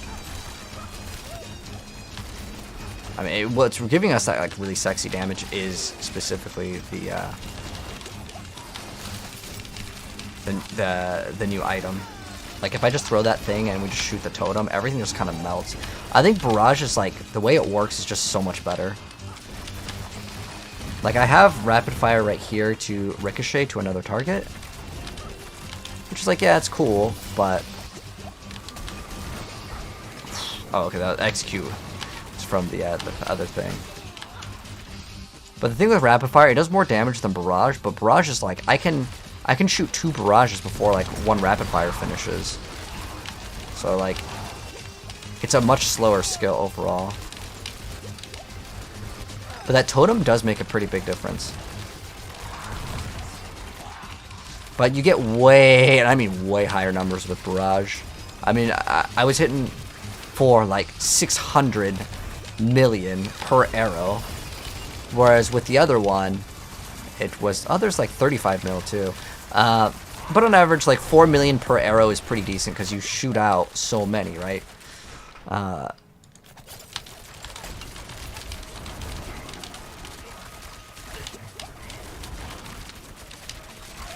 But what's causing us to do so much damage is actually the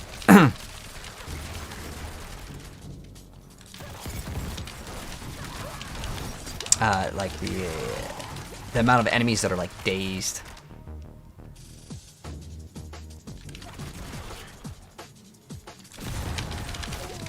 I could probably push way higher in the pit. I would do it with Barrage, though. I don't really like this build. I don't like rapid fire. I like rapid fire for the one-shot potential, which is really cool. If you want to do bosses, I think rapid fire is better because it has like higher numbers. But Barrage just feels way better. Barrage is like one of my new favorite skills. Alright, so I don't think we really need to do any testing with this. I just don't know if I've uploaded Barrage yet. I already finished rapid fire.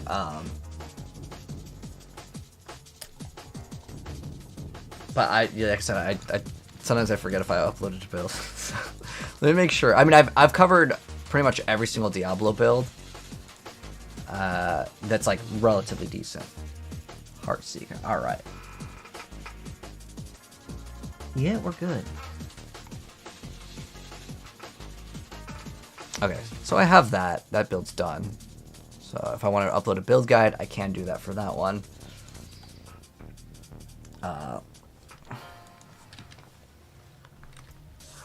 I think Andariel's and Barrage are the top tier builds for Rogue, and then after that, I didn't really like Twisting Blades or Flurry. I felt like those were so much further behind.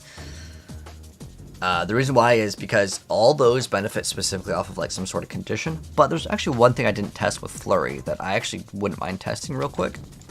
Because now that I've tested out, is Barrage better than Flurry? Is Barrage better than Rapid Fire without the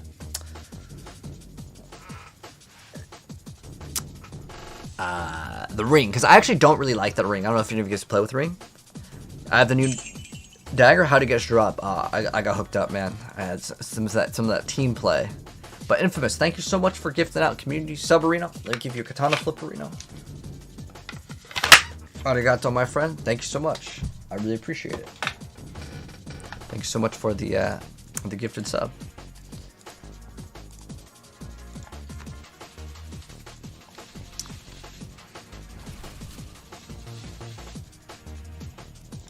I got you, Rim. Thank you, man. But yeah, the new dagger is really good. This is like an easy recommendation for the rogue. Like, I think every build will have to play it. You only get half the loot when you play in Season 5? Half the loot? I don't know where you're hearing that, unknown. The only exception is in the pit. You get less materials if you do play with people. Whoever opens it gets more. It's kind of how it works. But if I did just swap the ring over here, let's see. How much damage can we actually get out of this thing? Like, I'm actually genuinely curious.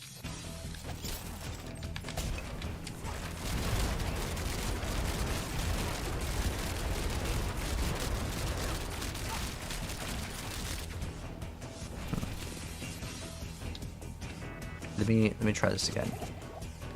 Well, I mean, like, can I see the number? It's too hard to see the numbers, though, to be honest. Like, I genuinely can't even see the numbers. And actually, I want to double check with those crazy number hits. Because we have something that has stun, right? Okay, there's stun over here. So if the stun procs, we get crazy numbers.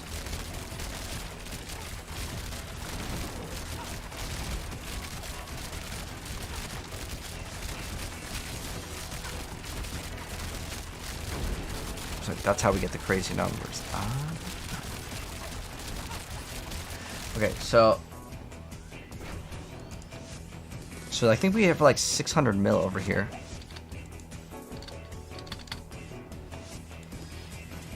Holy! Yeah, because I was actually really impressed by that.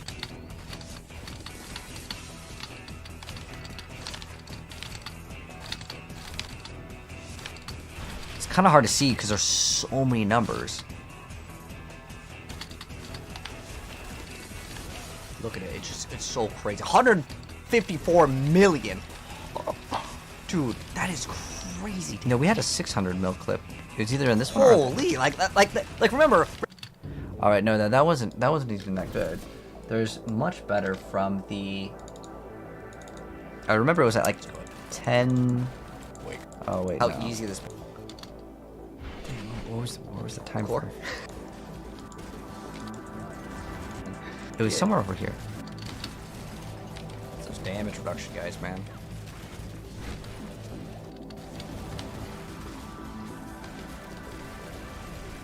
We hit for like another like 600 mil or something. It was something ridiculously high. It's different though than the base game. Where is it? I mean, for the boss. Yep. Those damage reduction guys, man.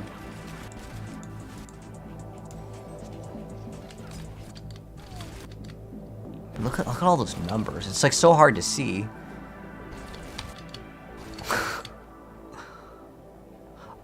I wonder if that's from the execute. Was that from the execute? Let's see.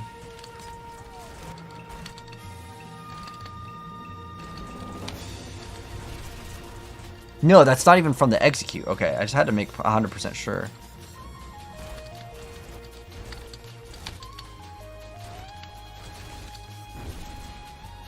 Yeah, look at that. See, execute is at 27. Also, if it was execute, I think it would kill everything.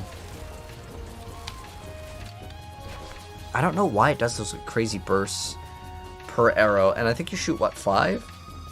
So, yeah, that'd be billion in one volley if it hits per arrow. The thing is they're just dying too fast.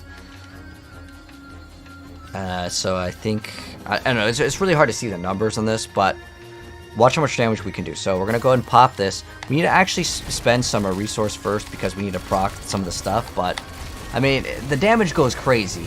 Absolutely crazy. It's hard to see, but just trust me when I say, on the higher end, if certain things are matched up, actually, we actually missed out on one of my buffs. So the other buff, we could actually even go higher if I popped like a crit strike damage or something like that. All right, let me see.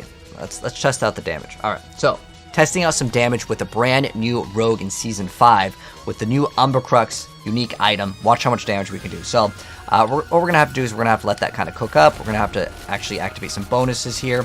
And then what we're going to do is we're going to activate a marksman skill, and then watch the numbers. It's going to go crazy. Like, it's pretty hard to see the numbers, but just trust me, the numbers, you saw a couple 50 mils, it can hit for 100 mil. It's just that these conditions need to be met to go crazy in damage. But this rogue build is going to be probably one of the top tier ones. Barrage and Rapid Fire are actually looking really good in the next season with Umbracrux. It's going to do some crazy damage. You don't see numbers for XQ. Oh, thank you for letting me know, Kanna. But it's really hard to see the numbers. I was going to try to get like a YouTube clip, but I literally can't even see the numbers. But in terms of how much damage we dealt, I mean, it's a pretty big number.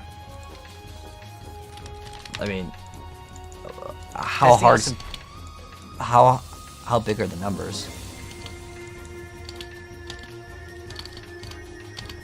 13. Oh, you know how we can get crazy numbers, though. I know how I can get crazy numbers. Like, I'm trying to think of, like, if I want to just go for YouTube thumbnail damage, which is like, you know, it definitely will give you the highest number. So what we would need to do is throw intercom in a two-hander. Throw an intercom in two-hander guarantees, like, the highest number. There's really nothing that beats that.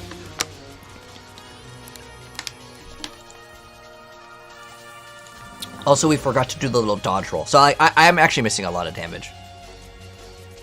Yeah, we don't want the ricochet. We want... how long does this last? Is it for 5 seconds or 3? 5 seconds, okay. So we open up with evade. Alright, actually, we're gonna get crazy numbers this time, alright? Alright, ready for big damage numbers. Alright, so with the rogue, we're gonna go ahead and obviously just do the same thing that every rogue build needs to do. You gotta start off with caltrops. We need to activate our Ring of Starless Skies. And then what we're gonna go ahead and do is we're going to do a little roll, activate some of these bonuses, and then watch these numbers go crazy. It's kind of hard to see the numbers, though. Let's be honest. It's very hard to see those numbers. Alright, well, let's try it again. I really wish you could, like, somehow, like, only show numbers above a certain amount, like, only over 100 mil, that they would pop up. But, like, it's, I don't know how you would, like, do that in the game. But yeah, we definitely needed intercom, and then, I don't know if there's anything else we can get for, like, damage here. Accelerating actually could be swapped, because, like, we don't really need more attack speed. I just need to activate. Like, if I'm trying to go for the highest number, we'd obviously should go pop, you know, elixirs and stuff, but I'm not that dedicated right now to just get, like, what I consider fake numbers, but it does make it exciting sometimes. Ooh, what about True Sight?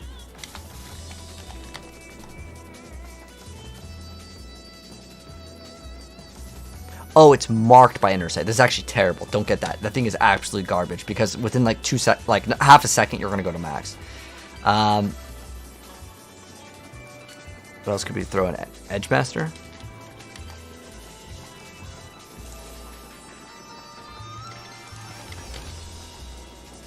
That one's easier. I mean, Elements technically gives you 10x more, but you gotta wait for the rotation, and I hate waiting for that damn rotation.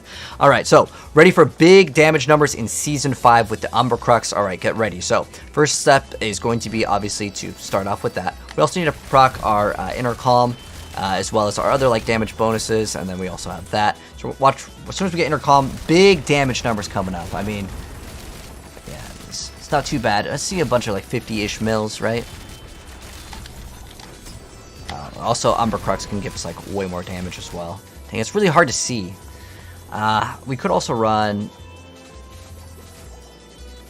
There's, like, poison. What the hell? That's crowd controlled.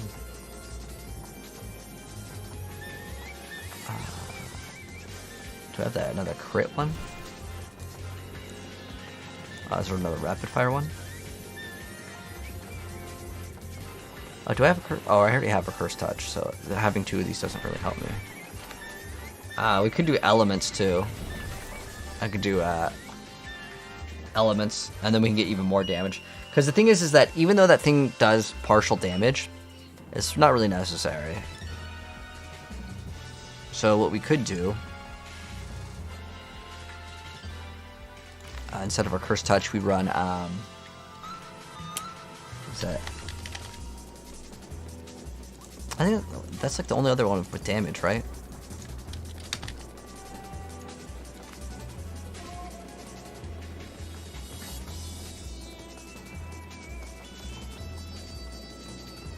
Oh wait, what? Why is it in defensive? We need more damage.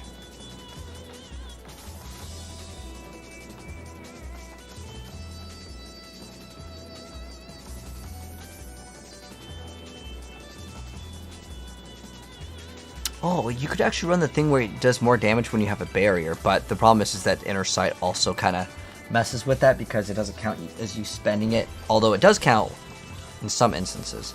So it's going to be, what, physical, so we need to wait on the rotation on this one.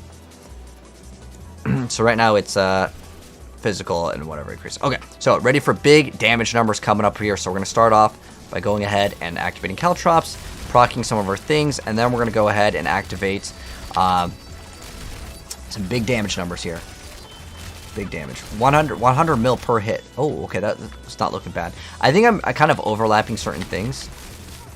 Oh, you can't execute those anyways, so I guess if I want to go for big damage numbers, we need to wait for this rotation. Okay, so big damage numbers coming up. We're going to go ahead and open up with caltrops, as well as like one of these, and then big damage. Watch. No? What's not proccing correct?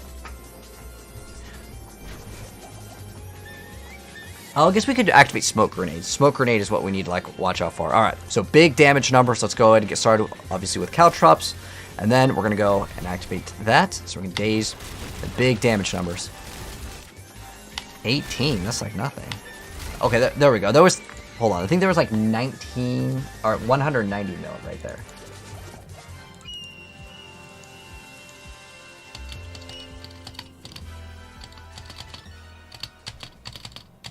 Or am I tripping? Oh, no, that was the wrong vid.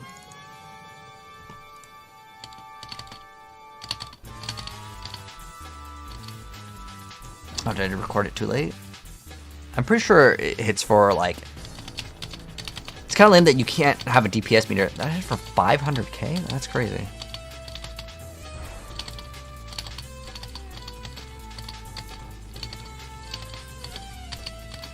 Not that one. That was an overpower hit. Wow. That's what we want to see. That's what we want to see. Okay, so we're getting like 100 mil per, about on average. Sometimes there's a little bit more, sometimes a little bit less. But if we're getting 10 of these arrows, that is 1 billion per volley. Granted, that does require everything to go right. But that's pretty good. I think that is what I would consider like respectable damage. Big damage numbers. Big damage. Okay.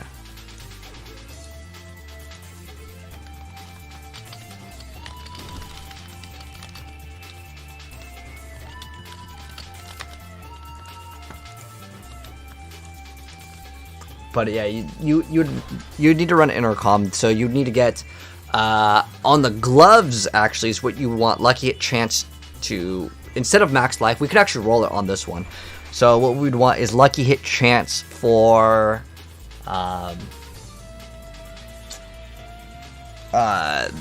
vulnerability, because we have to put vulnerability somewhere in the build.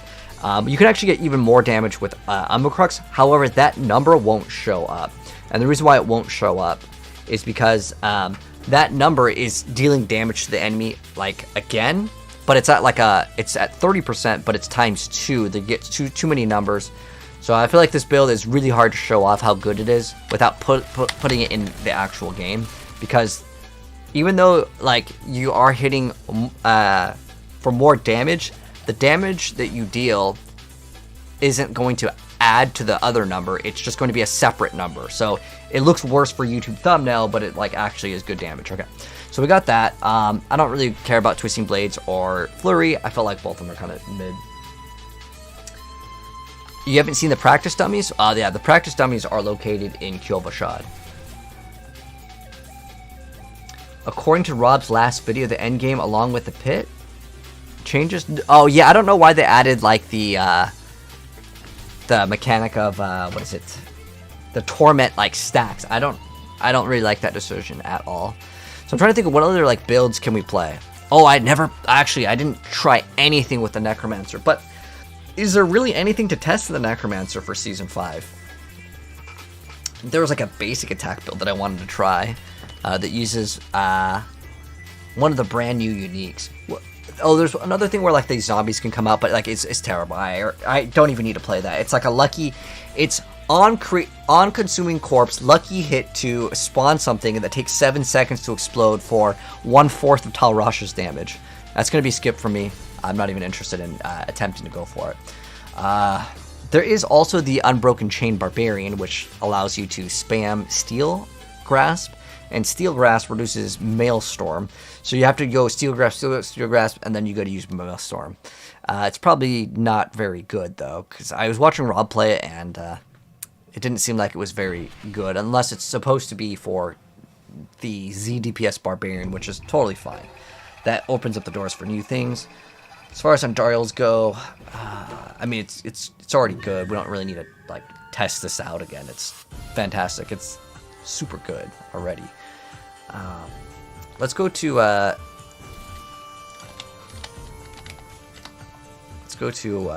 check out what else is here.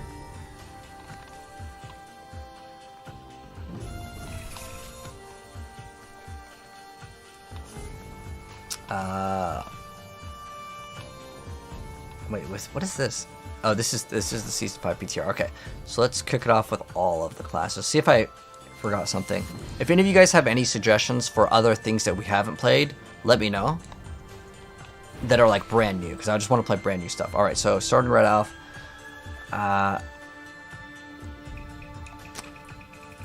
Cataclysm unfortunately doesn't even do damage, so getting this item is pointless. It does give you vulnerability. If you can keep this up 100% of the time, you have unlimited spirit and infinite vulnerability, which is okay, but it's not like I can't build something around this realistically that's like super brand new. I think the thing that you could play actually is you could do Hurricane. You could do actually what I was thinking about doing. It's a really hard build to get the gear for, but if we ran Bjorfing Tusks with Hurricane, we would have infinite vulnerability, but you don't benefit off the unlimited spirit. You just get 80x damage. So you get some more damage. It's something to maybe consider. It still requires like the whole like cheese thing with the werebear, where you go werebear for 12 seconds and then you activate the skill that guarantees overpower on all the Hurricane hits, and it does help out with that. But I'll think about that one. And then let's see, what else do we have? Not enough monsters in the pit to spawn the boss. Oh yeah, that's a bug. This whole like PTR is actually a mess. So I'll probably make a dedicated video towards that once the PTR ends, because I want to focus in on tests and stuff here. But this whole sever thing, I don't think that matters. Like, I can't make a build with it because it has a cooldown. If it was just sever dashes you forward, and then you just delete this. Just delete this line, and then you have something cool. But because you can make it cost like double the essence or something, I don't care. But just like, you can't put it at a cooldown and make it a new ability that you're going to spam. It has a... I mean, that's a very big range. I mean, if you put this in... it's a mobility, so you put this in an amulet. I mean, if you have a 3-second cooldown, it's not like it does crazy damage anyways. Okay, so you have a dash, that's it. You just have a dash. So you have to waste one thing for it. Like, things that every build normally has. Because you still have to equip the skill, it's not like it's a free skill. And then you probably still have to put points into it to get whatever bonuses. I think it's pointless. I don't see anything fun to play with Necromancer, other than that there is the new boots, and I have them. Wherever the boots are. So, Bone Prison Traps, and it shoots 30 bone splinters. I have a perfectly rolled one. So, it does require Bone Prison, and Bone Prism has a long cooldown anyways, and so I don't think you can make this very good. But if you ran, let's say, Pain Gorgers and activated, like, say, Bone Spear for vulnerability, and then, well, you have all of these things shooting... I mean, 30 projectiles sounds like it's a lot, and it is, but not when it's over, like, what's the duration? It's like, it takes like 5 seconds for it to actually shoot all of it. So, it's probably still not going to be that great. That's the way I see it. I don't see it being like viable. I'll maybe try it. But right now, so far I'm thinking about, let me write down what I'm thinking about. So we can try out Hurricane. There's actually a really cool thing that you can do with Hurricane actually, but it's a real nightmare to roll because it requires a Greater Affix Amulet roll to be good. So there's also the Cage Necro. I don't even know what to really call it, but that's like the best. The Rogue is really cool. This thing is actually pretty busted because what you can do with this, and I'm pretty sure you can do it with Hectic.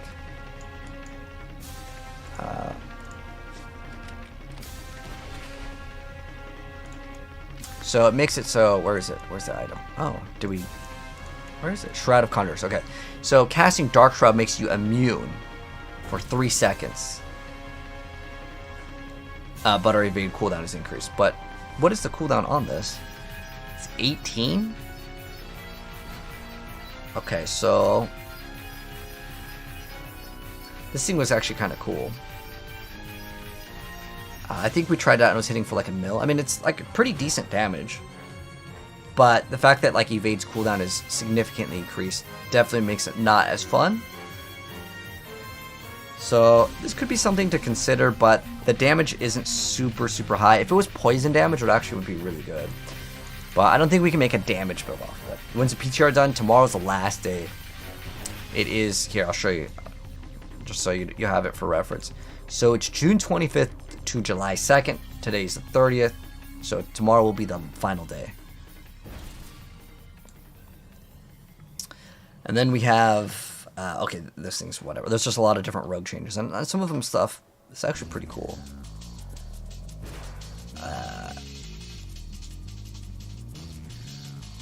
It's doubled if you haven't used a defensive skill. Wait, is this... I mean, 30% movement speed is kind of nice, but like, there's no way you... Like, I know that everyone plays double shield teleport, but the problem is that like, you're giving a mobility skill, but then you're telling people don't play teleport. Like, there's no way you don't play teleport on a sorceress. It's just like, you get damage reduction, you get mobility, you activate your Tal Rasha ring, no one's gonna not equip it. Like, I don't think it's usable. Okay, so with Sork though, like, I don't think any of these really matter. As far as Barbarian goes, we've already tried Whirlwind as well as Bash, and those are the two good builds. The Overpower one, I have the gameplay somewhere. I just have to like scroll through it. I didn't really like it. I feel like it's basically a skip. Not going to recommend it at all. It needs to be way stronger.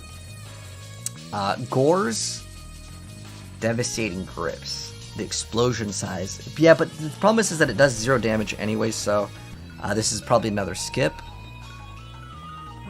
Druid Landslide could be probably pretty decent if we play Werebear Perma, but that requires Vasili's Prayer, which is 100% a no-go.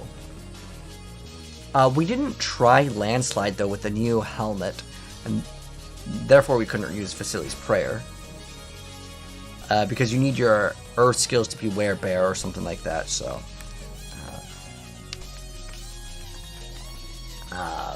that makes that build so much harder to play, because the problem that you have with this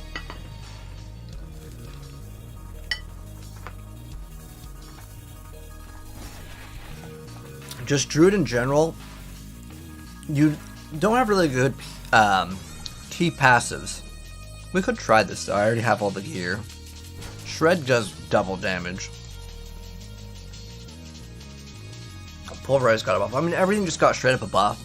But Landslide took the biggest number of changes. I mean, look at all the damage that all got increased. Hurricane is pretty big, man.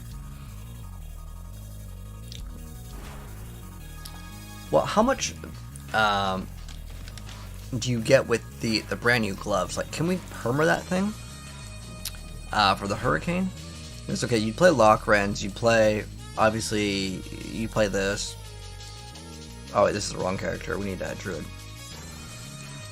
And the new gloves? What was it called? Bjorn Things. Okay. So, I need to do this real quick.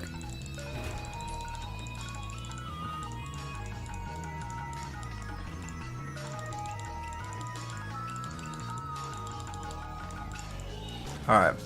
So we get... Okay, so if I get this 12 out of 12, does it go up? Ideally we get that. Dang, we get that thing up to 7. Holy. Dang, 50% increased duration.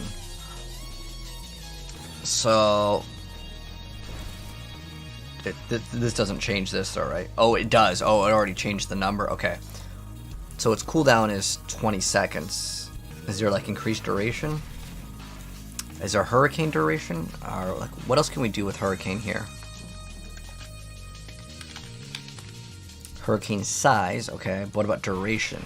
Well, they buffed the damage, but I haven't really messed around with the hurricane druid. Is there another way to like keep it up 100% of the time? Oh, there's hurricane cooldown that you could, you could put 1 on. So it's 30% increase. Now I don't know if the increase works with the ranks. I'm guessing. Does that like change the number? This doesn't seem to change the number at all. So if you have another 60% duration, does this not affect it? I thought, oh, it does, okay.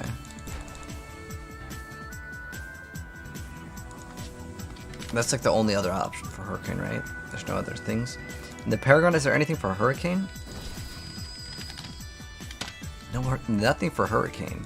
Well, I should probably just look at the Hurricane Druid on max roll and see what they have.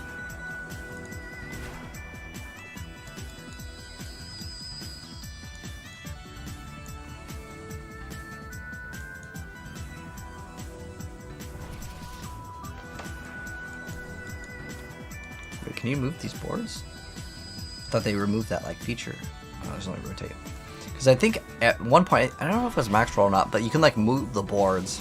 Like you can like swap them. But I guess it's just basically just stacking as much damage as possible. Now this got a pretty big nerf though. It used to have no cap. What did it actually go from? I like how you could swap though. Dang, you went from 142. Dang guys, that is a massive nerf. You go from 142 X damage to 40. I don't even think that there's a point of even playing that thing.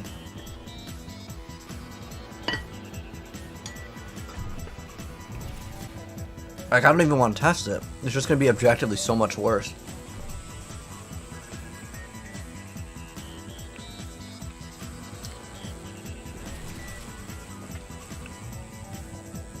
Yeah, I don't see me enjoying that at all. It's going to be really hard. What about Ariet's Pants? Does it work with Call of the Ancients? I don't think there's anything that you can use with it. I don't even remember how to spell that item. I know what you're talking about. I have them.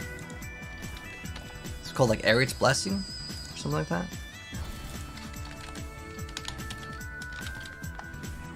Is that what it's called? Ariet's Blessing?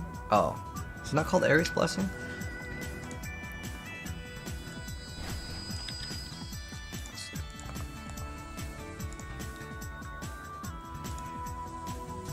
Oh, it's Ariet's Bearing. Yeah, but I don't think they changed this, did they? Did they update this thing? Because, like, they make so many unique items that are so garbage. Like, what's the point of this? They come out, they do, like, mediocre damage, and then they just leave. And they only last for 4 seconds. I think they need to be up 100% of the time. They should just say, instead of ultimate cooldown reduction, just your Ancients last forever. And you just get 25x damage, whatever, and they're cool. And then they're, like, fun. And then, like, they're damage on pants. Cool. You achieve something. But at the moment, like, damage reduction is good, maximum life is good. Well, the ultimate cooldown reduction of getting, like, the ultimate that does nothing is pretty weak.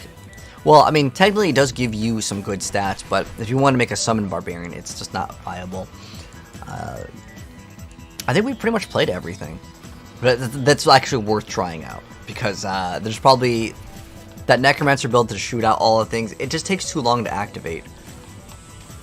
So because of that, I don't think I have too much interest in the Necromancer, but we can check what the Codex has for, like, let's see, oh, we would have to actually go to Temper recipes.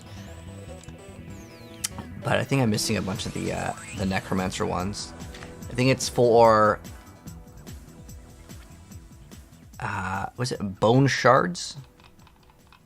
We should just go to the necromancer. I have the necromancer anyways. The necromancer build, so you basically cage everything inside of a bone prison, but I think it's going to require like just way too much work even to test it out on PTR, and it's probably going to be very meh. And so what you do is you use bone prism. It's a brand new pair of boots. How's the druid on the new patch? It's probably okay. Not the pet druid. I tried the pet druid. I think that thing is terrible. Like, it's so underdeveloped, and it's just like, I don't know if you've ever played Raze, but like, it's just like, okay, you keep on throwing enough buffs at it, maybe one day it'll be good, but it's just like, it's just so far behind.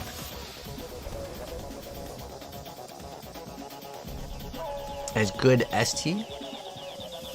What do you mean by ST stakes? So right now we have, this character just needs like a full inventory clear. But it's these boots right here, and I'll show you what they look like and kind of show you what they do, and maybe you guys can come up with some cool ideas for it, because I want to try to make them good, and I'm going to remove all of the minions here just so they get out of the way, because otherwise it's going to be quite annoying to have them attacking the whole time. I'm trying to show you guys how it works. The problem is that Bone Prison has way too long of a cooldown. And on top of it having a really long cooldown, it takes too long to get the damage out. The boots are used in Bone Spirit build. These boots. Oh, because of Bone Prism cooldown, because it can have the thing activate twice. You know, Bone Spirit might be kind of cool to mess around with. We can maybe think about that. But this is kind of how this thing works. So, you throw it, and it's going to shoot at him. But the problem is that I have with it is the cooldown is too long.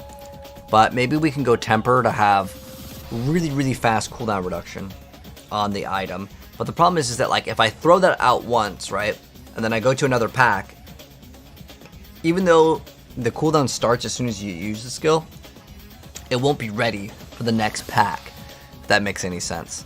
Like, even if let's say it's really good and it one-shots everything, right? I run Pain Gorgers and I fully invest into all basic skills, maxing out Bone Splinters.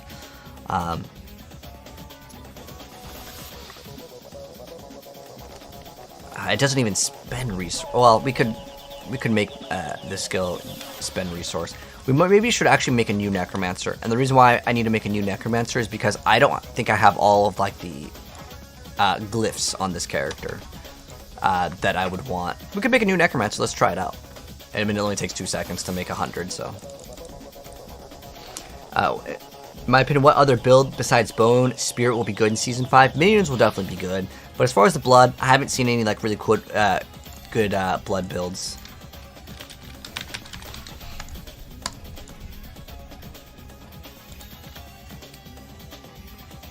The best rogue build currently for Season 4, Victimize Heartseeker Rogue. For Season 5, probably Andariel's. Andariel's and Barrage are the top two, I'd say. Or you could run Rapid Fire too, but I think Barrage is just, it feels way better. If you've played Barrage and Rapid Fire, you'll know what I'm talking about. And the reason why it's just way better is because Barrage has a really fast animation for the attack, but it's, if you want to play ranged, I would go with Rapid Fire if you want. If you don't mind playing close up, Barrage is just objectively way better. It's just so much smoother. It clears out content so much faster. And then on the bosses, I don't know if there's some bug, but the main difference is the clear speed on the boss. On the other build, it's just it is definitely noticeable in terms of difference.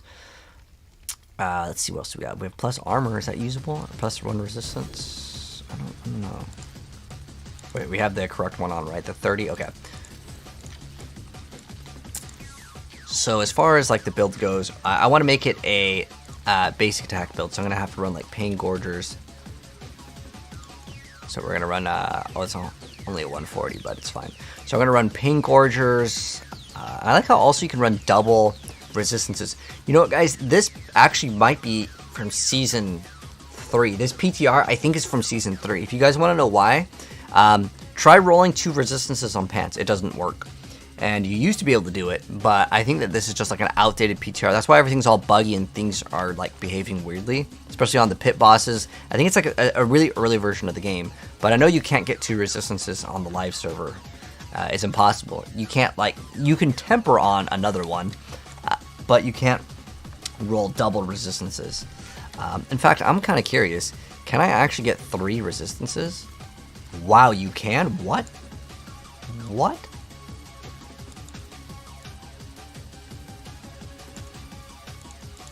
Can you? Kind of curious though. Maybe you can't. Let's see. I mean, oh no, you can't. Oh wait, no, you definitely can. What? I want to see if you can. The thing, I just had 3 bone splinters too, which is the thing we actually want. But the rest of the stats are so garbage on the item that it's probably not even worth it.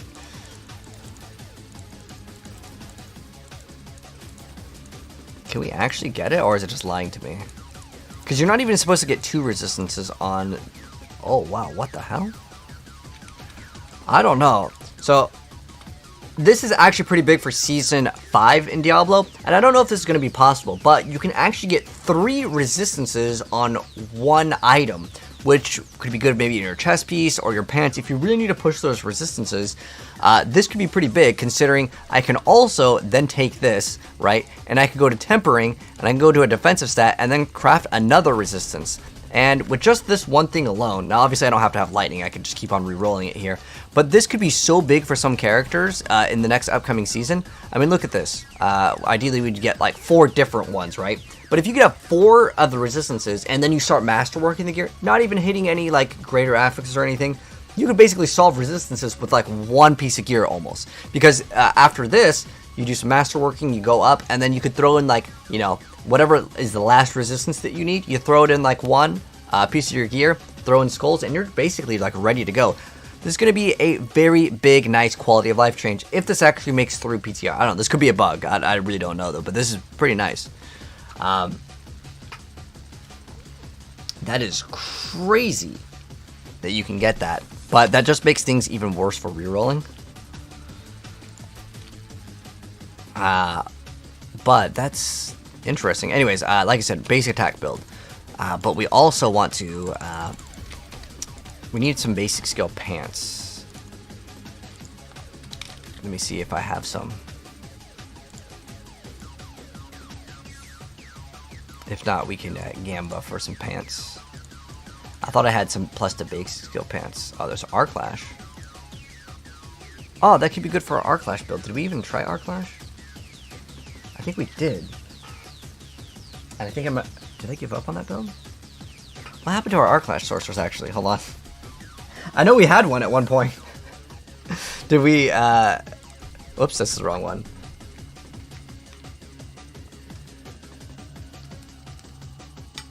I'm gonna try out Arc Lash. The best sword build right now, chain lightning for Season 5.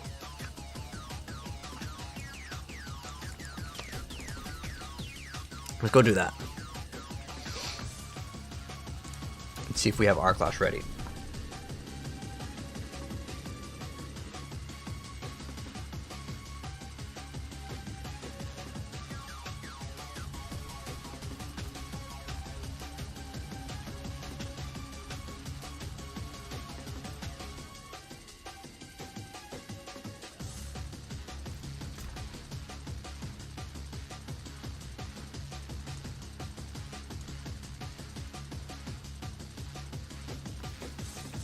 Okay, so Elsa has Thorns on it and Life per Second, which are 2 bad stats. So unless I was interested in playing the Thorns variant, I don't think it's very good. Now, what I actually think is, ooh, you know what could be really OP just thinking about it now? What if we actually made, oh, I'd have to farm the item though. It's probably not even that hard to farm. We'd have to go get an eagle horn.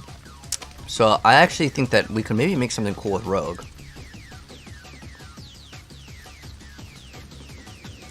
Let me actually look at the stats. And the reason why you can run Thorns on Rogue is because you can crit with Thorns on Rogue but no other class.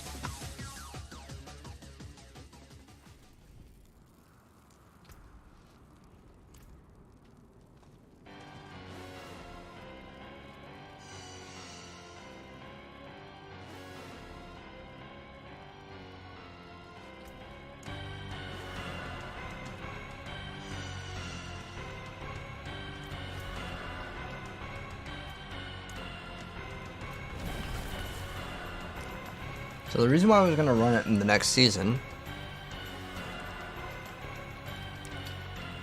is because Rogue got a lot of nice buffs. I mean, there's a lot of changes to the class in general as well. But there's one in particular that I wanted to try, which was, well, we have to, like, do damage, though. That's the problem. Like, I actually don't want to deal damage. Like, I wanted it to be, like, actual just thorns. But we can try it out. So what we need to do first, guys, is get a bow. We have to get the Sky Hunter. Wait, no, is it Sky Hunter?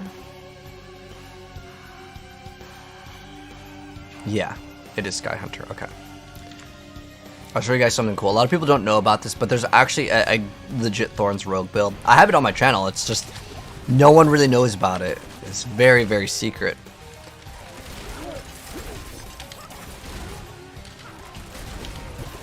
The reason why it's so good is because Rogue is the only class that can give you some sort of like guaranteed crit strike consistently. Well, you can do it with some classes, but it's like it's very hard because it's like you activate the skill, then your next core skill or your next something will be like let's see if we get on to first try. Let's go, come on. Oh, it's not 925 though. We need to get it to be 925. Or we'll just try a couple times. I mean, it shouldn't be that hard to get. But we want this to be 925.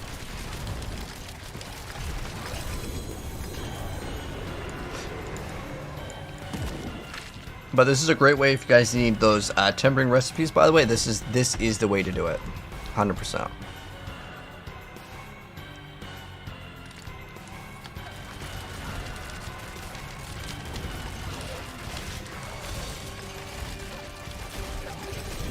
I don't even know if the damage actually matters, thinking about it now. But, okay, so this is like a whole nother like project. Let me like double check, because if I do this, I'm gonna have to take apart like a lot of stuff. Hell Tides for GA, the best way. Yep, to make gold gods. Yep, that is absolutely the best way. Actually, the best way is to buy other people's items and flip them, but that's actually a pain, so I probably wouldn't do that. I hate doing that. I hate like talking to people on Diablo trade because people don't know what their items were worth, and they're like, no, I don't really want to sell this item for the price that I listed at. I want to sit there and wait for 4 days and have everyone message me, and then message someone like a week later and say, hey, I'll sell you the item, and by that time the other person is gone. Yeah, I would say it is still probably the best method though, is to flip items. But what we're going to do is, I think we're going to play Thorns, because there's not really a core skill or a...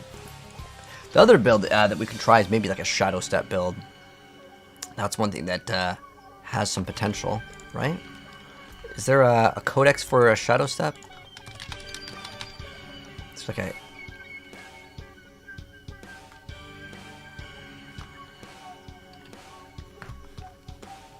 It has an additional charge, killing with it recharges it. I think there's isn't there like some other ways to get like really big damage on this?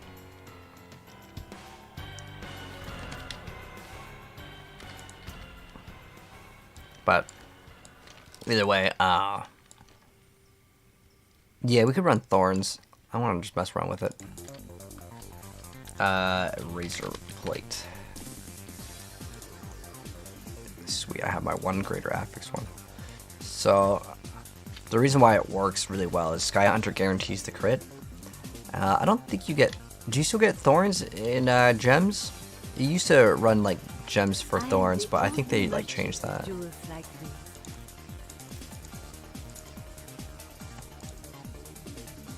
It doesn't really matter which one we look at.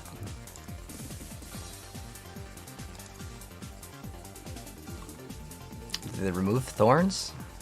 Unlucky. Willpower. It's all just like main stat, right? Barrier generation. I feel like Skulls could have maybe had some potential for that. Okay.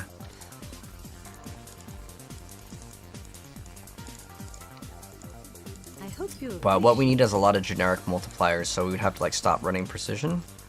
And we'd have to run something that spends resource and then also heals us. And you know what actually does a pretty good job of that? Is Flurry.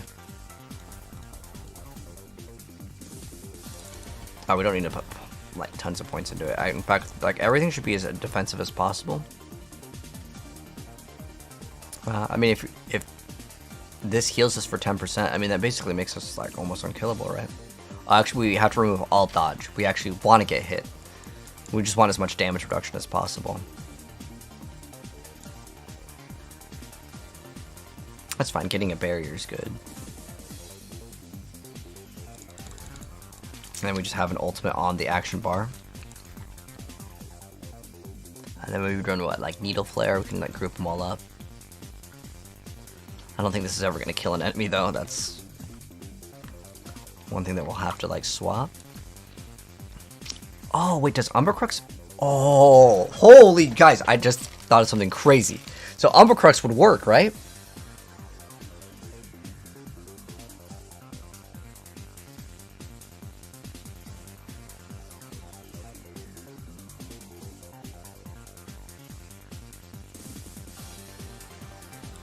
It's actually really good.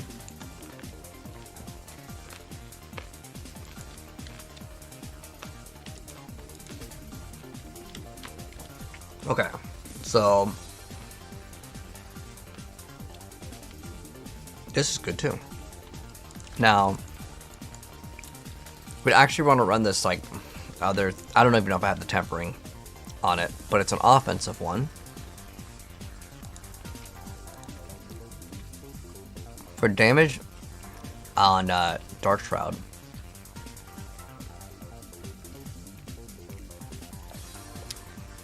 Ooh, so it's Subterfuge? Damage per Dark Shroud is pretty damn good. But it would require us to basically get a whole new set of gear. Okay, actually, we would need what, one ring? I can just like roll everything off though, it doesn't really matter to me.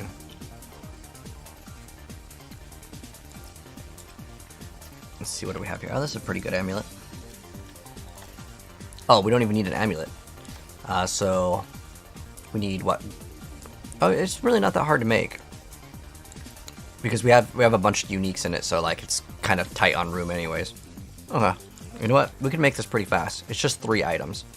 So we need a crit strike damage sword, which I probably already have. Ideally, a greater affix. Oh, we should just type in sword because there's going to be too many items. Life, overpower, strength, max life.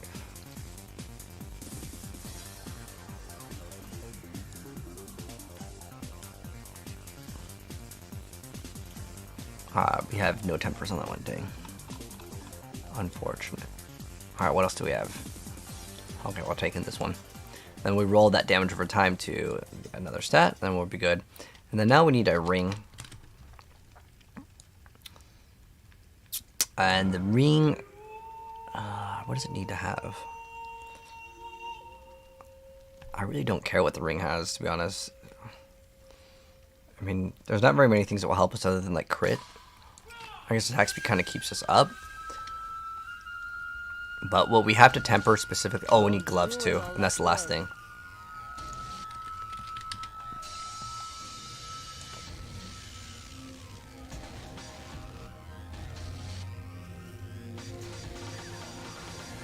No power though.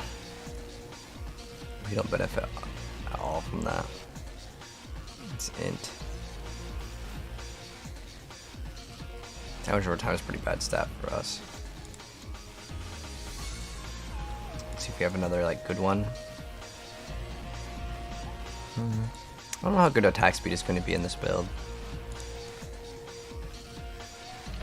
I mean, we could just maybe just run the flurry gloves. I've already pretty much, like, I'm already done with that build.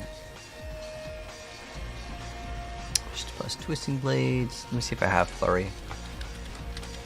Unless I like rolled a really good stat, then I'd feel bad. Okay, it's just dex. So instead, no, it's actually fine.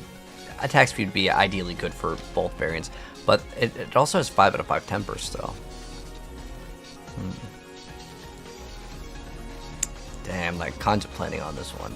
The reason why is if we roll off the damage to crowd control. Actually, the other one's totally fine too. Just the like it's not a bad stat anyways. I want to go for it. So it's an offensive one called, yeah, Subterfuge Expertise. So it's damage per Dark Shroud.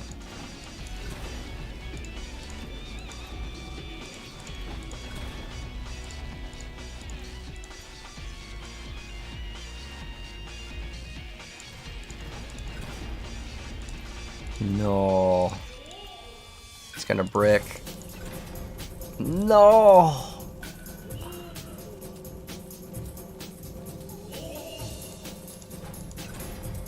Oh, unlucky, dude. We just bricked him. Feels bad, man.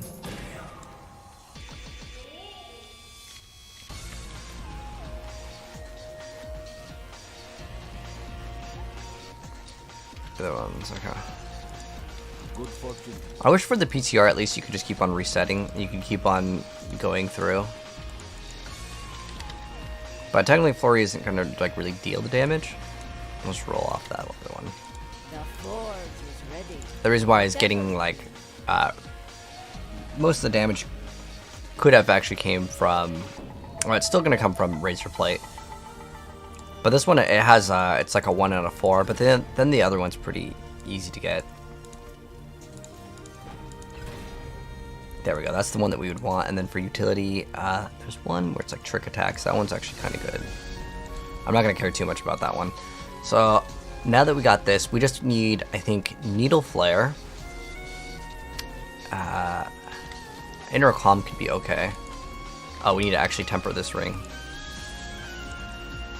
Oh, we have to temper both things to have the thing that we want. So that is the damage per Dark Shroud.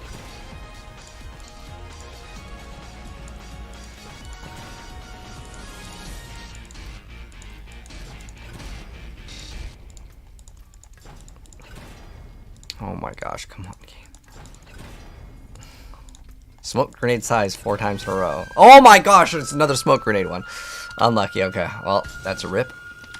We have some obols. Give me a sword. Not much, is it? Come on. It seems It's like your laggy. prayers have been answered.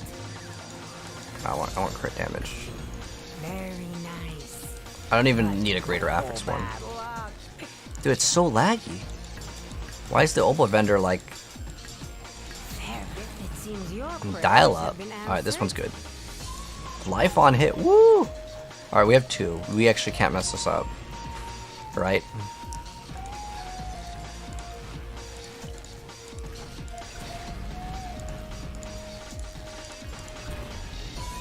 Oh my gosh, smoke grenade every single time. Smoke grenade, smoke grenade. That's another smoke grenade. Damage per Dark Shroud, there we go. And then after that, we could get like Flurry. Or actually, is it not on this one? Barrage Pen Shot. Is it in the other category?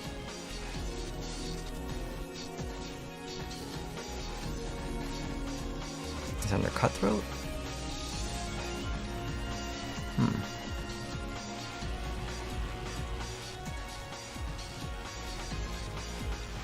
No. I just don't have the thing, I guess. Unlucky, but it's fine. I'm not really worried about that. Okay, so now we're gonna go throw on the ring. As far as the resource goes, I don't really feel like there's anything that's important. Dark Shroud cooldown reduction. You get 20% cooldown reduction on Dark Shroud? This is almost another project, actually.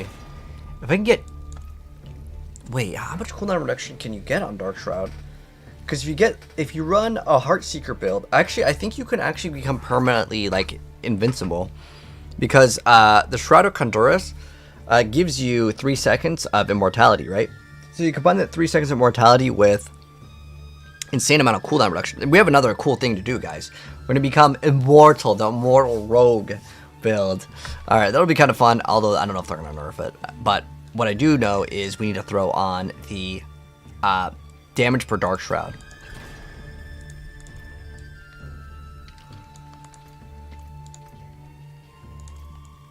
But it's like a really hard roll. It's a 1 in 4, but it never rolls to that one. It's always smoke grenade, smoke grenade. Like, definitely different weights on these rolls. It feels like, okay, thank God we got it. Okay.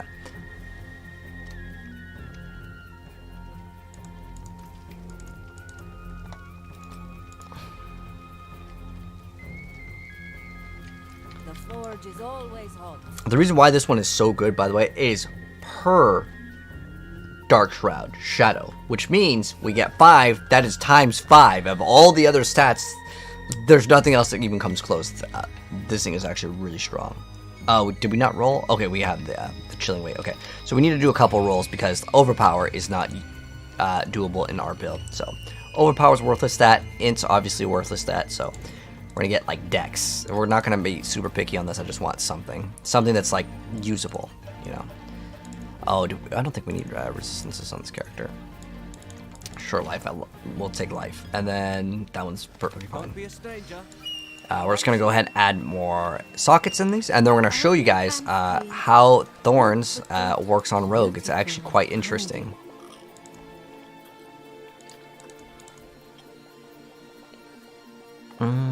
Now, we only have a few aspects. Okay, so we'd run what? I hope I have. Yeah, I'm pretty sure we have it. We need. Oh, what is it? 1, 2, 3. So we just have to have an ultimate on our bar, and that will give us regen. We need Aftermath and the amulet probably, but this thing's pretty good too. But I think it might be more important to have the amulet.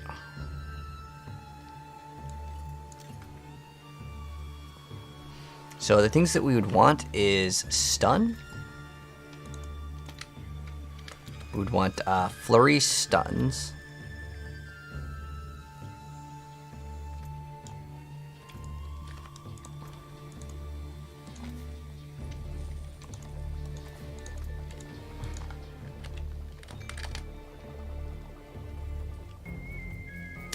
Okay, so we have that. Actually, I think we have to put this on the amulet. Sweet. Do we have any other thorns?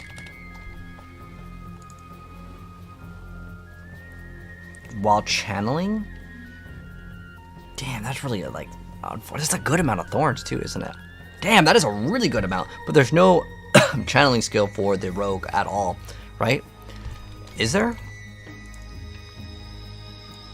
I'm gonna have to do a max roll because like they limit you. You can't just type things in, which I think is really dumb. I don't know why they have it set up to click. It should be either click or search, but let's go see if there's anything for thorns. I don't think there's anything for thorns at all. Or what was the other thing I was looking for? I'm pretty sure you can get ranks to Aftermath, right? In Amulet? Or is it in like the defensive slot now? Shoot. Do have to get... Damn, we can get Aftermath instead of the bonus damage. Okay, hold on. Well, I'm pretty much done with this build anyways, right? I have all the items, right? This was taken today. Properties. Today is June 30th. Okay, cool. This was taken today, so like it has all the correct stats. Because I'm gonna basically take apart this build, I think. And the reason why is, well, it's not bad. It's just that like I just want to take it apart because I want to make a brand new build to see if it's any good. Because this build could be a complete waste of time. And then this way you guys will know. So what we're trying to get is Aftermath on all of these. How many did we have on this one? We have 1?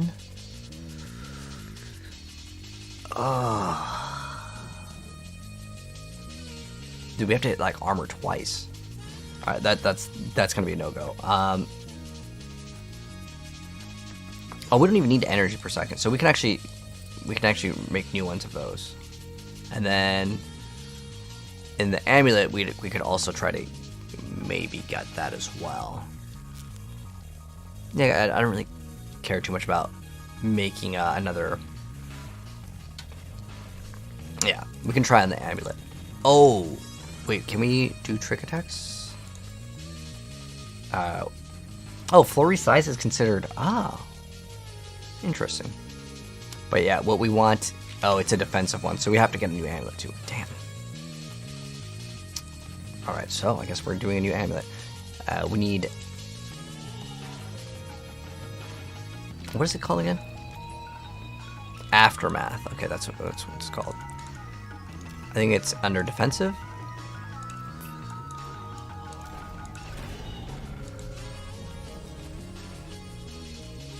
Is it per Dark Shroud? Like, how much life are we getting here? Because this actually could be pretty OP. If every single one is plus... Like, I haven't tested this out. If it's 20 life per Dark Shroud, this is, like... I don't know, it doesn't say per, but... That's actually not bad at all. I need some boots for movement speed, though. Okay. I'm gonna have to test this out. Because there's a lot of new stuff with the Rogue. Would you take Weapon Mastery over Frigid? Well, Frigid requires you to stagger, so like if it's a boss, it's like you do a lot less damage until that goes up. So, okay, what's our life? 21? 24. Wow. Really?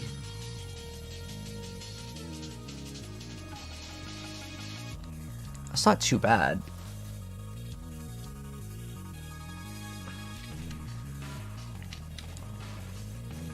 So it's 3k life per, and especially if you started like masterworking that stuff, that could actually go up really high. Considering if you start rolling gear, that's really not that bad at all. But we're not really looking for that.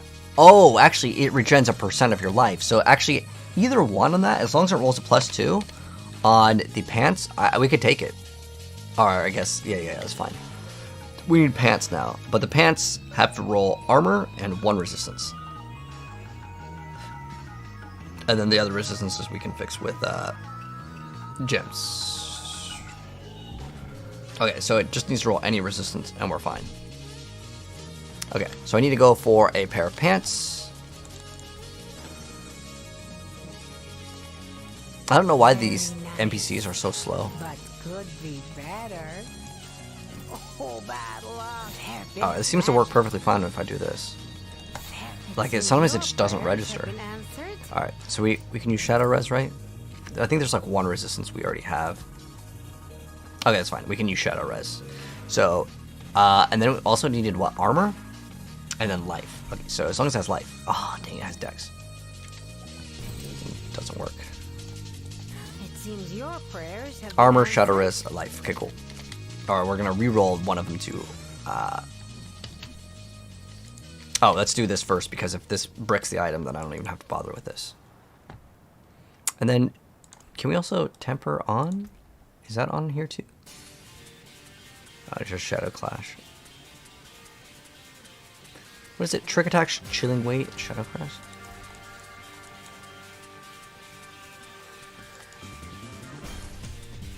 What is that other one? What will it be? So one of them adds more to like chill, and then Shadow Crash. Is that the? Is this one? Ah, but it only increases the duration, so it's not even good. If it increases the actual chance to stun, I think it actually has some potential for like usability. But we don't need to make new boots. That's fine. Ideally, the energy per second could be something much better, but. Okay, so, yeah, we need, what is it? Oh, you can get ranks of second wind as well? Ooh. So, yeah, either max life or aftermath is good.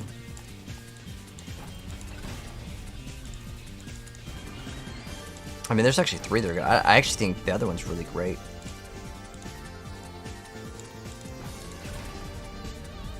Okay, that's fine, because we get, like, a portion per second, so I don't think it's that bad. And then I think, well, we can get days here as well. We have stun.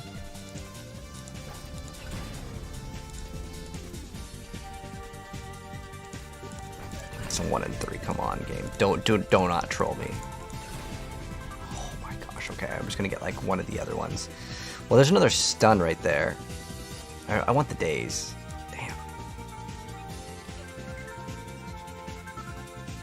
Oh, there's thorns. Oh, you can get thorns on utility. I didn't know that. Oh my gosh. Oh no, we didn't get it. I didn't know you get thorns on that.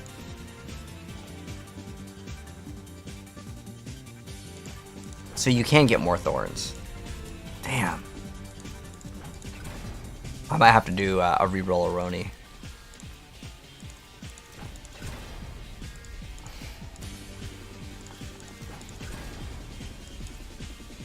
Okay.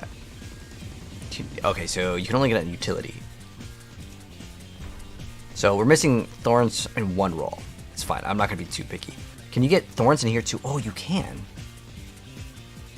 But what else do I have? Oh, I have plus trick attacks. Oof. I mean, it is part of our damage, but let's just see kind of what it performs like. I just want to kind of play the game. So we need to hit armor. Oh, wait, did I need temper armor? Oh, shoot. I need temper armor and regular? Ah, that's going to be not fun. All right, I'm not gonna bother with that one. That's gonna be it's gonna be too much work. All right, so let's go ahead and just punch in some sockets. Shards of the heavens.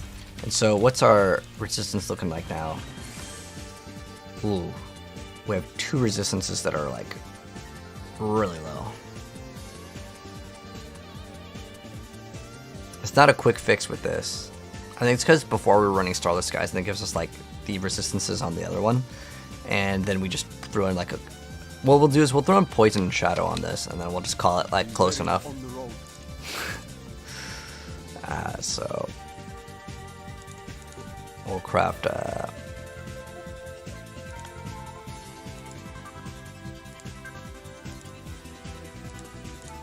Poison and then Shadow.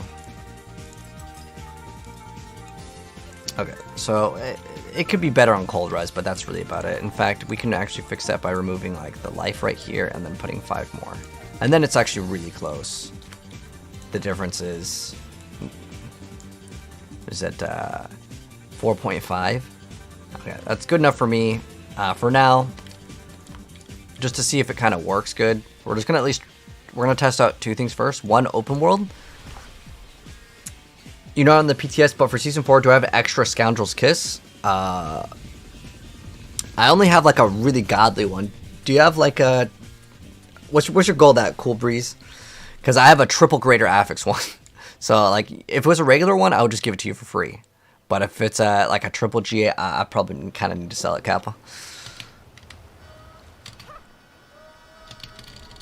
I think I have it listed for a couple bill, but if you want it for 1 bill... I'll give it to you for 1 bill. You could probably flip it too if you wanted to. But oh, I forgot. What we're supposed to do is test out if I can one-shot everything. 41k. That's not enough. Oh, it's because we're... Oh, does it not work because we don't have our bow out? Interesting. So if I have my bow out, this should actually work.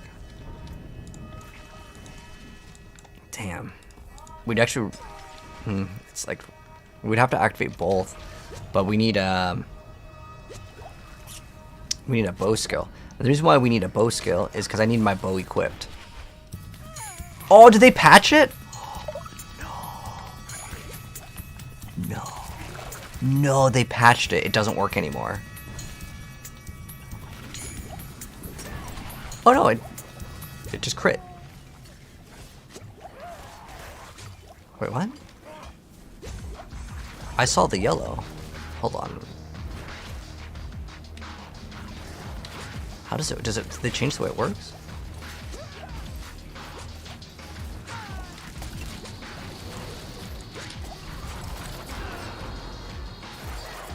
Is there like a...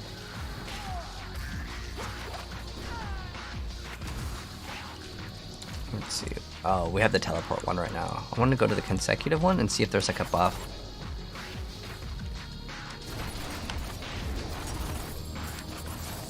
Wow, that actually ruins the flurry? Does it not even go in your buff bar unless it touches an enemy? Oh no, it does. Ah, so I just learned that like this actually erases it. Oh, that sucks because I only had 1 flurry glove and I just deleted it. Ah, it's unlucky. But I still have, I think I still have a Grasp of Shadows. I accidentally scuffed up my flurry build. I didn't even take that into consideration. That was bad.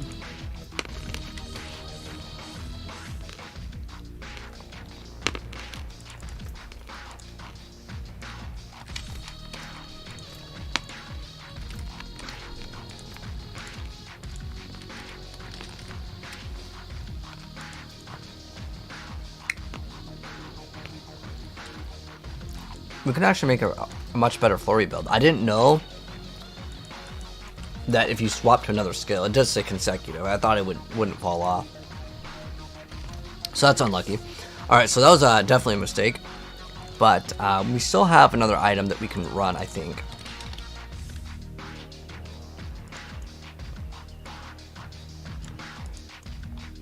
I still have it. Sweet. We have my +9. So, I don't know when they fixed Sky Hunter, but it used to work. I have the gameplay. So if you guys, if you guys want to see it, I'll show you.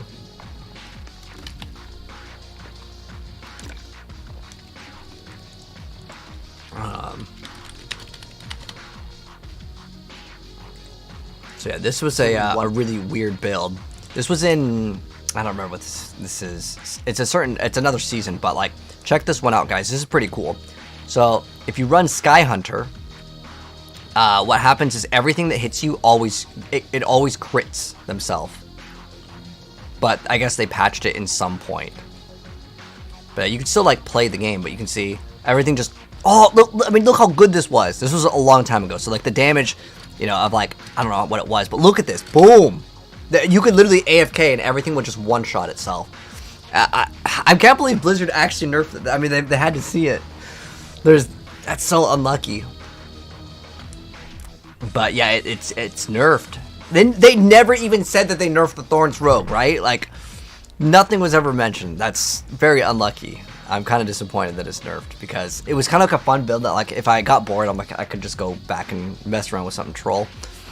But yeah, that's crazy that they nerfed it. But it's fine. We got more stuff to play around with.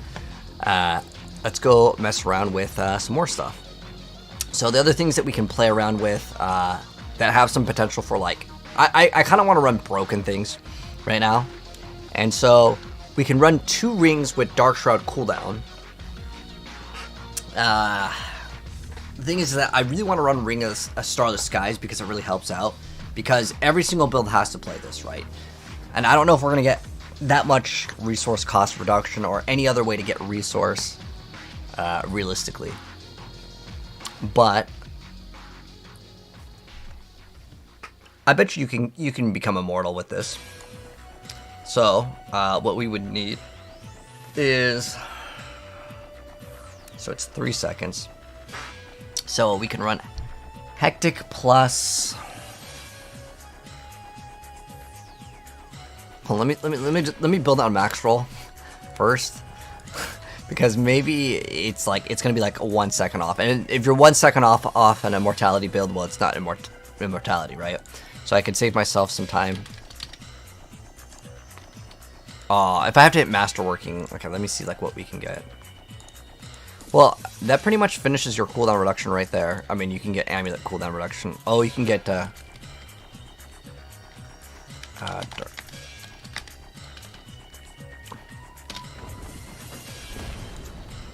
So the max cooldown reduction, if you guys didn't know, in the game is coded for 75%. So that's like, that's enough right there. So what's our actual Dark Shroud cooldown? I don't know if putting more ranks into it has a different cooldown. Its cooldown's default's 20 seconds. So 75 of that is what?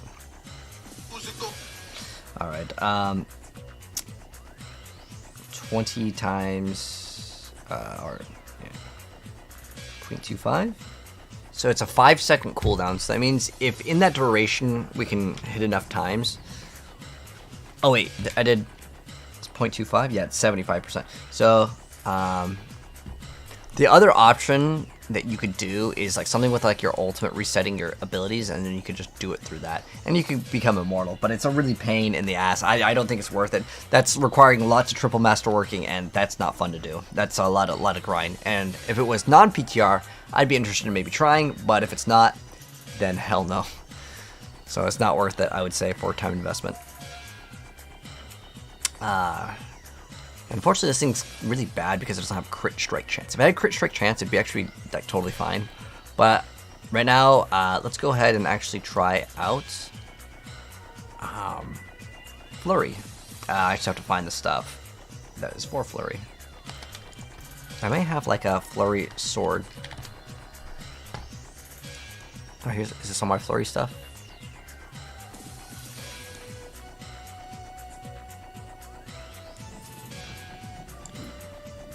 Okay, so we do all the damage to crowd control. Alright, so we're scrapping this idea. How's the resistances? We're missing poison res. And do I have like way too much of one res? Okay, so we need to swap off the cold and throw in poison and we're good. Cool. Oh, whoops. Fashion this into something exquisite. Emerald. What do we need? 3. One more because the poison res. And then we're good on that. And we could use a little bit of cold res, but I'm not going to worry about it. Do we have too much of a different one? Dang. That's okay, we'll be off a little bit on cold res. I'm not going to push for that. So normally I think you'd play Umbrus in this situation. Oh, this has shadow res. Oh, then we don't even need the other resistance. In fact, we can maybe save our armor. Why is our armor scuffed now? Wait, why is our armor messed up?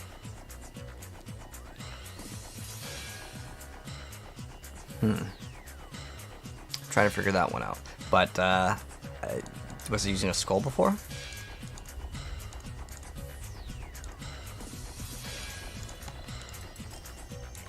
Okay, I guess we were using a skull and we just said whatever on cold res.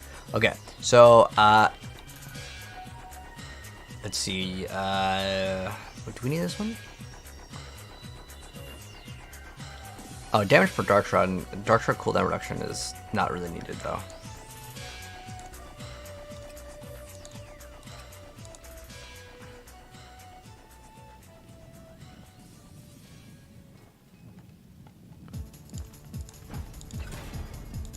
Okay, so we have 2 like restore resource. I don't even know if we need it, but it was better than whatever we had. It's like Dark Shroud cooldown. I don't think it really matters because that project was going to be way too complicated to try to go push. All right, so we also have Umbracrux, which could be good. So I think Umbracrux is going to be used in every single build too.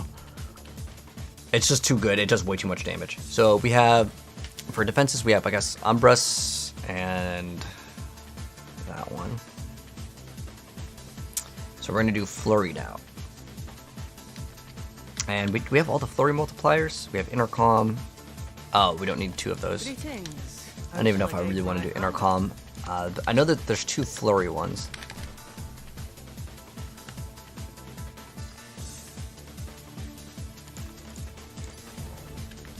Bright aura. Okay, so now we have the increased damage and then it stuns. We could get a better rolled one, but that's not that big of a deal. I just want to get back to playing, but also trying out new things is always fun. So our Flurry should be crazy levels right now. We need to get some extra points here, so I like that one. That one's amazing. You know, I kind of wanted to try this thing out, but I don't think we have room. The reason why I wanted to try it out, it's like 6 points though, but it gives us, while Ultimate's on our action bar, we get to heal for 1.5 max life every second. And then after we use an ultimate, we get to restore energy. I don't really care about the restoration of energy. The reason why I was playing it before was I was thinking like, oh, I can group up all the enemies with Death Trap, and then for the Thorns, it would just collapse, just hit everything, and it'd be great. But unfortunately, they nerfed that. I don't know when they nerfed it, because they never even mentioned it in the patch notes, because I read all of the patch notes all the dang time. Chilling Weight? What the hell has Chilling Weight? That's a garbage stat. Oh, I bricked our chest? Well, I'm unlucky. But I don't even think we have anything to activate Frigid Finesse. I bricked the Dark Shroud Greater Affix chest piece? Oh my gosh, why, dude? Oh, unlucky.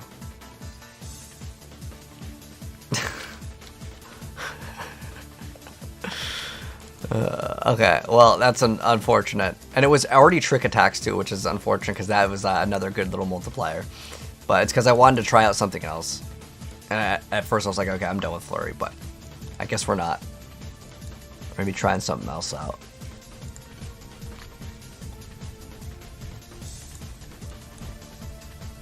As much as I like Dash, it's a fun ability. The other one's way better because it lets us stealth. I think this is pretty good. Okay. Oh, we have one more point? Let's see, what else can we play? Oh, I don't need points in that if I'm not going to even play it. That's already maxed out. Oh, because it's close quarters, right? Ah, okay. Because it's close quarters, we need to run one. I really hate that we always have to play this skill. I don't want to play Bunkster. Like I don't want to play anything but just the way it's designed is, well, if you don't play it, I mean it's not that like do we have that much damage to crowd control? We have like 1. I guess the damage per Dark Shroud is pretty much fine because that's like 200 right there. It's actually pretty damn good. Can we just forego that?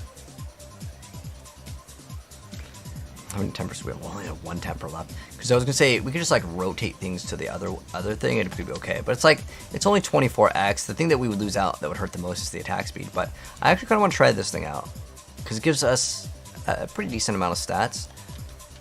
And it's only 20x damage, which is basically 1 aspect.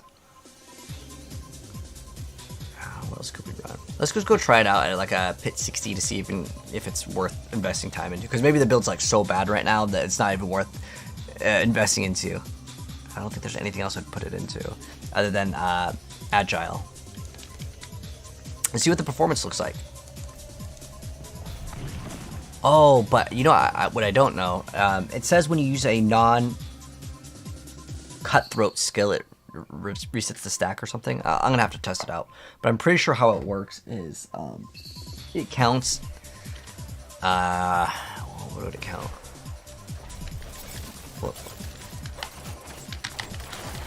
Is this the momentum stacks? Okay.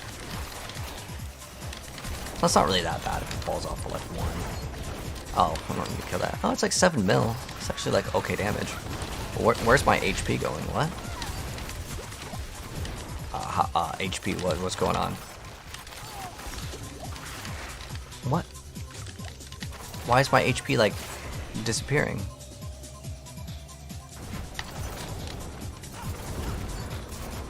Oh, but that kind of sucks because it does require consecutive classic flurry, which means that like when I enter in.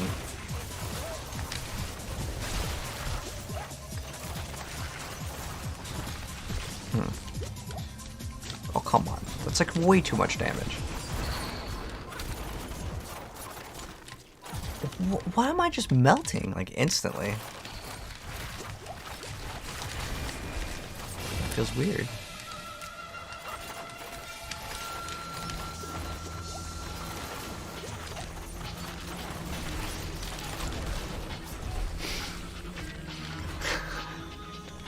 That's like an insta melt. Okay, so we technically aren't res capped on cold, but like I felt like it was more of damage over time than anything. Have you played Baldur's Gate 3? Yeah, it's an awesome game, man. Love that game. Are they keeping tempering? Oh yes, Connor. Tempering is going to be a permanent change in the game. It'd be really sad if they removed that. But as far as what we can do to make this build way stronger, how many points do we have in the flurry? 19. Okay. So we have 1 scuffed thing right there. Flurry stun. I almost feel like we just need more HP. I think that's the problem. Like I'm gonna roll this to life. That's a really life is like such an easy roll to hit. Okay, there we go. So we got that. I really feel like we are like really lacking in the HP department. I have life on that too. Do I have that in here? We have vulnerable damage. Already have life on it. The damage for crowd control is like still kind of usable, but ideally we'd just roll it to something else since I'm running this. But this is supposed to give us a bunch of... Wait, what? This is supposed to give us damage reduction. How are we even dying at all?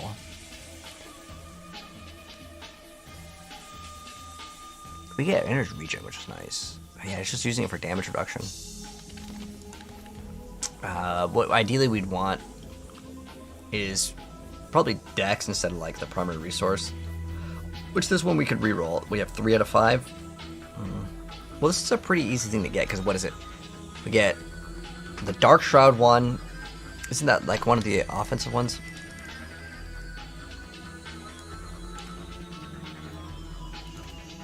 Oh, we need tempering. So we get, what is it? So it's damage per Dark Shroud on all of them. Yeah, I think that'd be so much better. So let's try to get a... let me see if I have another, like, dagger or sword. I think we already kind of just checked that, right, didn't we?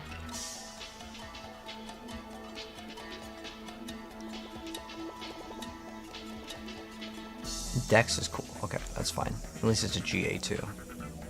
Oh, we have a GA life? Yeah, I felt like the HP was the main problem here. And that way if I scuff it up, it's fine. Alright, so we have 4 little slots here. I'm just going to try to go for a crossbow here. Oh, hello now. There's something special. Slightly usable. The reason why I kind of wanted the Greater Affix one... Yeah, I'm not going to be too picky. I just want to play the game. I mean, it'd be nice to get a Greater Affix one, but it could just be a waste of time, you know?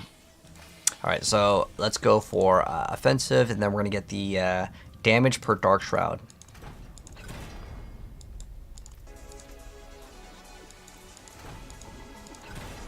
Oh, I just realized this, actually. Since we run the other thing where we get a bonus off of Cutthroat or the other one... Oh, wait, doesn't this count as Marksman now? Oh, I thought this counted as a Marksman skill.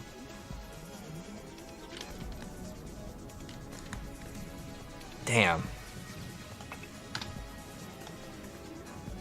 No, we could just forget that thing completely. But there's no, like... Yeah, there's no Marksman, or there's no... What we would actually do is remove this. Because all I want to do is just spam the one skill. I really don't want to do anything else. Like, I'm just going to be, like, honest, I'm lazy. But that is, like, another way to play, for sure. Like, it's actually good to do it, but I do not want to. I just want to spam Flurry only. That's basically what I want to do. So, we're going to grab a lot more HP. And it'll be good. We'll get HP, some more damage, too. So we have, what is that, like 32 additive. Let's get way more HP. That's what I actually want. Life. Give me all the life nodes. All of them. All of them. Oh, you know what? Oh, that's why we felt so squishy, guys. I just realized we had a Ranger instead of Closer. That's why. I noticed something felt way off when we were just taking that much damage. You'd be surprised how much just 10% damage reduction actually gives you in the game. And then now that we have all these nice damage reduction things. Oh, let's go for one. It's 4. It's 8 life. That was way too far. What other good nodes can we get?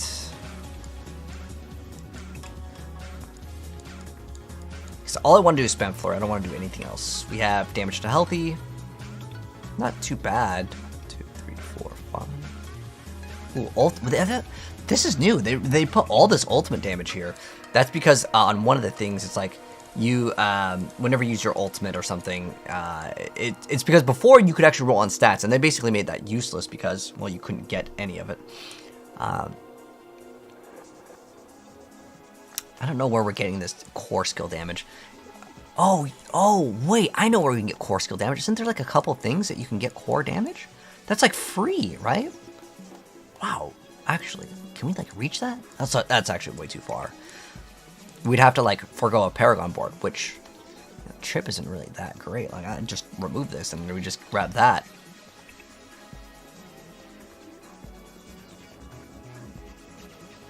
Up to 35x, so it has a max. But like, that one's not really that bad. Okay, what else can we like... This one's nice for like the bonus. But I was even thinking about just like, we could just remove Devious completely. Or... Pride's okay. Because it's an X and it's just like instantly. This is okay too. It is additive. So, what was it, like 100 additive damage. I like that one, so I'm going to keep that one. But I'm genuinely thinking about just grabbing this, because we can just forgo this, rotate the board. Actually, hold on. I think that's not even that bad of an idea. Oh. Yeah, we kind of need the resistances.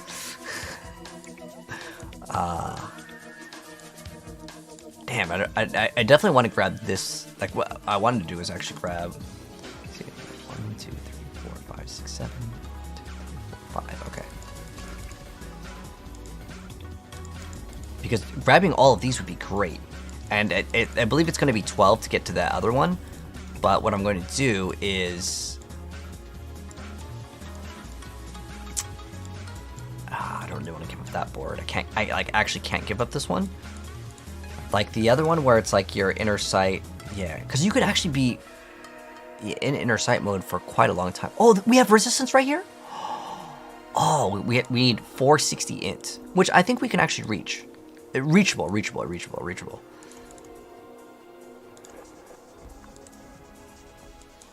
Wait, I think I'm cooking here, guys. Actually,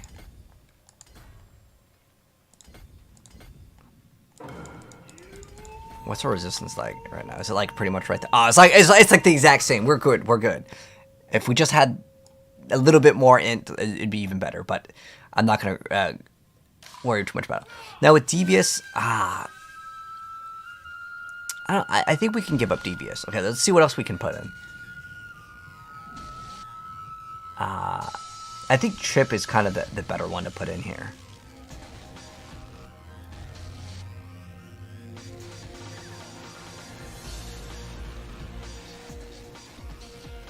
Fluidity is very nice as well. I don't think that one's that bad.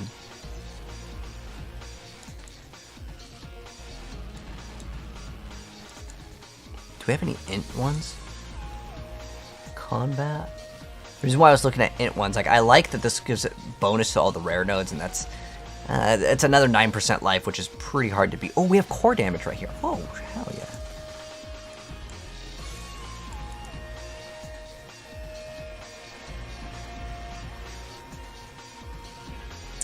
I'm trying to squeeze one more out so we can get the extra core, because this gives us. Oh, we're almost at the cap, guys, because it's so easy to fill up the inner sight thing. And that gives us another 25x that we were kind of missing out on. Oh, that's nice. Could remove 2 life for it. But I think I'm okay. It's not really like... Wait. I could just put a point right here.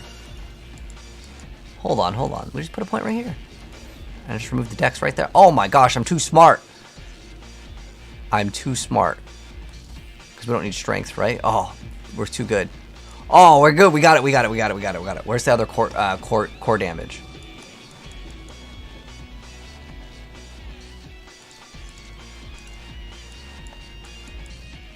Where did the other core damage go? Or did I just get it? I think we just got it. But I removed a point somewhere else, didn't I? Oh, that's basic damage, so we don't even need that. Core. You get extra damage reduction. But I think that's all the core damage. Now, do any of these other boards have core? I didn't actually check. I should have checked this first. I'm pretty sure if you select, hold on, let me select core. Because I'm pretty sure if I do like, let me go to like, let's say we select dexterity, right? We put in the other board. It still marks it. Okay, good. So what we need to do is mark core.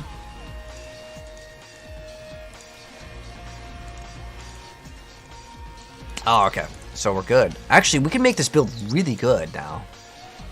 So we could take damage over time reduction. Heck, that was actually a pretty nice... That might not be a bad stat either to run.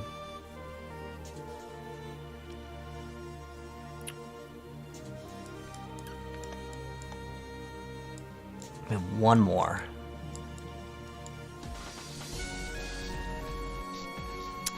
There's no ultimate damage, is there? Let me see, ultimate. There is a bunch of ultimate, but that would require us to actually run ultimate. Dude, there's 70 ultimate damage. Wait, that's so easy to hit. I'd almost drop another Paragon board for this. But then I'm trying to think of how we get ultimate cooldown reduction without running like something like... Oh, you know what? I actually think we can make this work, guys. Actually. Dang. Dude, I'm so excited now. Because this is another 35x damage. We could just, like, forgo... I don't know. What are we dropping here? I like exploit a lot. I don't really want to drop exploit. Not really interested in dropping, like, damage reduction. Combat... I mean, it does help us restore energy, and that might be a problem.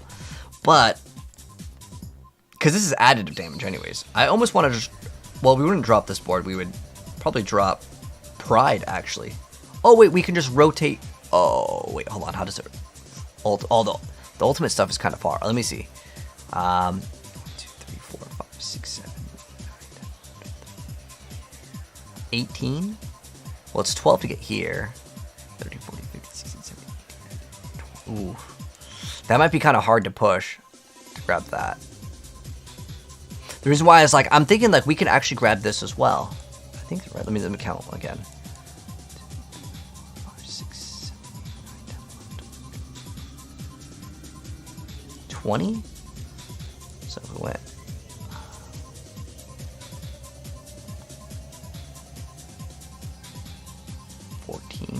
So we can get this 10% of your ultimate damage. Oh, you know what? It wouldn't really be feasible, right? Because if I ran the no witness, I would probably want to run precision to get the damage reduction as well, which is quite nice. Which is the thing is we would have to swap off inner sight, and I don't think I'm going to be able to drop inner sight and get that unless we dropped something else as well. I've never really been a fan of this, but this is only what, 12. We could just, yeah, we could probably get 35x, and then this way we don't even have to play that stupid trap. I really hate playing that trap, but technically Flurry really benefits from it because you just get caltrop size, caltrop duration. Okay, I guess this one we only have size. You can get like increased duration on it too, and then you can get some really good damage. But I really don't like playing it. Like, it's never been a skill that I enjoyed, so that'd be an option that we could do. Anyways, let's just play, because I'm pretty sure at this point we wasted so much time, and you guys just want to see the gameplay of the thing in action, so let's get it. We can actually run Flurry here. I actually think it's like solid enough to record like some gameplay. Background gameplay and stuff. I guess we can bump this up to another tier. I just hate going higher because it just makes the thing last way too damn long. Okay, it goes to 6. Okay, we'll just do 6 waves. Let's go get some incenses. So, Chorus of War, Soothing Spice, and what's the one that gives you Dex? Queens. Okay, and then we need just run like a life potion or something. Or what else could we have? How's our HP doing? 38. It could be better. I mean, it's because we don't have the masterwork. If we masterwork, we have a lot of life on a lot of pieces of gear, so we would actually hit a lot of bonuses if we did that. Oh, we have 1 extra point. What are we at? We're already res capped and everything. We have 1 extra point. 5 damage. Okay, that one I just can really easily remember that it's like right there, so I can just remove it at any point. Okay, but I think this is going to make the build actually playable, guys. Flurry is good. All right, let's go ahead and check it out, man. So, yeah, Flurry, what makes it so good? Oh, we were rolling damage to Dark. It doesn't really matter, because we're running this anyways. This is only 22. Ideally, yeah, because there's like 2 stats that are kind of mid. But, oh yeah, you know what? Hold on. We literally already have the gear, man. Hold on, we already have the gear. Like, it's already here.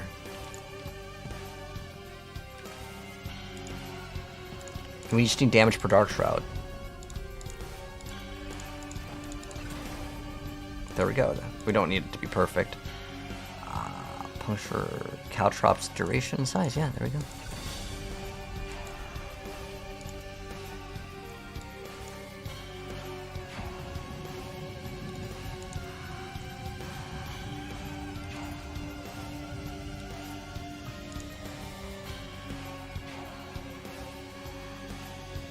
No, a Twisting Blaze return faster is pretty bad. Need that Dark Shroud, Dark Shroud, Dark Shroud. No Smoke Grenade, Dark Shroud. Oh, that's bricked.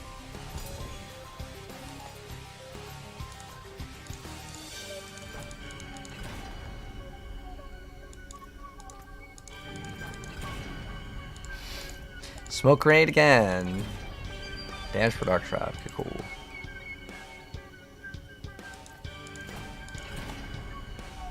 Okay, cool. So we got the caltrops ready to go, and we're just gonna throw in the gems, and we will actually be ready to go, guys. This time, actual ready to go. You lose a little mass to dust. I think this will be actually really good.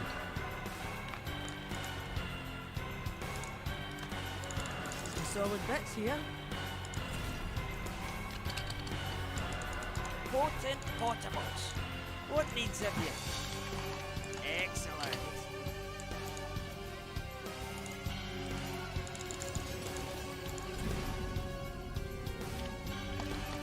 What about whoops.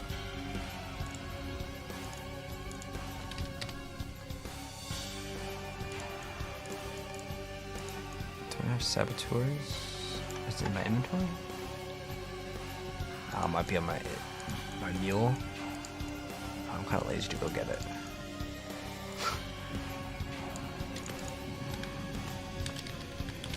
Oh, there it is. Is that it? Oh, there it is.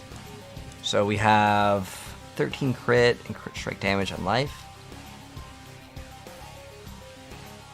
I don't really benefit off lucky. I'd rather have like another stat. The wonders of sanctuary at your fingertips. How may I help you?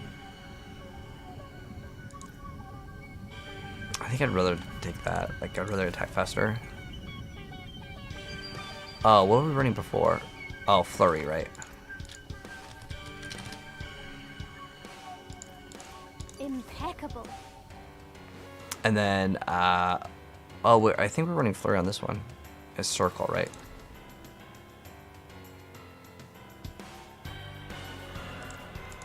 Oh, this one just has a different multiplier, so it's better. Okay. Ideally, we would have perfect aspects on this, but I'm not going to be too picky. What's our crit strike chance, though? We should actually get a ring with crit. That'd be actually better. 22? What? Oh, it's because this is, like, terrible.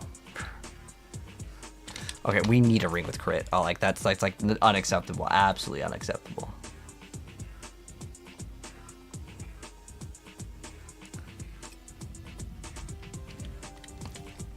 Yeah, that is like super unacceptable. Magic in all things. Let me show you. May your road be filled. Let's go temper, make the item terrible. Alright, so we need that damage per dark shroud. Come on, go dark damage per dark shroud. Yes. Alright, we hit it, dude. Let's go. Alright, and it's actually really good. Alright. And we have what? An extra skill point too? Shoot, we're at a bonus here. What else could we throw a point into? Energy regen. We already have this, and this is only 4% now. Nice, nice, nice, nice, nice.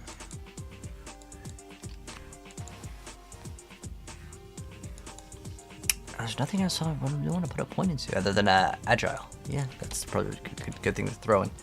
And now we're good to go. We have, yeah, Umber Crux. All right, let's get it, guys. Brand new Flurry Rogue build. Finally, it's time, man. I actually think it's quite good. Okay, I just need to make sure we don't have teleport. We have the increased damage. Yeah. Oh, it's so much better. No combo points. That's what I'm most excited about. I always hated how almost every build that you played, like, it just required combo points. It just was the thing. It's gonna be massive damage. All right, so let's go ahead and play the brand new Flurry build, and I'll show you guys how good it actually is with a brand new Umber Crux. I mean, that thing is really good. I mean, you're seeing 25 mil with Flurry. Remember, Flurry actually attacks very, very fast. Can actually stun enemies. It's a pretty good ability now, in specifically Season 5. Definitely a lot more viable, especially with the smoke nade. You're going to be able to do so much damage to the bosses. Look at 61 mil. That is absolutely wild. I never thought this day would actually come. And you guys might be noticing, we don't even need to play close quarters. The one thing I've always hated with Rogue, it was a pet peeve of mine for like the melee rogues, was that you always, and I mean you always had to play Puncture for the most part, because like you needed a marksman for close quarters to be active, right? And you can see how smooth this is. This is incredibly smooth. So, and I don't think this is gonna get nerfed at all. Like this, I could probably drop the build guide because there's nothing like broken with it. And even if they change maybe some stats here or there, I don't think that this build is getting like nerfed. Heck, it might actually receive some buffs. Compared to like the Barrage Rogue, I like this build a lot. If you are a fan of playing Flurry and like just playing Flurry, and we still get Caltrop size, Caltrop's duration, like that's still here. If you want to remove it, that is possible. I don't think it's like absolutely required, but Umbracrux is what makes this build so much better in general. It lets you melt, and I mean absolutely just shred stuff on the bosses. That's going to be a huge benefit.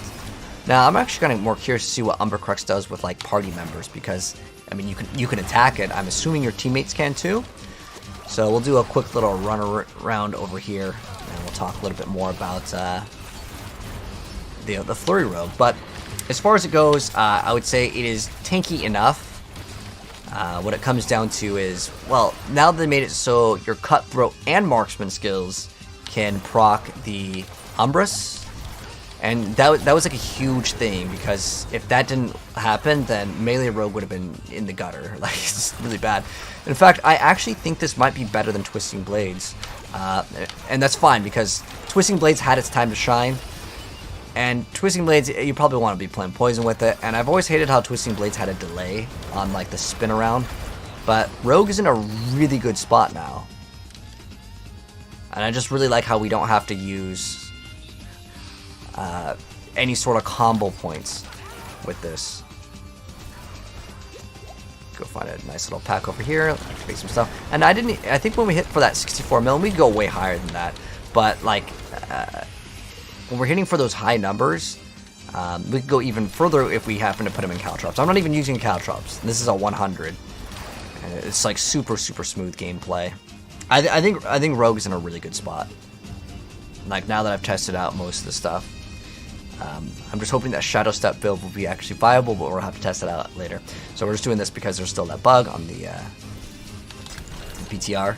So we'll go and throw down the Caltrops, let it cook up a little bit, and then gonna get some damage in, and it's gonna go crazy. Wow, I am in disbelief that it is that good though. Holy.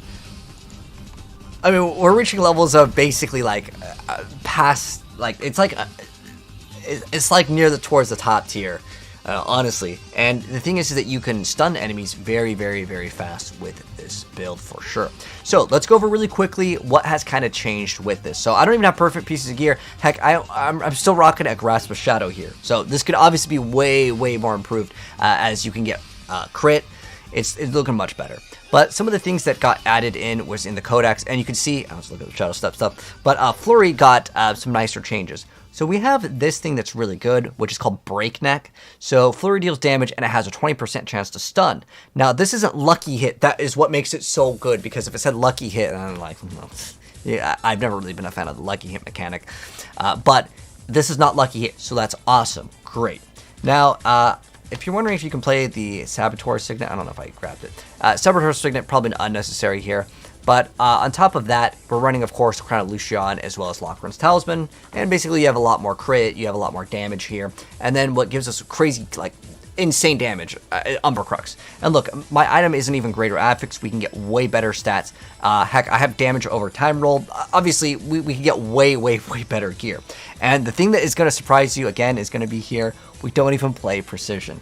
So what we do is we play Momentum. Momentum equals extra maximum energy. Extra maximum energy is more multiplier on Lockhorn's Talisman. So you can see I literally threw this together, and it's already flying. We're going to get some more gameplay of this very soon. But it really comes down to Umbracrux and the specific thing that is getting changed. And this isn't necessarily going to be a build guide, but also getting Advanced Flurry over here is pretty nice because, well, we get more. And this has to be in succession. You cannot do anything else. Also, this thing requires you to basically just use Cutthroat only. So you're just spamming Cutthroats. And it's great because you have extra damage reduction, so you're way tankier. And you don't have to play this And most importantly, you don't have to play like every single build that Rogue has been playing for the longest time. Has always had to play Puncture. And I'm so excited. No combo points, no Puncture. Flurry is, you just spam Flurry. I mean, you're going to need Ring of Starless Skies, because otherwise, no more resource. But also on Paragon board, one really nice other addition here is going to be on the Paragon board.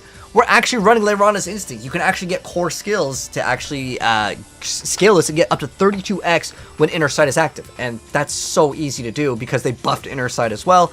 And while this is up, you can sit in the boss's AoE and just not care. It only lasts 2 seconds, but well, it's up about, as soon as the cooldown is up, it's up in like 1 second. So you have maybe like 1/4 of the time uptime with this. Like, that's pretty good to just not take any damage, right? Which is great if you also run another combo that we're doing, which is the Crowded Sage. So what happens if I take a bunch of damage, right? And then that thing procs, while I dodge every single attack, I just go back to full HP. So a lot of really cool stuff cooking up in the Flurry Rogue. Absolutely S tier. As long as they don't touch anything, I think this could be a very, very, very, very, very, very strong build. Like I said, I mean, look at this. This has damage over time, which we have nothing in. I just threw this together and I was like, oh, let's see the performance of it. But anyways, as far as it goes, yeah, pretty much the things that are making it really good, though, I'll be honest, it is definitely going to be Crown of Lucian, as well as Rune of the Starless Skies, Lockrans, and this. Now, is the build playable without all of these? I would say you could definitely get away without Umber Crux, but I don't think there's any endgame build that doesn't play Lucian as well as Starless. Now this over here, we'll have to wait and see if they change this. This is something that's like, I don't know, because it says that it's a plus damage on the each point of primary resource above grants crit strike damage. That's supposed to be a plus as it reads, but it is actually going to be X. So that's a huge extra source of damage, and you can see we don't have like damage to crowd control, which is a nice thing. Another thing that I do want to mention is you can get damage per Dark Shroud, which is a brand new thing. And on top of that, you can also get this new thing called Trick Attacks, and you can roll this in your utility, which makes it so when you daze or stun an enemy, your crit strike chance goes up. And I originally tried this with Twisting Blades. I'll be honest, I didn't really like it as much as Flurry. Flurry just has better multipliers, and it just seems to have better resources as well. And obviously stunning in, like, you know, a giant AoE, because the way it works is the giant circle versus Twisting Blades on one target, and it's only the ones with Impaled, which required you to run other things, like you would need to run Shared Misery on that one, so it freed up another slot, which was kind of nice. But anyways, that's a really early introduction to the Flurry Rogue in Season 5. It's finally here, guys. Flurry is playable. Anyways, hopefully you guys enjoyed the vid. Let me know, guys, what you think of Flurry, and I'll be dropping a build guide very soon, because there are some build guides that maybe Chain Lightning get nerfed, but I feel like this one is probably safe, if not getting buffed for Season 5. But Flurry Rogue is definitely playable. Alright, so now that I got that video out of the way, what about Twisting Blades? They had 3 melee options. Yeah, I mean, we definitely need to reroll this. Its magic is neither good nor evil. We need to roll that damage for time. I didn't even see that, man. So, what else could we get? Vulnerable damage is good, too. Just a little bit more. And we have a Cursed Touch, right? Oh, shoot. I don't even have a Cursed Touch? Wait, I didn't roll a Cursed Touch. Hold on. I had Edge Masters? Oh, my gosh. I may help you. A Cursed Touch was not on my build. Well, it wasn't on there. It wasn't on there, man. All right, but now let me go ahead and grab this.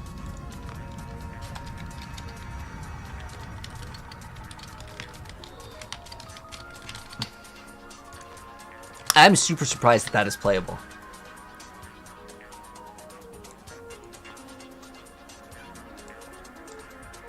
I genuinely, like, just, wow, it's playable. All right, you know what you're gonna use in Season 5? You're gonna play the Flurry Rogue. Dude, it's actually playable, like, actually. I don't know why we have so many of these, like, items here. Some of these items might be garbage. I don't know. I'm just gonna go throw some stuff out, and then we're gonna keep it going, man.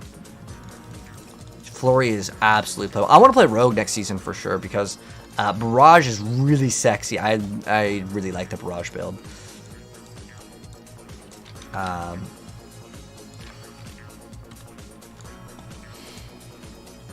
We need to pop some more of the incenses. We're kind of running dry a little bit on that.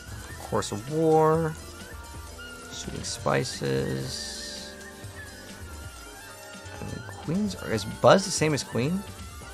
Type 2? No, it's Queens. Excellent. We need to probably get. I think because the build's pretty tanky, I think we could probably get away with running the crit one. What was it called?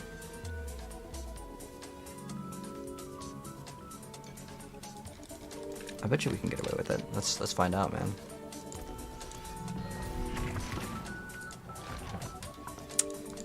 You know, I'll be honest, guys. I originally was gonna sign out Flurry and Twisting Blades. I was like, dude, you can't even play them. But I think you can. Now, I don't really know how good Twisting Blades will be without running like some sort of Poison View. We can try it and see the performance on it, because it's not really a hard swap at all.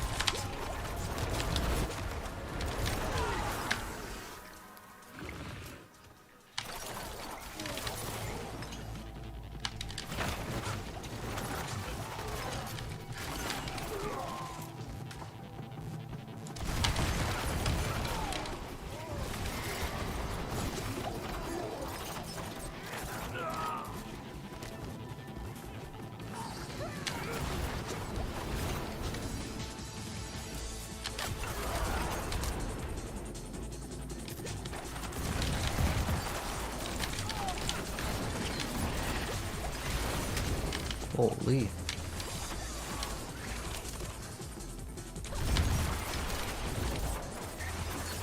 Remember, guys, before I had damage to damage over time, which I have no damage over time in the build.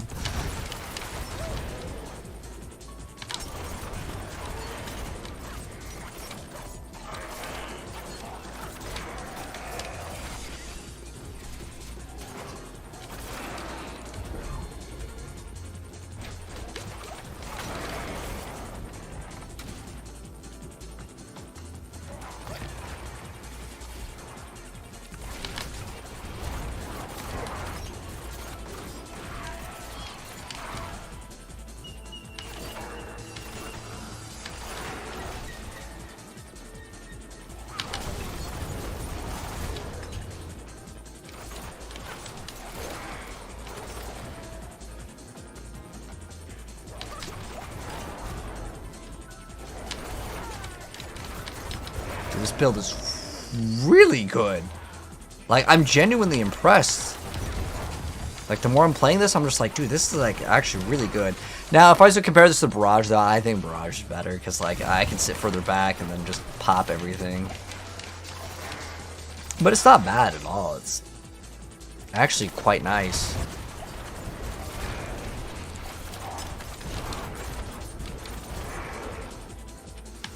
And instead of running, let's say, Precision, which is not a bad skill at all, does this help out? Yeah, I think it's not that bad, because you get 30x anyways, right? And you don't have to roll damage to crowd control, which I really like, because that crowd control damage makes a lot of the builds not what I consider, like, optimal and fun.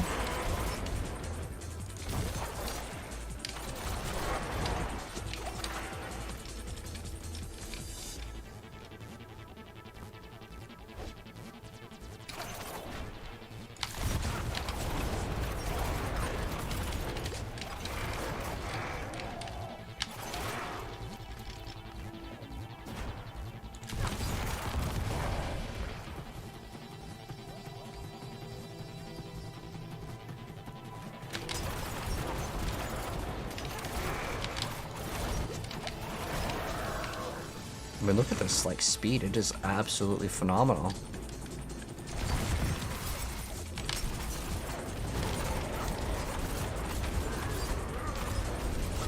Oh, this is on the glitched one. Forgot.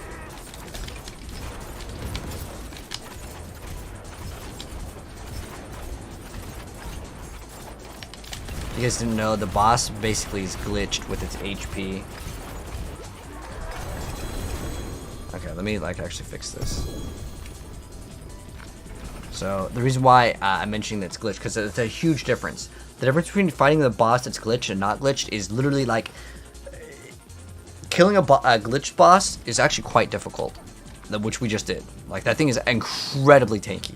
So what are we cooking up now for the extra bonuses? Probably on this. Let's go masterwork this one to tier 2. I'm actually kind of curious because I'm gonna actually play after this. We're gonna be playing Twisting Blades. What time is it? We got another hour, I think. After we do this, I want to play Twisting Blades, I think. And then after that, I don't know what other like rogue builds that I want to try. I don't think that there's any need to even try out Penshot because like, does anyone know if Penshot got any like changes that are like actually like worth checking out? 500. Oh dang, we're gonna go up, man. Masterwork this bad boy.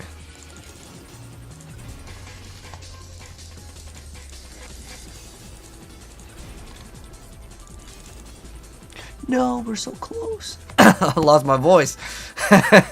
Alright, so yeah, vuln damage is good. Everything is pretty solid on it. I don't know, maybe we can keep that, but like that thing definitely needs to be replaced in terms of min-maxing. What else do we need? No, pretty much just kind of like leveling up things. Alright. Do we have any more to level up, actually? Oh no, we can't go anymore. Yeah, we can obviously go way higher than 100, but I just like it as like the benchmark. A lot of our items aren't even 8 out of 12. So, what helmet is that? It is called the Crown of Lucian, Josh. It's one of the best helmets in the game. Absolutely dunks on Shaco. Every build next season, I promise you guys will be running that thing. Definitely.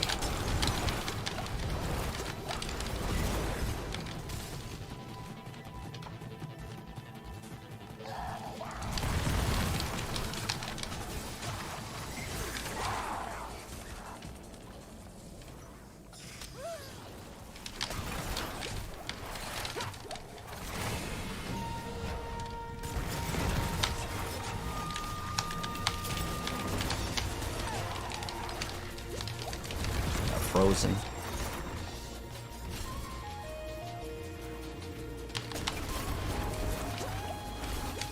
Look at that, like AoE clear. That's pretty respectable.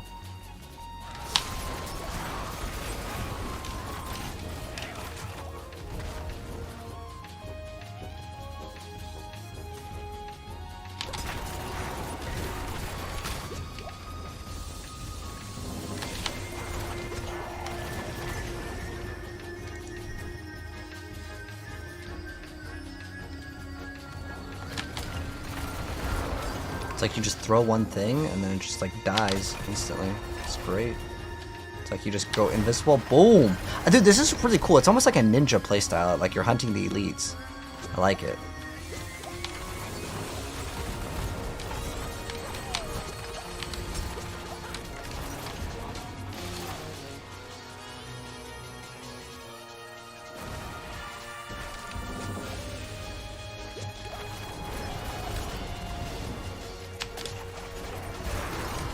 Look at that! I wonder, like, if there's like some sort of bug or something with this.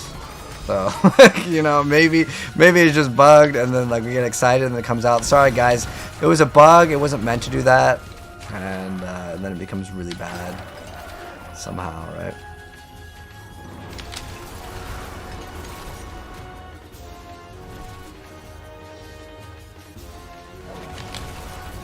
But like, look at the cooldown on the smoke grenade. That could be nerfed. The only thing I could see realistically getting nerfed is maybe that, because it's like having that it seems like it's also bugged. Sometimes it doesn't give you the cooldown. Oh man. But the damage reduction goes hard in this build. Look at that. Oh, gosh, that was crazy good, man.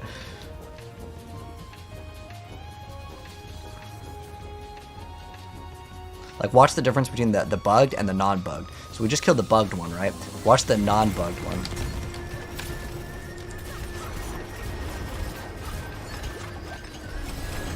Not too bad, man. Not too bad.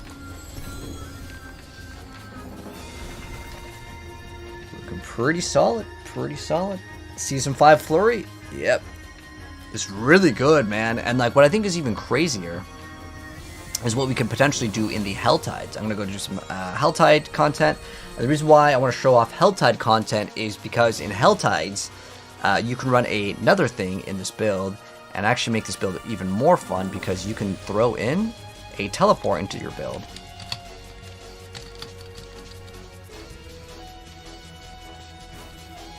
So watch this build go crazy now.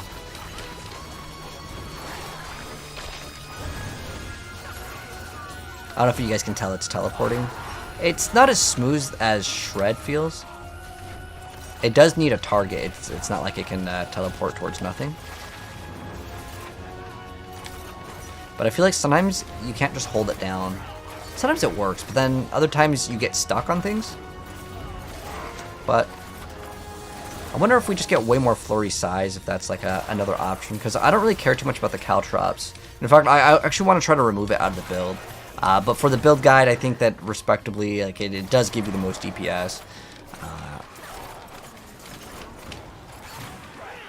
But I think we can run like dash and like basically in between the packs. Yeah, but that.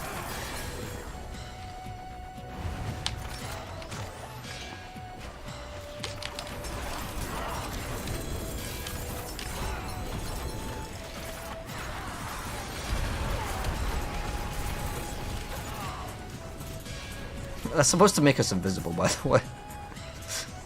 I can still totally see my character.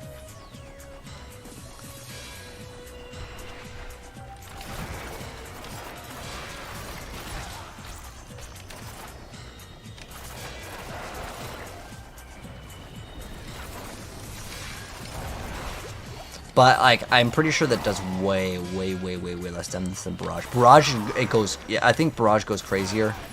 And the reason why is because, like, I feel like you get, I don't know, more than like quadruple damage on Barrage. Like, it's crazy what Barrage does, specifically when you have those things up, the little totems that we spawn.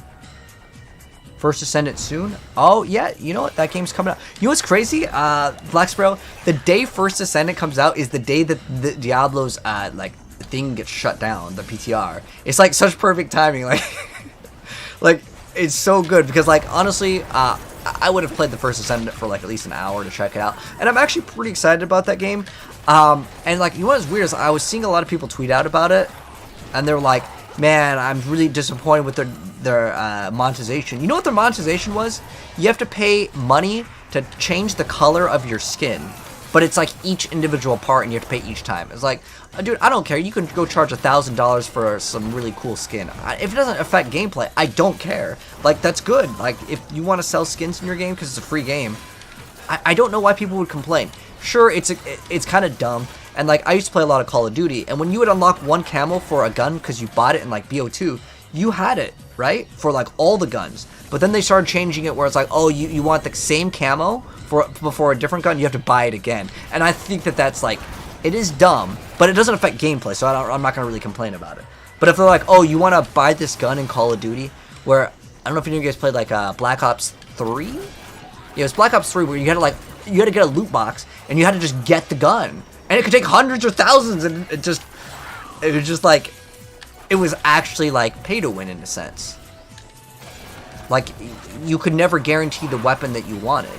And these weapons, some of them were actually pretty OP. There's one called the Marshal, and in Call of Duty, basically the secondaries are usually like terrible. Like, for the most part, you don't really make the secondaries really good unless you, I forgot what it's called. It was like, they had in Black Ops 2 where you could put like more attachments on your secondary. But basically, your secondaries were your secondary. It's like, okay, I ran out of ammo, I pull it out, and maybe I can get a kill. But usually, you died because they were bad. Most people just wouldn't even equip a secondary. But there was like a secondary that was like, it would shoot out 2 shotgun shots. I think you only got like 1 shot of it, but it would shoot 2 at the same time.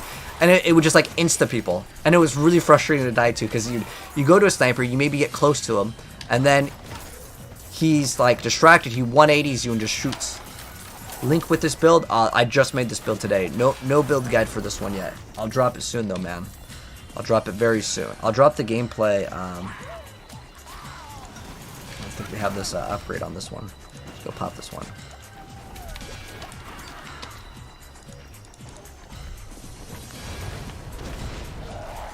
Oh! We actually recovered. Dude, but I actually think this build is going to be pretty decent. I want to probably min-max this build, and I think we can get way more damage. We're actually missing so much damage now I'm thinking about it because of the gloves. Because we want that damage with Dark Shroud.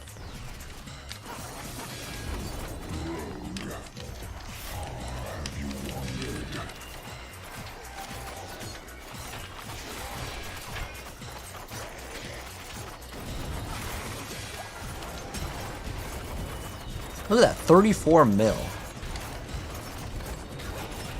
I wonder if there's something weird that's happening with the totem. I hope not. I hope it's not like a bug or something. I mean, like, oh, I get really hyped up with this build, and then they're like, oh, we're deleting it. Look at this. We're just hitting the totems.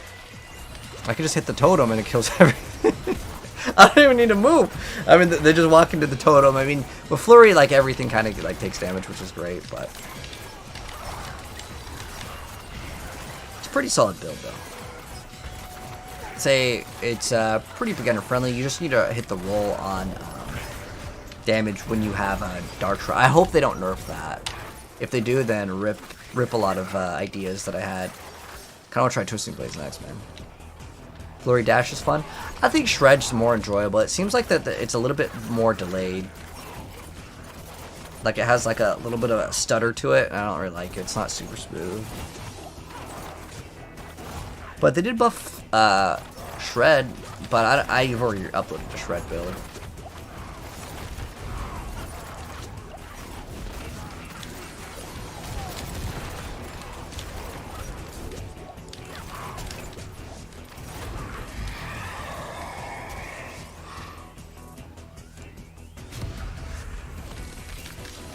Remember, we also get like a big amount of damage reduction. 30 DR is pretty nice. Then we get extra energy, and extra energy means more crit damage. So it actually does give us pretty good damage from getting that rogue passive.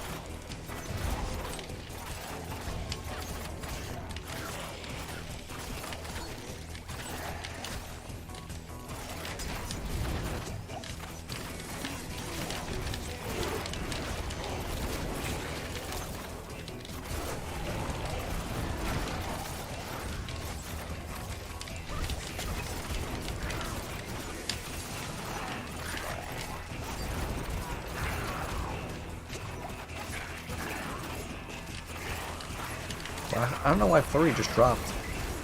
Oh, it's because it has to damage vulnerable enemies or something, I think.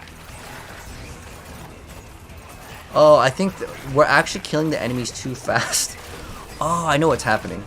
So the reason why you see my stacks dropping off, it's because our damage is actually so high that the first hit is killing them on the very first, like, hit of Flurry, because Flurry hits 4 times, right? And if it kills them on the very first hit, I don't apply vulnerability because they're dead before, I guess, it registers. So the first hit won't apply vulnerability. Well, it applies vulnerability, but it doesn't tag it as vulnerable from the very first hit, if that makes any sense.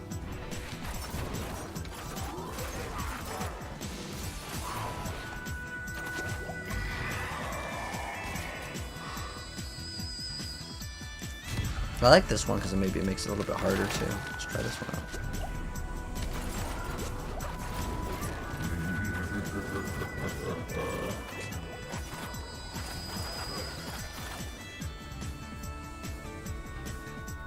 But you know what actually would make this build much better is those boots. I don't have them right now.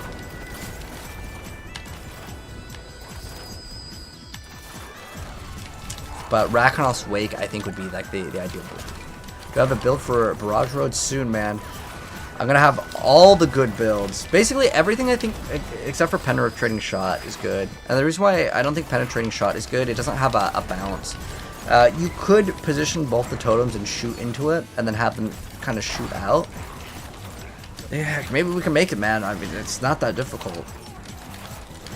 I think we can play it tomorrow. Like, the only thing I really am not a fan of right now is Necromancer. That's the only class that I just feel like didn't get anything new enough. It's not like the class is bad. You still play minions, but like, I think everyone played minions already. Like, they want to play something new. We could also probably make it Bone Spear. Bone Spear sucks. They need to give that thing some buffs, but I think that they're kind of over that skill. how it works, guys, is if you guys have noticed, there's always like one really good skill up per season. And this season, it's, well, you can still play Heartseeker. You just need to swap off Victimize, and you can run like either close quarters or play a lot of them, actually. But I think I like, so far, the one that I actually enjoy the most is Barrage.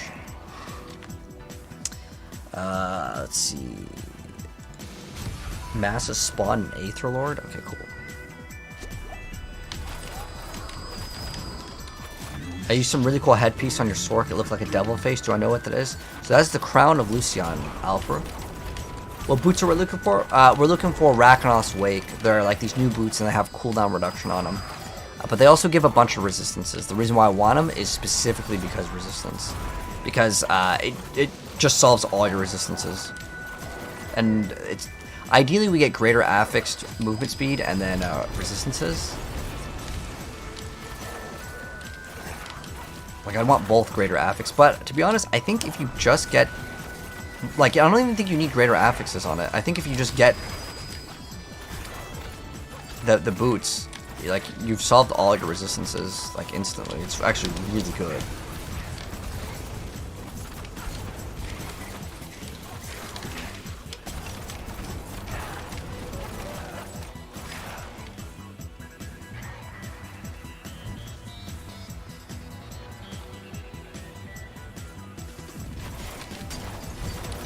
Playing zoomed in mode.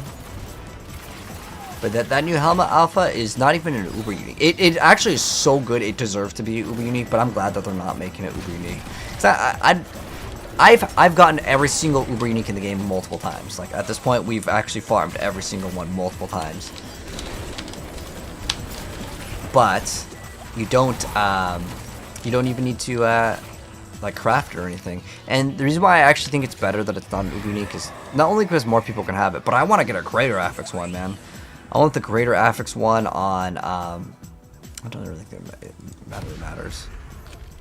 But the reason why I would want it is because I want the greater affix one with any of the stats, really. We don't really benefit off of lucky hit with this build, but to get one that's like triple or whatever greater affix, it'd make it exciting for me. It's definitely one of the best helms in the game. Mine's not even perfectly rolled. Ours is like a 19 out of 25, so we're missing 6x, and that gets multiplied times 5, so we're missing 30x damage. And if it's just a regular unique that we can farm, well, we're gonna get it, man. We're gonna get a perfect rolled one, no problem. And if I get extras, I'll give them to you guys for free, just like, you know, all of the extra items that I have. Unless it's like, if I got a triple or quadruple greater affix one, I'm gonna be straight up with you guys, I'm gonna go sell it for $1 billion gold. Those I won't give away. Unless I'm already done with all my characters, which, yeah, I'll be honest, it's very rare that I get perfectly, like, everything to give away, like, you know, triple or quadruple greater affix items. But if I do finish, then I don't really care. I don't need gold, and I can't actually go on other, like, I can't go to eBay and sell them, because I'd probably lose my Diablo partnership with Blizzard, so, yeah, it'd be a bad idea.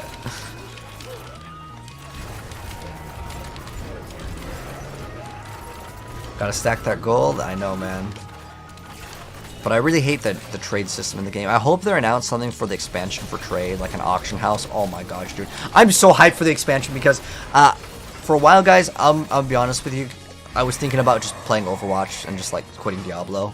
Because Diablo 4 made a lot of big mistakes, but now, it's so much more fun to play. I'm really enjoying it, like, genuinely.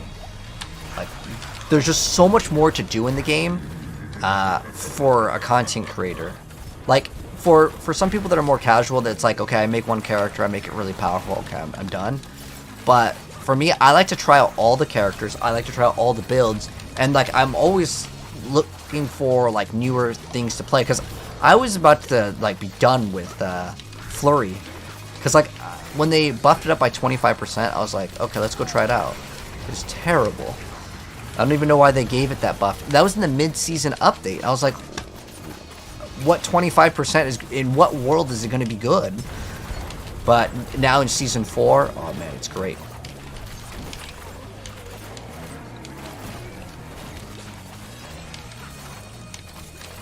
Right now we're running the teleport one, so it does less damage. It's like 30% less damage, I think it is.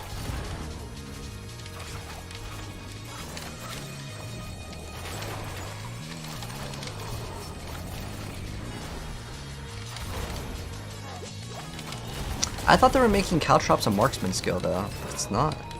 It's mobility. The reason why is I swear that was one of the patch notes, and hopefully they'll do it when it comes out.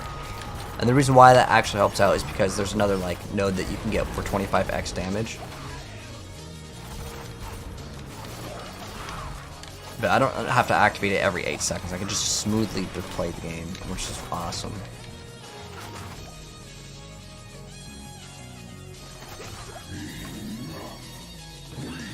Enough. Oh, damn. That took us a while. Oh, we did Helltide on this one, I forgot. We have 66 on wave, 6 out of 6.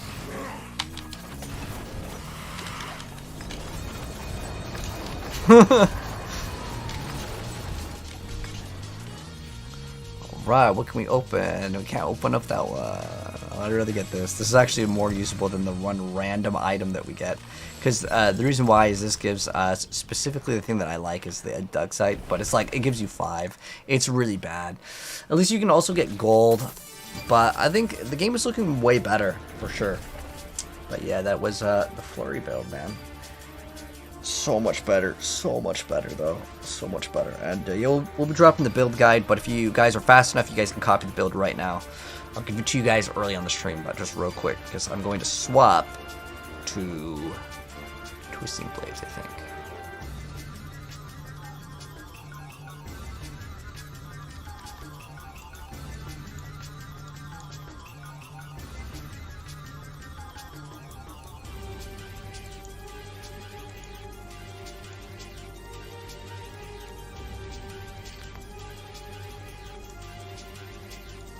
We don't need Chilling Weight, by the way. That's actually a brick roll. Like, I that's an accident roll. Like, you don't want that. And momentum. I actually really like how this plays. It plays very smooth, too. Oh, Paragon. Okay, so first Paragon board, Closer. Second one, Exploits. Then we get, Exploit Weakness with Exploit. And then we have Combat on Cunning Stratagem. And then we have Pride on No Witness. And then we have Cheap Shot on Chip.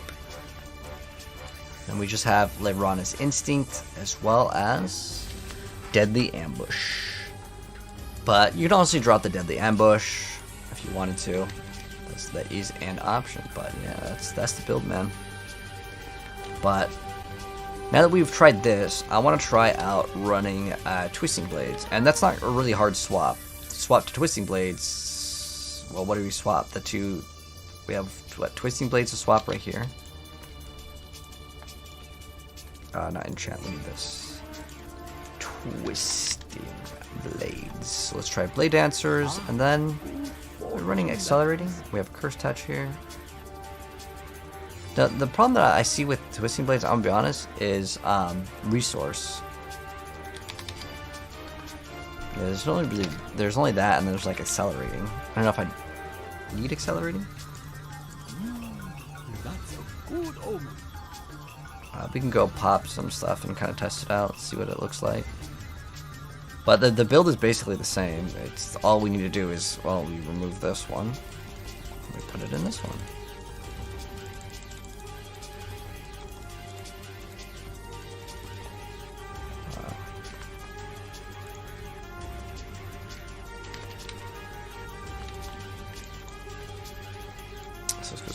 Let's go see the performance of Twisting Blades. I would test the build in Dario's Visage. Yeah, it's already good. I already have that. That build is already uploaded, exception. I have the ranged one, and I also have one with like Doombringer if you want to play Doombringer, because it's all the same stuff. Because you don't really need Heartseeker other than like in your bow, right? So you can throw in. Oh, this one I think we got. Did we get Flurry Size in one of these? Oh, we just had. No, we didn't even get Flurry Size. Oh, okay, cool. but we can actually rank some of these up. I actually don't really mind ranking this one up. You can maybe rank up like one of these. See some steel you need. Masterwork it up. Ooh. Solid bricks here. Damage per dark shroud. That's so good. It's actually a really, really good stat. I'll go to the next tier just by one. It's a little bit more damage.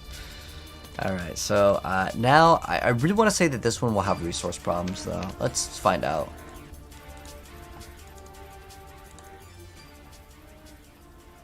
Oh, but we actually got a good amount of resource. I forgot about that. Huh. Well, let's go craft the Chorus of War, Soothing Spices, and the Queens. And then I like the crit one. I think that one was kind of nice. Where's the crit one? Yeah. Let's check it out, guys. So Twisting Blades with the new buffs. Oh, we gotta actually equip Twisting Blades. I did that before. Let's go. Do I want Rakanal's boots? Yes, Zeno Queen. Do you have them? I don't know. If you want gold, I don't know. I'll give you 2 billion. 2 billion for them. What's your battle tag, Zeno? Oh, check my Discord. All right, I got you. I will go through that right now. That's the last item I actually need. To be huge. Yes, I will take them. Oh, you got a 8 CDR too. What's your battle tag? Or here's mine. If you want to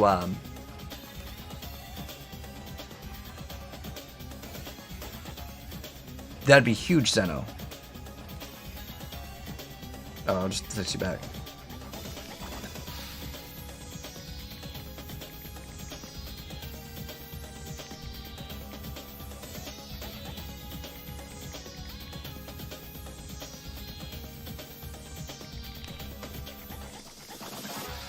Yeah, what's your battle tag?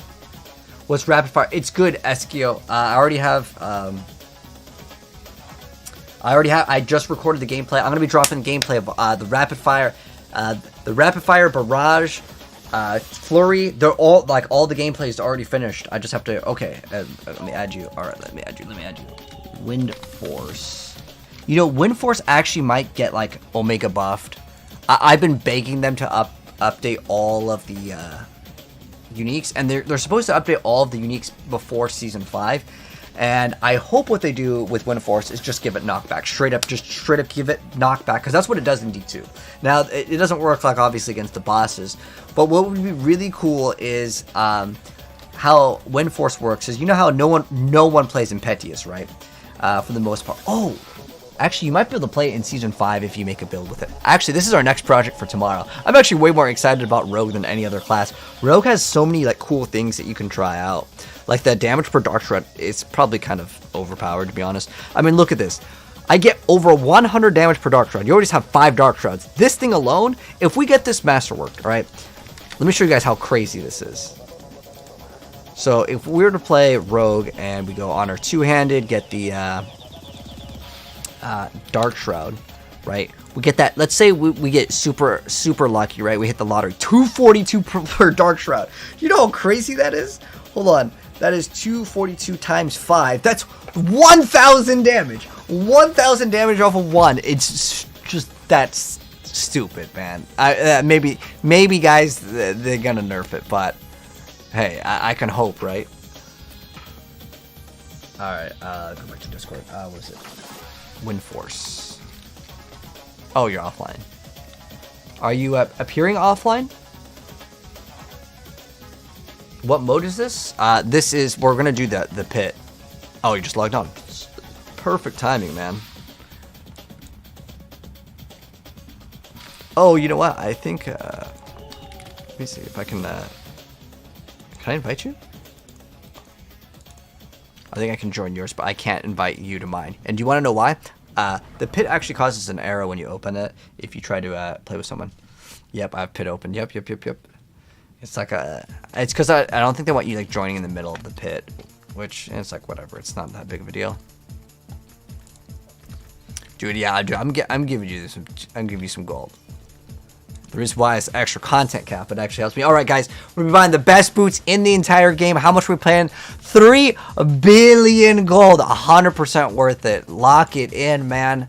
Lock it in. Greater affix too. I didn't even know it was greater affix. Let's go. So this is Ragnar's Wake. Why is it so good? Well, you literally all you need is these boots. And you pretty much solve your resistances. If it's greater affix, obviously better. You also have some, like, when you cast a skill, you get some damage. I don't care about that. The only thing I really want for this is specifically resistances. And you don't really normally get cooldown reduction. And then the non-physical damage, well, if you do use a build that uses it, it can be good. But these are pretty much the best boots in the entire game, I think, for Season 5. Every single player is going to be wanting these. Best boots.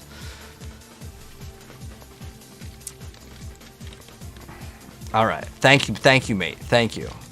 Best boots in game, and now, oh, this has trick attacks. Oh, that's a lot of movement speed per dark shroud. But do I need those? I don't know. I do like. Let me upgrade them. Let's upgrade them. Let's masterwork these bad boys. More fair than I thought. All right. Oh no, we don't have enough to go to a different one. We got extra movement speed, which is good, but the resistances.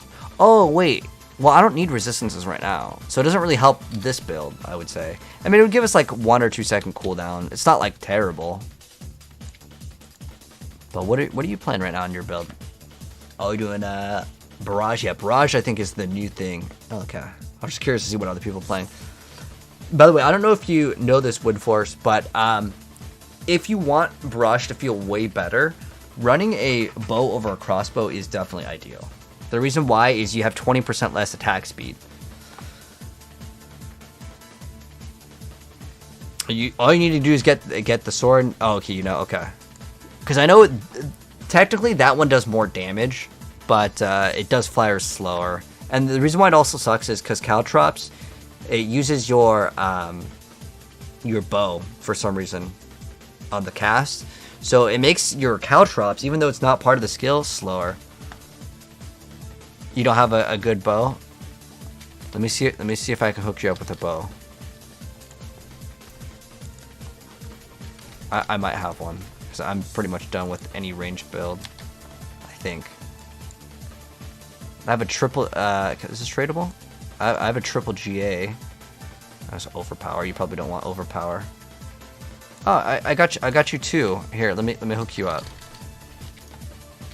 Oh, where'd your character go?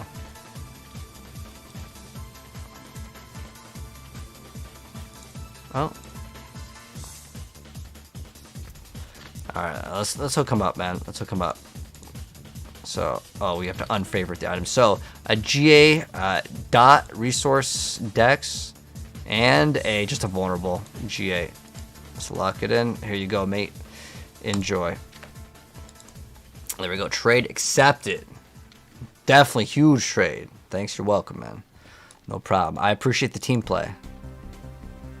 All right. So now we're gonna try to test this out, but I really gotta take a piss first. But yeah, this was the helm, the Crown Lucian. Anyways, I'll be right back.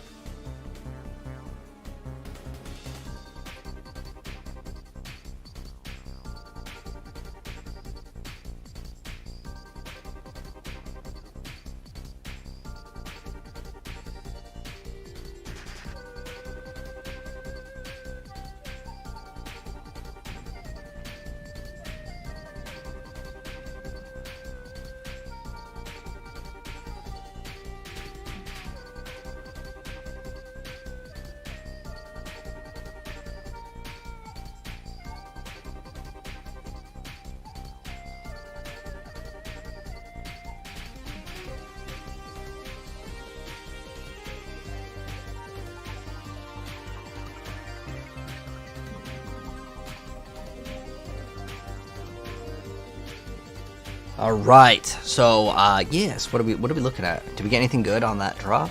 Oh, we got yeah. I guess if we want to get, we could use that. It's not like unusable. Oh, was these my items that I already had already? I don't know if these dropped from my the thing, but let me go ahead and delete them, and then we're gonna try Twisting Blades. I'll be honest though, I don't think Twisting Blades is gonna be that good. And the reason why I don't think Twisting Blades is gonna be good, it doesn't have enough multipliers. Like, we have accelerating, but I would like to get more damage than more attack speed at this point. But I just don't know what else we can throw on. Like, what, Edge Masters or something? And we don't. This build's not gonna have enough resources, I think, anyways. But we'll try. We can also consider maybe Shared Misery, but I don't know. We'll find out. Let's see, guys. I mean, this is pretty min-maxed gear, like in terms of the drops, but not as far as like the masterworking. Hello, Bruzy. My stream's going good, man. I just got another cool little toy to play around with, which I'm not sure what we're going to be using with it. It's already solved resistances on this build, but it's going to be a really awesome thing. All right, so Twisting Blades, Season 5. Is it actually any good? Let's go ahead and check out the performance. Well, first we're going to have to kill this guy, because he's going to prevent all the other things from taking damage. And it looks like Twisting Blades is cooking, right? It's doing something. So what we're really relying off of is the totem for like every single rogue build in the next season. You're going to be playing the build that has the ability to drop the totem, and then you can hit the totem, then everything around it takes the damage. So Twisting Blades has always been one of my favorite things, but one thing that's nice is you will not be forced to play with like Puncture or Poison Imbue. You can just straight up just Twisting Blades. That's it. In fact, I think Rogue in general is going to be super, super good. They made so many changes to Rogue in general for the season, but we'll go ahead and also talk about kind of what has changed. But gameplay first. Gameplay always first. And if we want to throw Caltrops, you can do it for more damage, but I'll be honest, you only really need to do it for the bosses. This is just a Pit 100, but PTR Pit 100 is much harder than the regular Pit.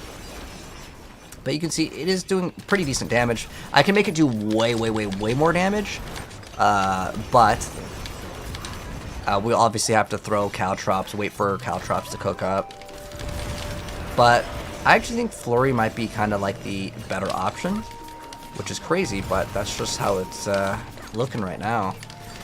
But it's not bad. The reason why is Twisting Blades, well, it has like, it's not like its damage is terrible, it's just that like, when you activate it, there's a delay between activation and when it actually does let you get damage in, because the blades have to come out and they have to spin, and then most of the stuff will die. Well, it depends on how high you're pushing, but it'll take a little bit of time. And only one target really gets dazed unless you played Shared Misery, which actually helps out with a brand new passive. So it's actually very similar to the Flurry build that we just dropped, but this one, if you're a fan of Twisting Blades, you can play it. I'd probably recommend, if you were to play this, it's going to require a lot more steps. The better solution would be, well, first we need to swap to the next soundtrack of this game here. That was too slow. But you probably would want to throw in some sort of like Poison Imbue to make it a little bit better. And one thing I haven't really liked is like Wallers and a lot of other certain things like Wind Wall, Suppressor. They make things a lot less fun. But I mean, the build does damage, and that's the best part.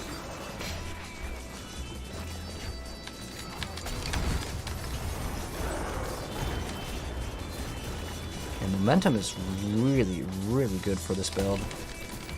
I've noticed Rogue just became incredibly tanky. Like, Rogue is definitely the best class if you want like new stuff to play with.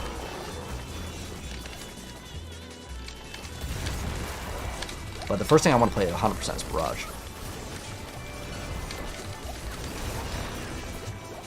Unless we get unless the Chain Lightning build comes out full power.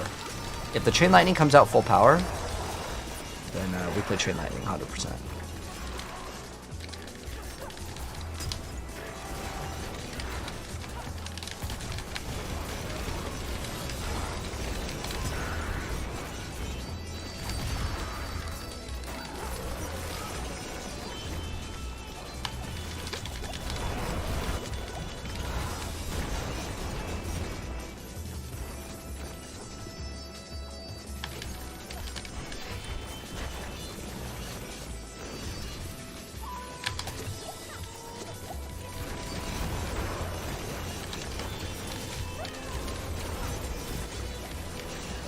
pretty fast boss.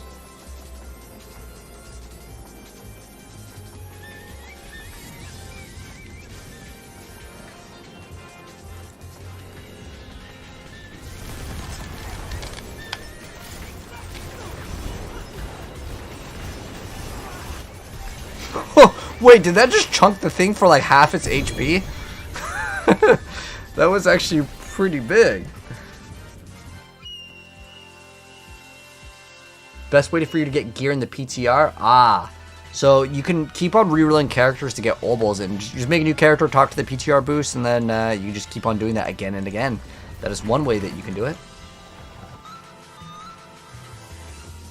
What I think is a good starting build for Season 5, Flurry or Barrage? The starter build, Barrage has really fast clear speed because you can ricochet, so it's probably just going to be, I'd say, objectively the other one.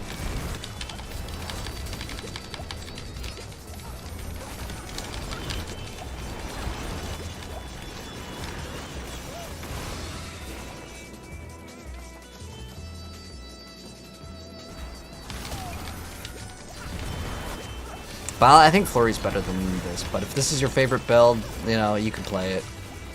Like it's not like it's like trash. Like if you were to take I don't know, Rabies Druid and compare with like another build. If you're like Rabies my favorite build, I'd say sorry man. Like it's just not even like playable.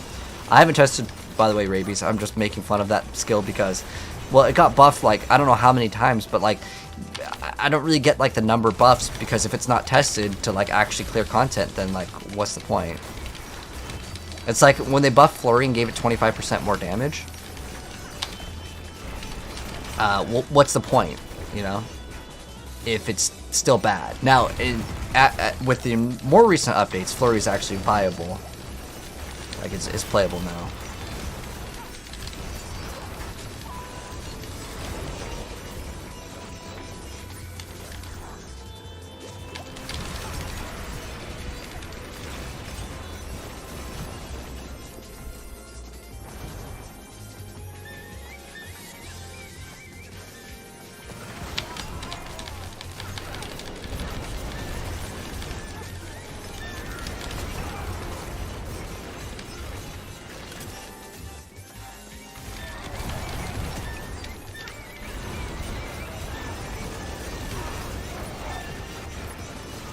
That was through the damage reduction guide.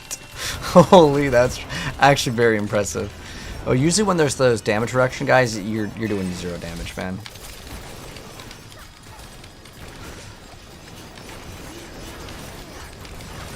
Yeah, Flurry is definitely better skill for damage, but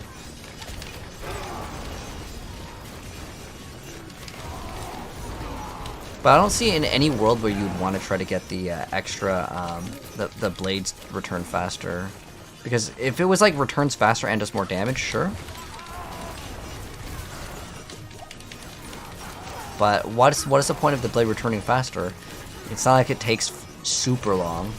I think it should have been like Twisting Blades rotates around you 3 more times or something. Or like, yeah, just... Because remember, we're talking about double DPS, and it's already has a baseline of like a negative multiplier, right? Although if things put in two-handed now, it does like more, but that's fine. You can just make Rogue good, and then you can just nerf Sork again.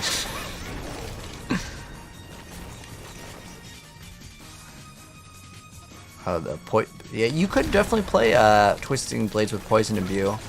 However, remember, Ring of the Starless Skies is required. And also, you'll have to play the Lockrun's Talisman. Those, Ring of the Starless Skies and Lockrun's Talisman and the Crown of Lucian are 100% like best in slots. So you can't really run Poison Imbue slots. So you kind of lose out on that. So it's like unnecessary to play. But this feels like a night and day difference. I was about to honestly say Flurry and Twisting Blades were like bad. But this is making it pretty good, and you don't have to play Twisting Blades with Poison Imbue, which makes it just for a smoother experience. Oh, we have to kill like every enemy here or something.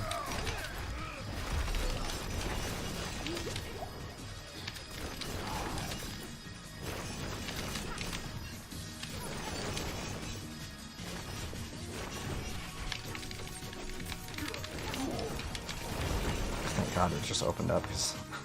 I was like, dude, where are the enemies? They're all like hidden.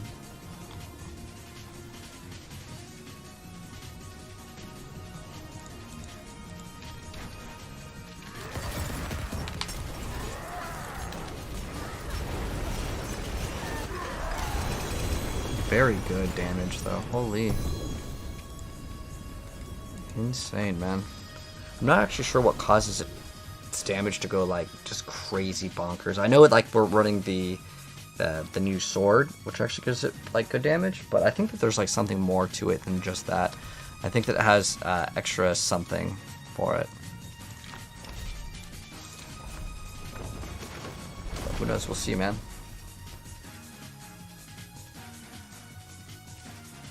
Do a little bit of this, and then what we're gonna do is I might just record a Twisting Blades, like a video, like a quick little vid.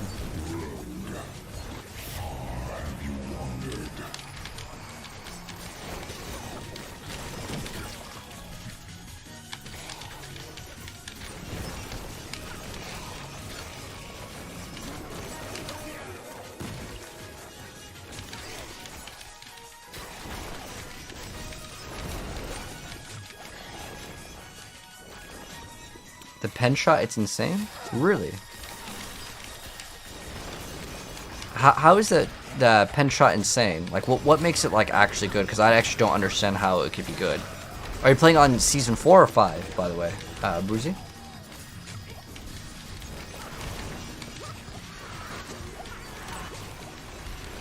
Season 4, ah, okay.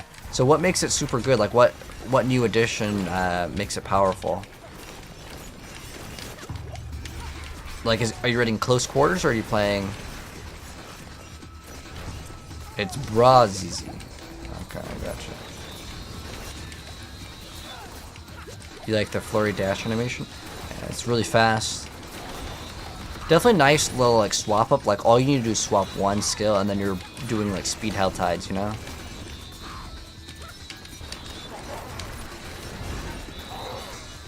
But it's okay too. I think I still like Barrage. Barrage is #1 for me in terms of like what do I enjoy the most.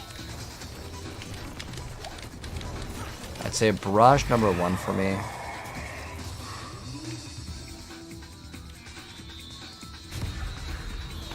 The reason why is like you shoot once and it bounces. But if we're counting all classes, I'd play Chain Lightning Sources all day. The reason why is like you don't even need to aim on that skill. You can miss with your Chain Lightning and it comes back to you and then it finds another target. So I can literally play with my eyes closed, which is great. Whereas with Barrage, if you want to control it, you don't really need to aim. It's like you basically aim in any of the like, you know, up, down, left, right, and as long as it's like somewhere in there, it works. So it's very forgiving on controller because aim is just OP. Pen shot victimize. Ah, is that why? Andy's, yeah, Andy's is going to be really good for sure. I'm wondering if they're going to buff Melted Heart of Slag and make that item like OP. Because like, if we look at the Uber Uniques, that was one item that they haven't touched. After they nerfed it, like I haven't seen anyone even like bother playing that thing at all. Because it used to give you like immortality, which I get it, they don't want immortality in their game. It's not like a thing that I blame them for. Like, I understand nerfs to, like, things that are, like, give immortality.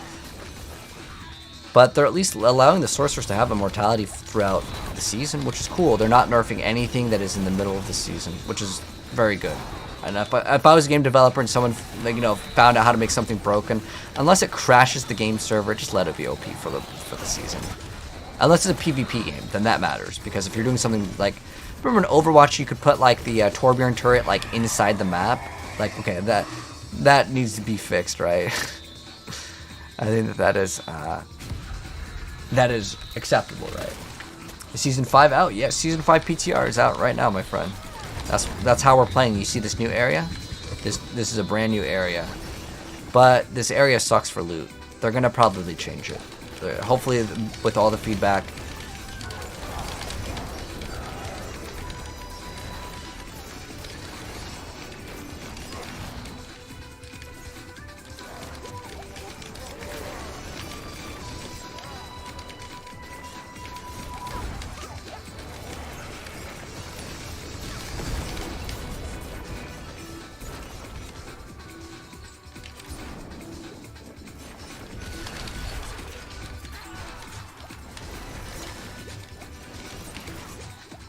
I think it just dies in like one hit though. I mean, it's fine. We could go up higher in this though. I think this build could push way higher since we got the extra damage reduction. It's really good.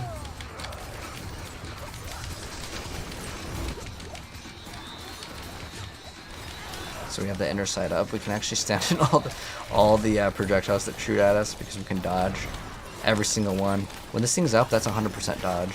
It's actually really, really good.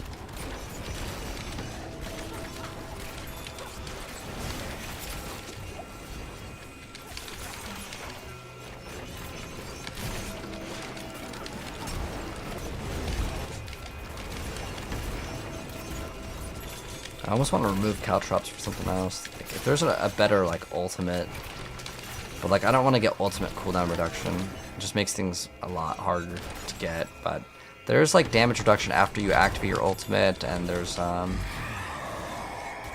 like your damage to ultimate. It's also added to all your stuff, but it's only like after you activate it for like 8 seconds or something. So it means you'd have to be spamming an ultimate every 8 seconds, which means you'd have to run either Flicker Step or I don't know what else. There's one where like your enemies affected by trap skills can like reset the cooldown of your traps, which is another option to keep on resetting stuff, but it's a lot less smooth for gameplay. I think it's this is like the new best thing for Rogue for sure. It gives you so much stats, all the energy regen and stuff. It's like really nice. It actually fixed my resource problem that we originally had, because we have 30% more resource and we have 30% more regen, which is great. I don't even have any like resource generation on my gear. I think we might have like on the ring, because like there's an open slot on the ring to craft something. And instead, I think we just got like a lucky hit chance to restore resource. But actually what we should have crafted on it was maybe I don't know if you can put cooldown on like subterfuge skills, but ideally we'd have the smoke grenade or having the concealment cooldown reduction. I think you can get subterfuge cooldown reduction, right? Is that rolling like the rings, right? Do I have my Twisting Blades build? Not yet, man. I'll be dropping the guide very soon. So in a couple days, I'll drop all the build guides. And the reason why is right now I'm just trying to get like all of the builds ready. This is the final wave, I guess.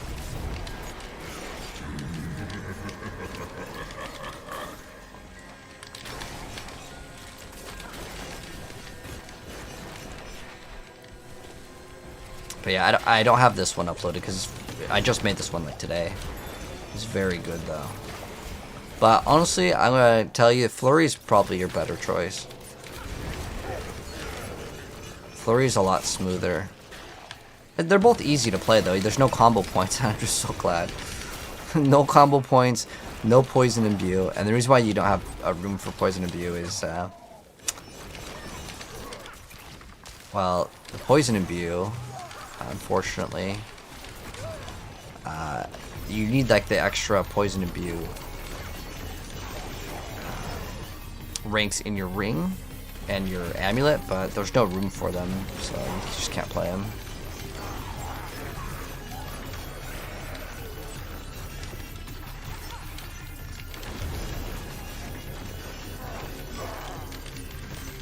But we'll finish off this one.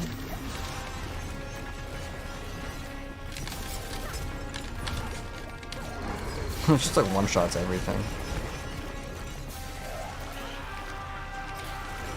Can we actually just go back? I don't even care about the rewards, to be honest. Like, there's really nothing to get off of it. How would I rank Necromancer in general? I'd say Necromancer, Minions, or Bone Spirit are the two builds that I could recommend. I don't really see any good blood builds for the class. That's like the one area where I think they could use like another boost. Sure. Is it PC only for Season 5? Yeah, PC only at the moment. I don't think they're going to come out with this on a console. And we could pop the other thing for more like no incense. think we're like down on like 1 res by like 4, but like that's like whatever. I don't even care. I think we'll be totally fine in this. I like how the Infernal Hordes is lost. That's fine. All right.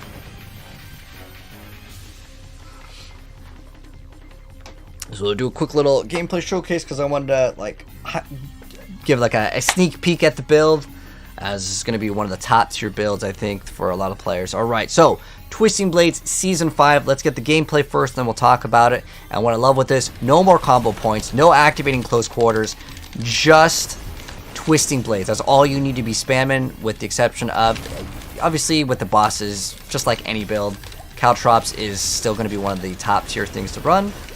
And on top of that, we are going to be running the brand new Umbra Crux. So the Umbra Crux will allow us to get even more damage on the bosses when we activate any subterfuge skill. So we can throw this thing over here, and then you'll start to see everything melt very, very fast. Very awesome. Almost reminds me of like Victimize, but no Victimize here. We're actually running something that you won't believe when I show you the Paragon board, as well as the skill tree, because it's not close quarters. I'm just really glad that we don't have to play like Poison Imbue. Well, I didn't really have any like problems with Poison Imbue. It's just that it adds another layer of things that you have to push, and it's not needed anymore, which is great. If you want to play it, you can play it, but you'd ideally want the extra ring and amulet slot, because nowadays you gotta play Ring of the Starless Skies and Lochran's. Like it's just too good. It's too good to give up. It's just a pit 100. You can obviously go way higher. I still need to do a lot more masterworking, but it's just like a sneak peek. I'll do the full little run, and then we'll talk about the upgrades after the full gameplay, because the boss gets deleted quite fast, which is something that is a problem for some builds. Like if you've played the Sorceress or even maybe the Druid, sometimes the bosses, the battle just simply takes too long, and I love how smooth this is. Very, very smooth build. One thing I am not a fan of, though, I'll be honest, is Waller, Suppressor, Windwall is where this build loses out to Flurry. If you have not seen my Flurry build, I recommend that over this one. I'll be dropping build guides on all these very, very soon.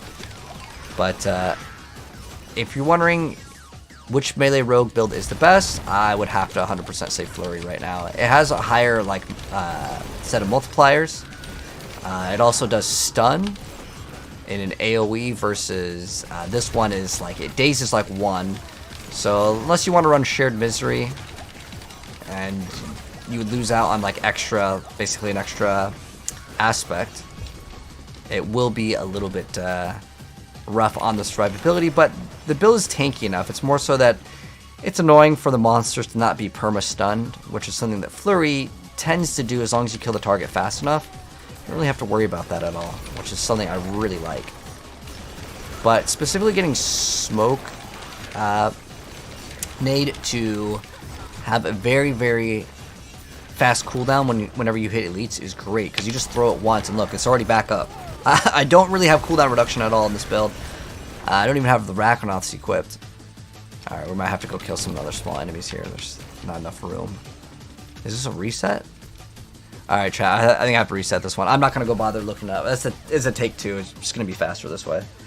Because I could go back in the first floor to look for the extra elites that I didn't kill. Or I can just go next. Alright, let's go do take 2. Have a little intro. They won't on console because it takes too long to get the pre-patch approved. I think it's probably a lot of work for the hot fixes too. These builds won't be good until Season 5. Yes, absolutely. So you can start looking at the investment. But Necromancer, I'd put towards, like, it's not like a bad class. It's like a middle, for sure. It's not like Barb. All right. But let's get some brand new Twisting Blades gameplay, and you'll notice the build is going to be ultra, ultra, ultra smooth with no combo points, no close quarters. It's just going to be spam Twisting Blades and let things roll real fast. Really, really, really smooth playing build. And you can see, like, once we go ahead and activate our Smoke Nade, everything just starts to pop really, really fast. Oh, we got a damage reduction guy over somewhere. but he'll be melted very fast. As soon as he's gone, everything will start to follow. But Twisting Blades in Season 5 is definitely playable. You don't need to do any close quarters, no combo points, no poison imbue. If you want to add those, sure, be my guest, but it's just really not needed. Unless you're doing like really high tier pushes, I mean, you're going to be able to melt stuff. This is not on perfect pieces of gear. We're actually missing a lot of damage here, but it's okay. We'll get that when the game comes out. It's just with PTR. I just want to get to playing. If you want to use different tempers versus like the caltrops, that can be another option, but keep in mind enemies affected by traps. The caltrop one is just, it's too much extra damage to skip out on, especially if you want to try to do bosses. It's excellent for that. But what's really new here is when we daze an enemy, we're going to get a lot more crit strike chance as well as crit damage multi, so very big on that. And I'll show you guys everything after we do a quick little run, and we'll go complete a Pit 100 just to show off kind of how the build works. And you can see basically our smoke grenade is back up again, and that is because, well, there's a new set of nodes that make Rogue in general is phenomenal in Season 5. Like, it has a massive rework, and I'm really happy that they did all of this. It's amazing. Like, every single Rogue build, for the most part, is viable. The one thing I still have to test out is a Shadow Step only build, which is actually going to be a really cool thing to play. But the thing that I'm most excited about is I don't have to do combo points. I was really overdoing combo points, honestly, when the game launched. I just want to spam my DPS button and move along. And this build will absolutely let you do it. And when we throw down the little totems via our subterfuge skills is how we're going to get crazy DPS on the boss, which you're about to see once we do the boss. And when you see the key passive, you'll be pretty surprised because it is not close quarters, which is pretty much what every build had to play. Let's go find maybe 2 more elite packs. You see, once we activate the smoke nade, and the build is so tanky. Look at that, we just stood in that, no problem. You basically get extra damage reduction with this build. Super tanky, super beginner friendly in terms of like how to play it. Now I'm gonna be straight up. This is an end game build. You're gonna need, every build's gonna run Cryo Lucian in Season 5. Cryo Lucian, Ring of the Starless Skies, all fantastic things that you're gonna definitely want. And what is actually pretty cool, if you actually fight an elite pack, you can actually spam 2 smoke grenades to get both of your bonuses with the Umbra Crux here, which is getting the 2 double totems, which is excellent. So it's basically Umbra Crux, Crown of Lucian, Lockeren's Talisman, and Ring of Starless Skies. Those are the main things that everyone will be playing. I need to do some optimization. I do want to fit these in here. This is a phenomenal pair of boots. Will really solve resistances for the next season. But anyways, let's go do the boss, and you guys will see how amazing this build is. Specifically against bosses, I am very impressed with this build. So we're going to go ahead and open up with the caltrops as always. Then we're going to go throw our different bonuses for all of the things, and you'll just see the boss just absolutely melt. And this is on the PTR 100. A PTR 100 is much more difficult than a live server 100. But anyways, there's a quick gameplay, and now let me go ahead and break down kind of the newer changes with Twisting Blades. So the buffs actually kind of went live for Twisting Blades already. There are a lot more buffs with Flurry specifically that make Flurry just really good. Even though this build is about Twisting Blades, Flurry just got a huge amount of upgrades, and if you want to play the melee rogue playstyle, I would highly recommend you guys to check out the Flurry gameplay as well to see before you actually decide to commit maybe to this one. But the differences between them are pretty much just like the aspects. So you can actually play either one of these really easy. In fact, like I'm still running like Grasp of Shadow. I have a lot more upgrades to go ahead and get. So keep in mind, this can go way higher. But I want to start off the video by going over really quick, because this is not necessarily going to be a build guide, but just mentioning the things that have gotten updated. So one of the newer updates that we got was specifically the Twisting Blades orbit around you, and they will deal some sort of amount of damage. Now, that damage actually over here, you'll see it's 80, but if we go ahead and you guys saw how fast that was already, right? And if we were to go and actually throw on the new one on the imprint or twisting blades, you will see that. Oh, you know what? Shoot. Did I mess up? I thought this was supposed to go to 120. Oh, I mathed it out wrong. It's fine though. Right on. We can go make the build a little stronger. Alright, let's go masterwork. What are we masterworking? Everything's pretty much up there. Oh, I don't have the correct materials. Alright. Well, we know what we can do. We're gonna go craft Horus. This. And I guess we could do queens. Alright, we're gonna do a speed run real quick because I have to do a take 2. I thought this was supposed to be 120. I guess I didn't even have the perfect roll on it, but whatever. It's okay. You haven't used Twisting Blades since Season 1? Yeah. To have the build on YouTube? No, not this one. The builds will come in a couple days for all of the builds. I just have to work on it, but most of them, like the Paragon board's like the exact same, so it won't actually take very long. Get that done very, very fast.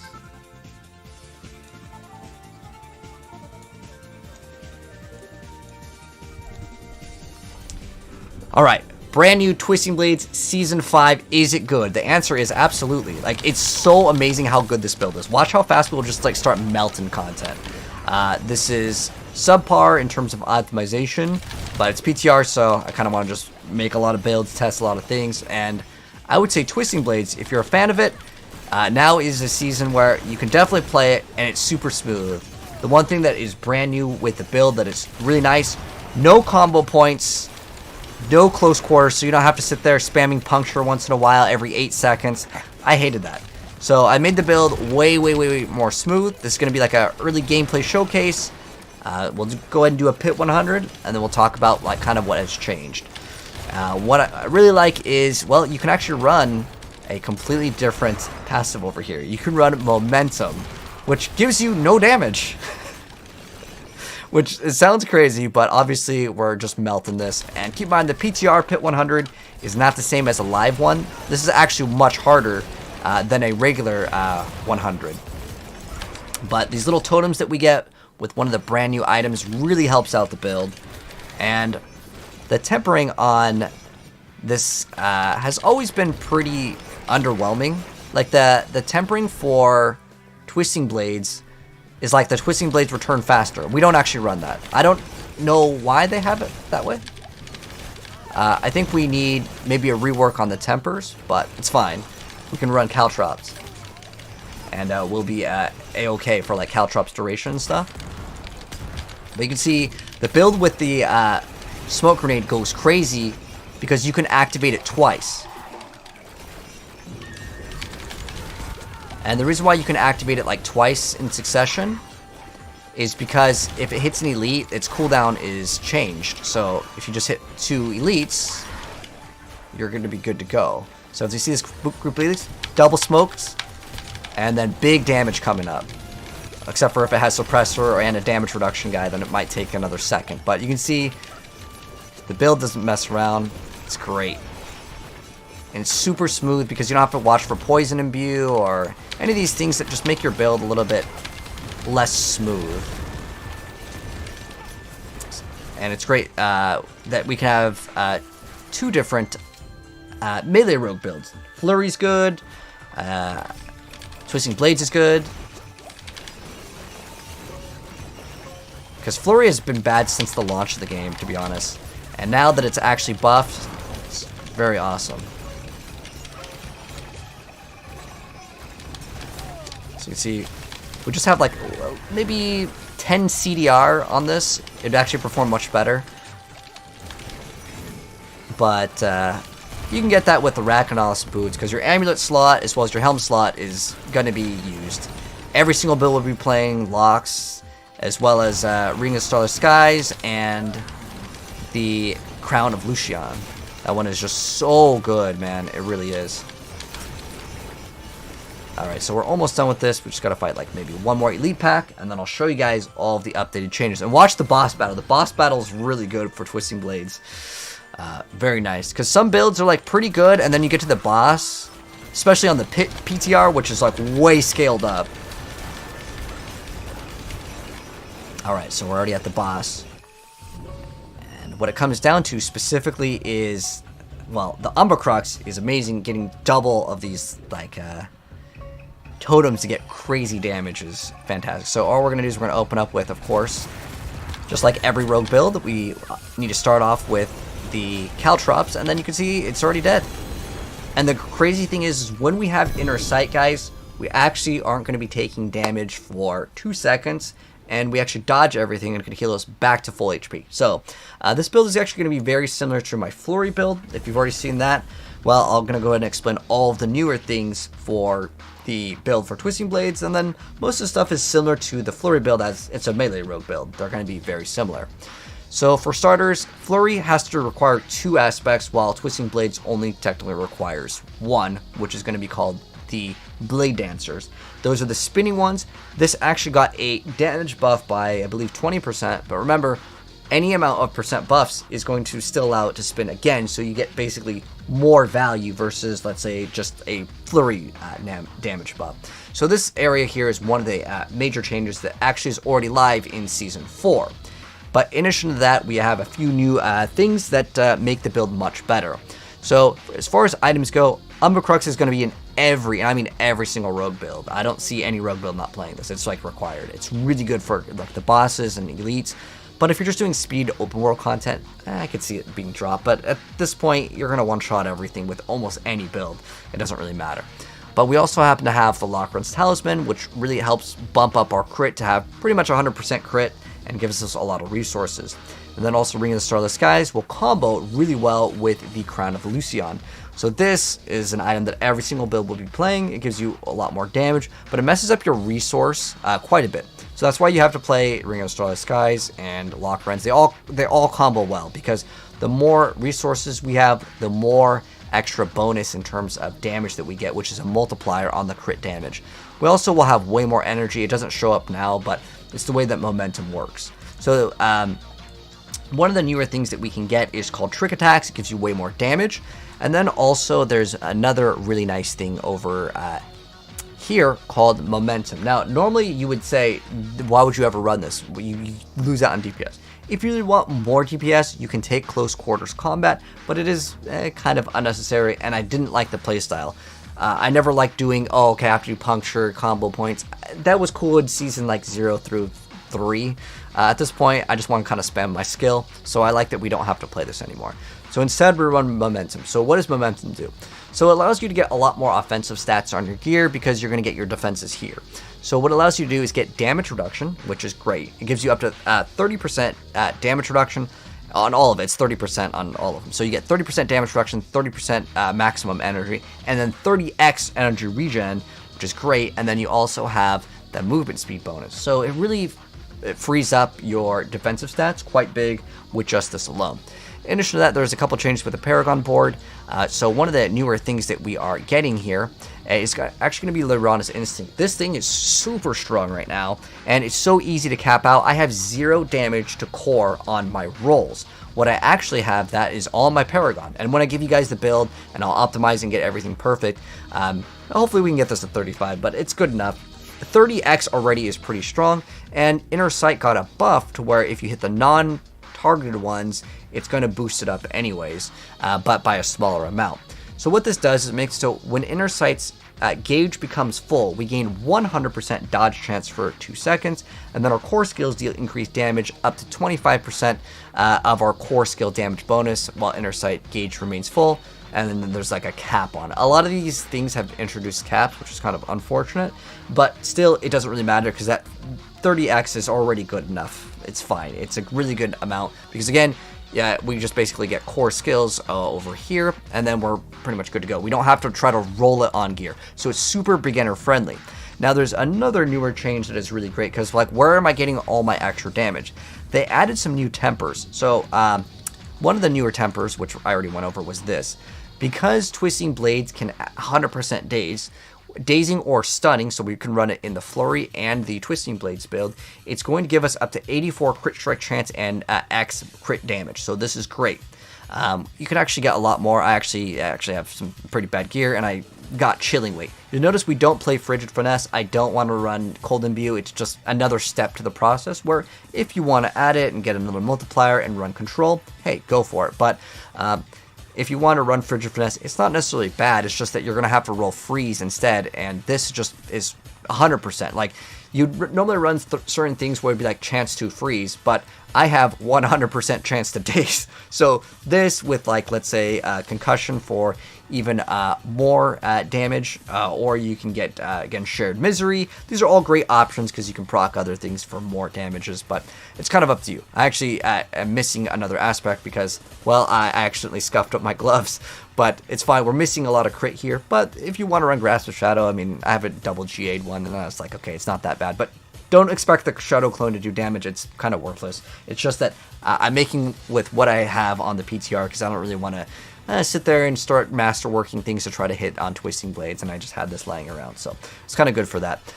But specifically, also getting a lot more defenses is free in this build because you can kind of move things around. Again, normally you'd want Trick Attacks instead of Chilling Weight, but there's another thing that's really good to get damage, and that is your damage per Dark Shroud Shadow. So that means, well, if we have 5, that is 5 times 100, so that is 500 extra damage.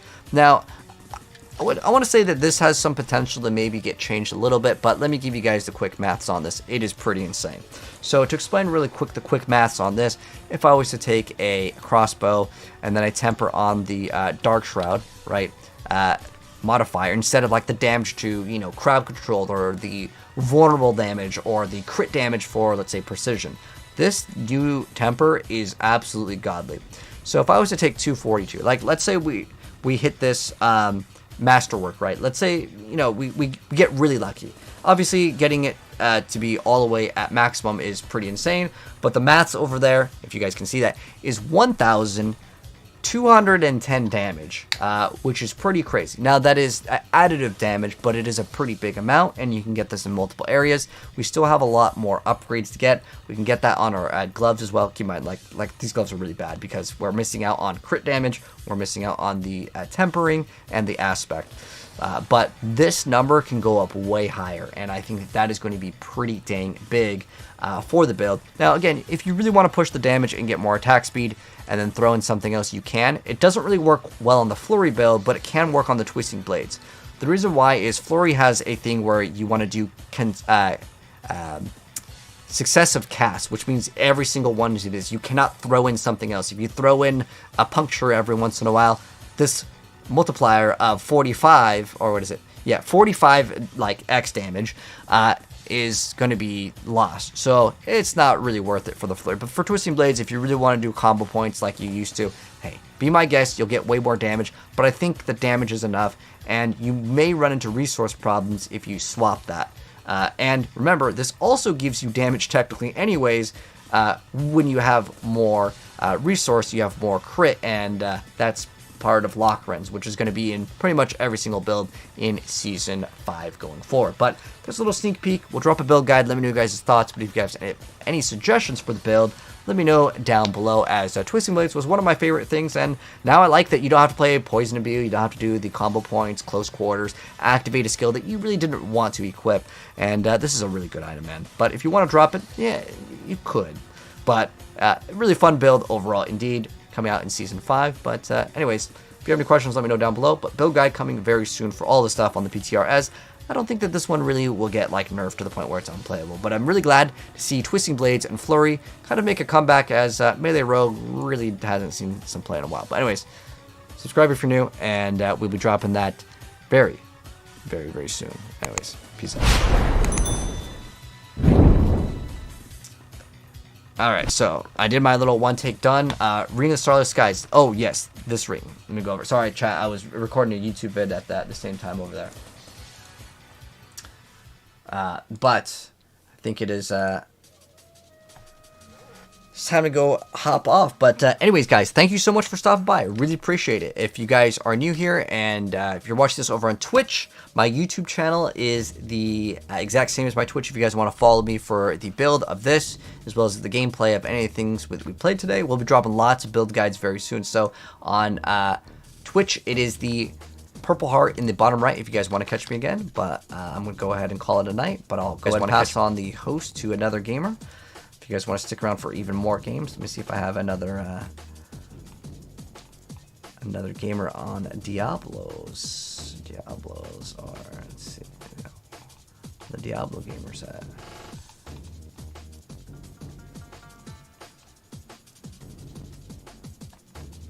Alright, so if you guys want to stick around for some more games, I have my homie doing, I don't know what game they're playing though. Well, I'm gonna go ahead and pass on the host to them. If you guys want to stick around, feel free to go and stick around for more entertainment. If not, I'll catch you awesome people tomorrow. You guys have a great one. Good night, GGs. It was fun.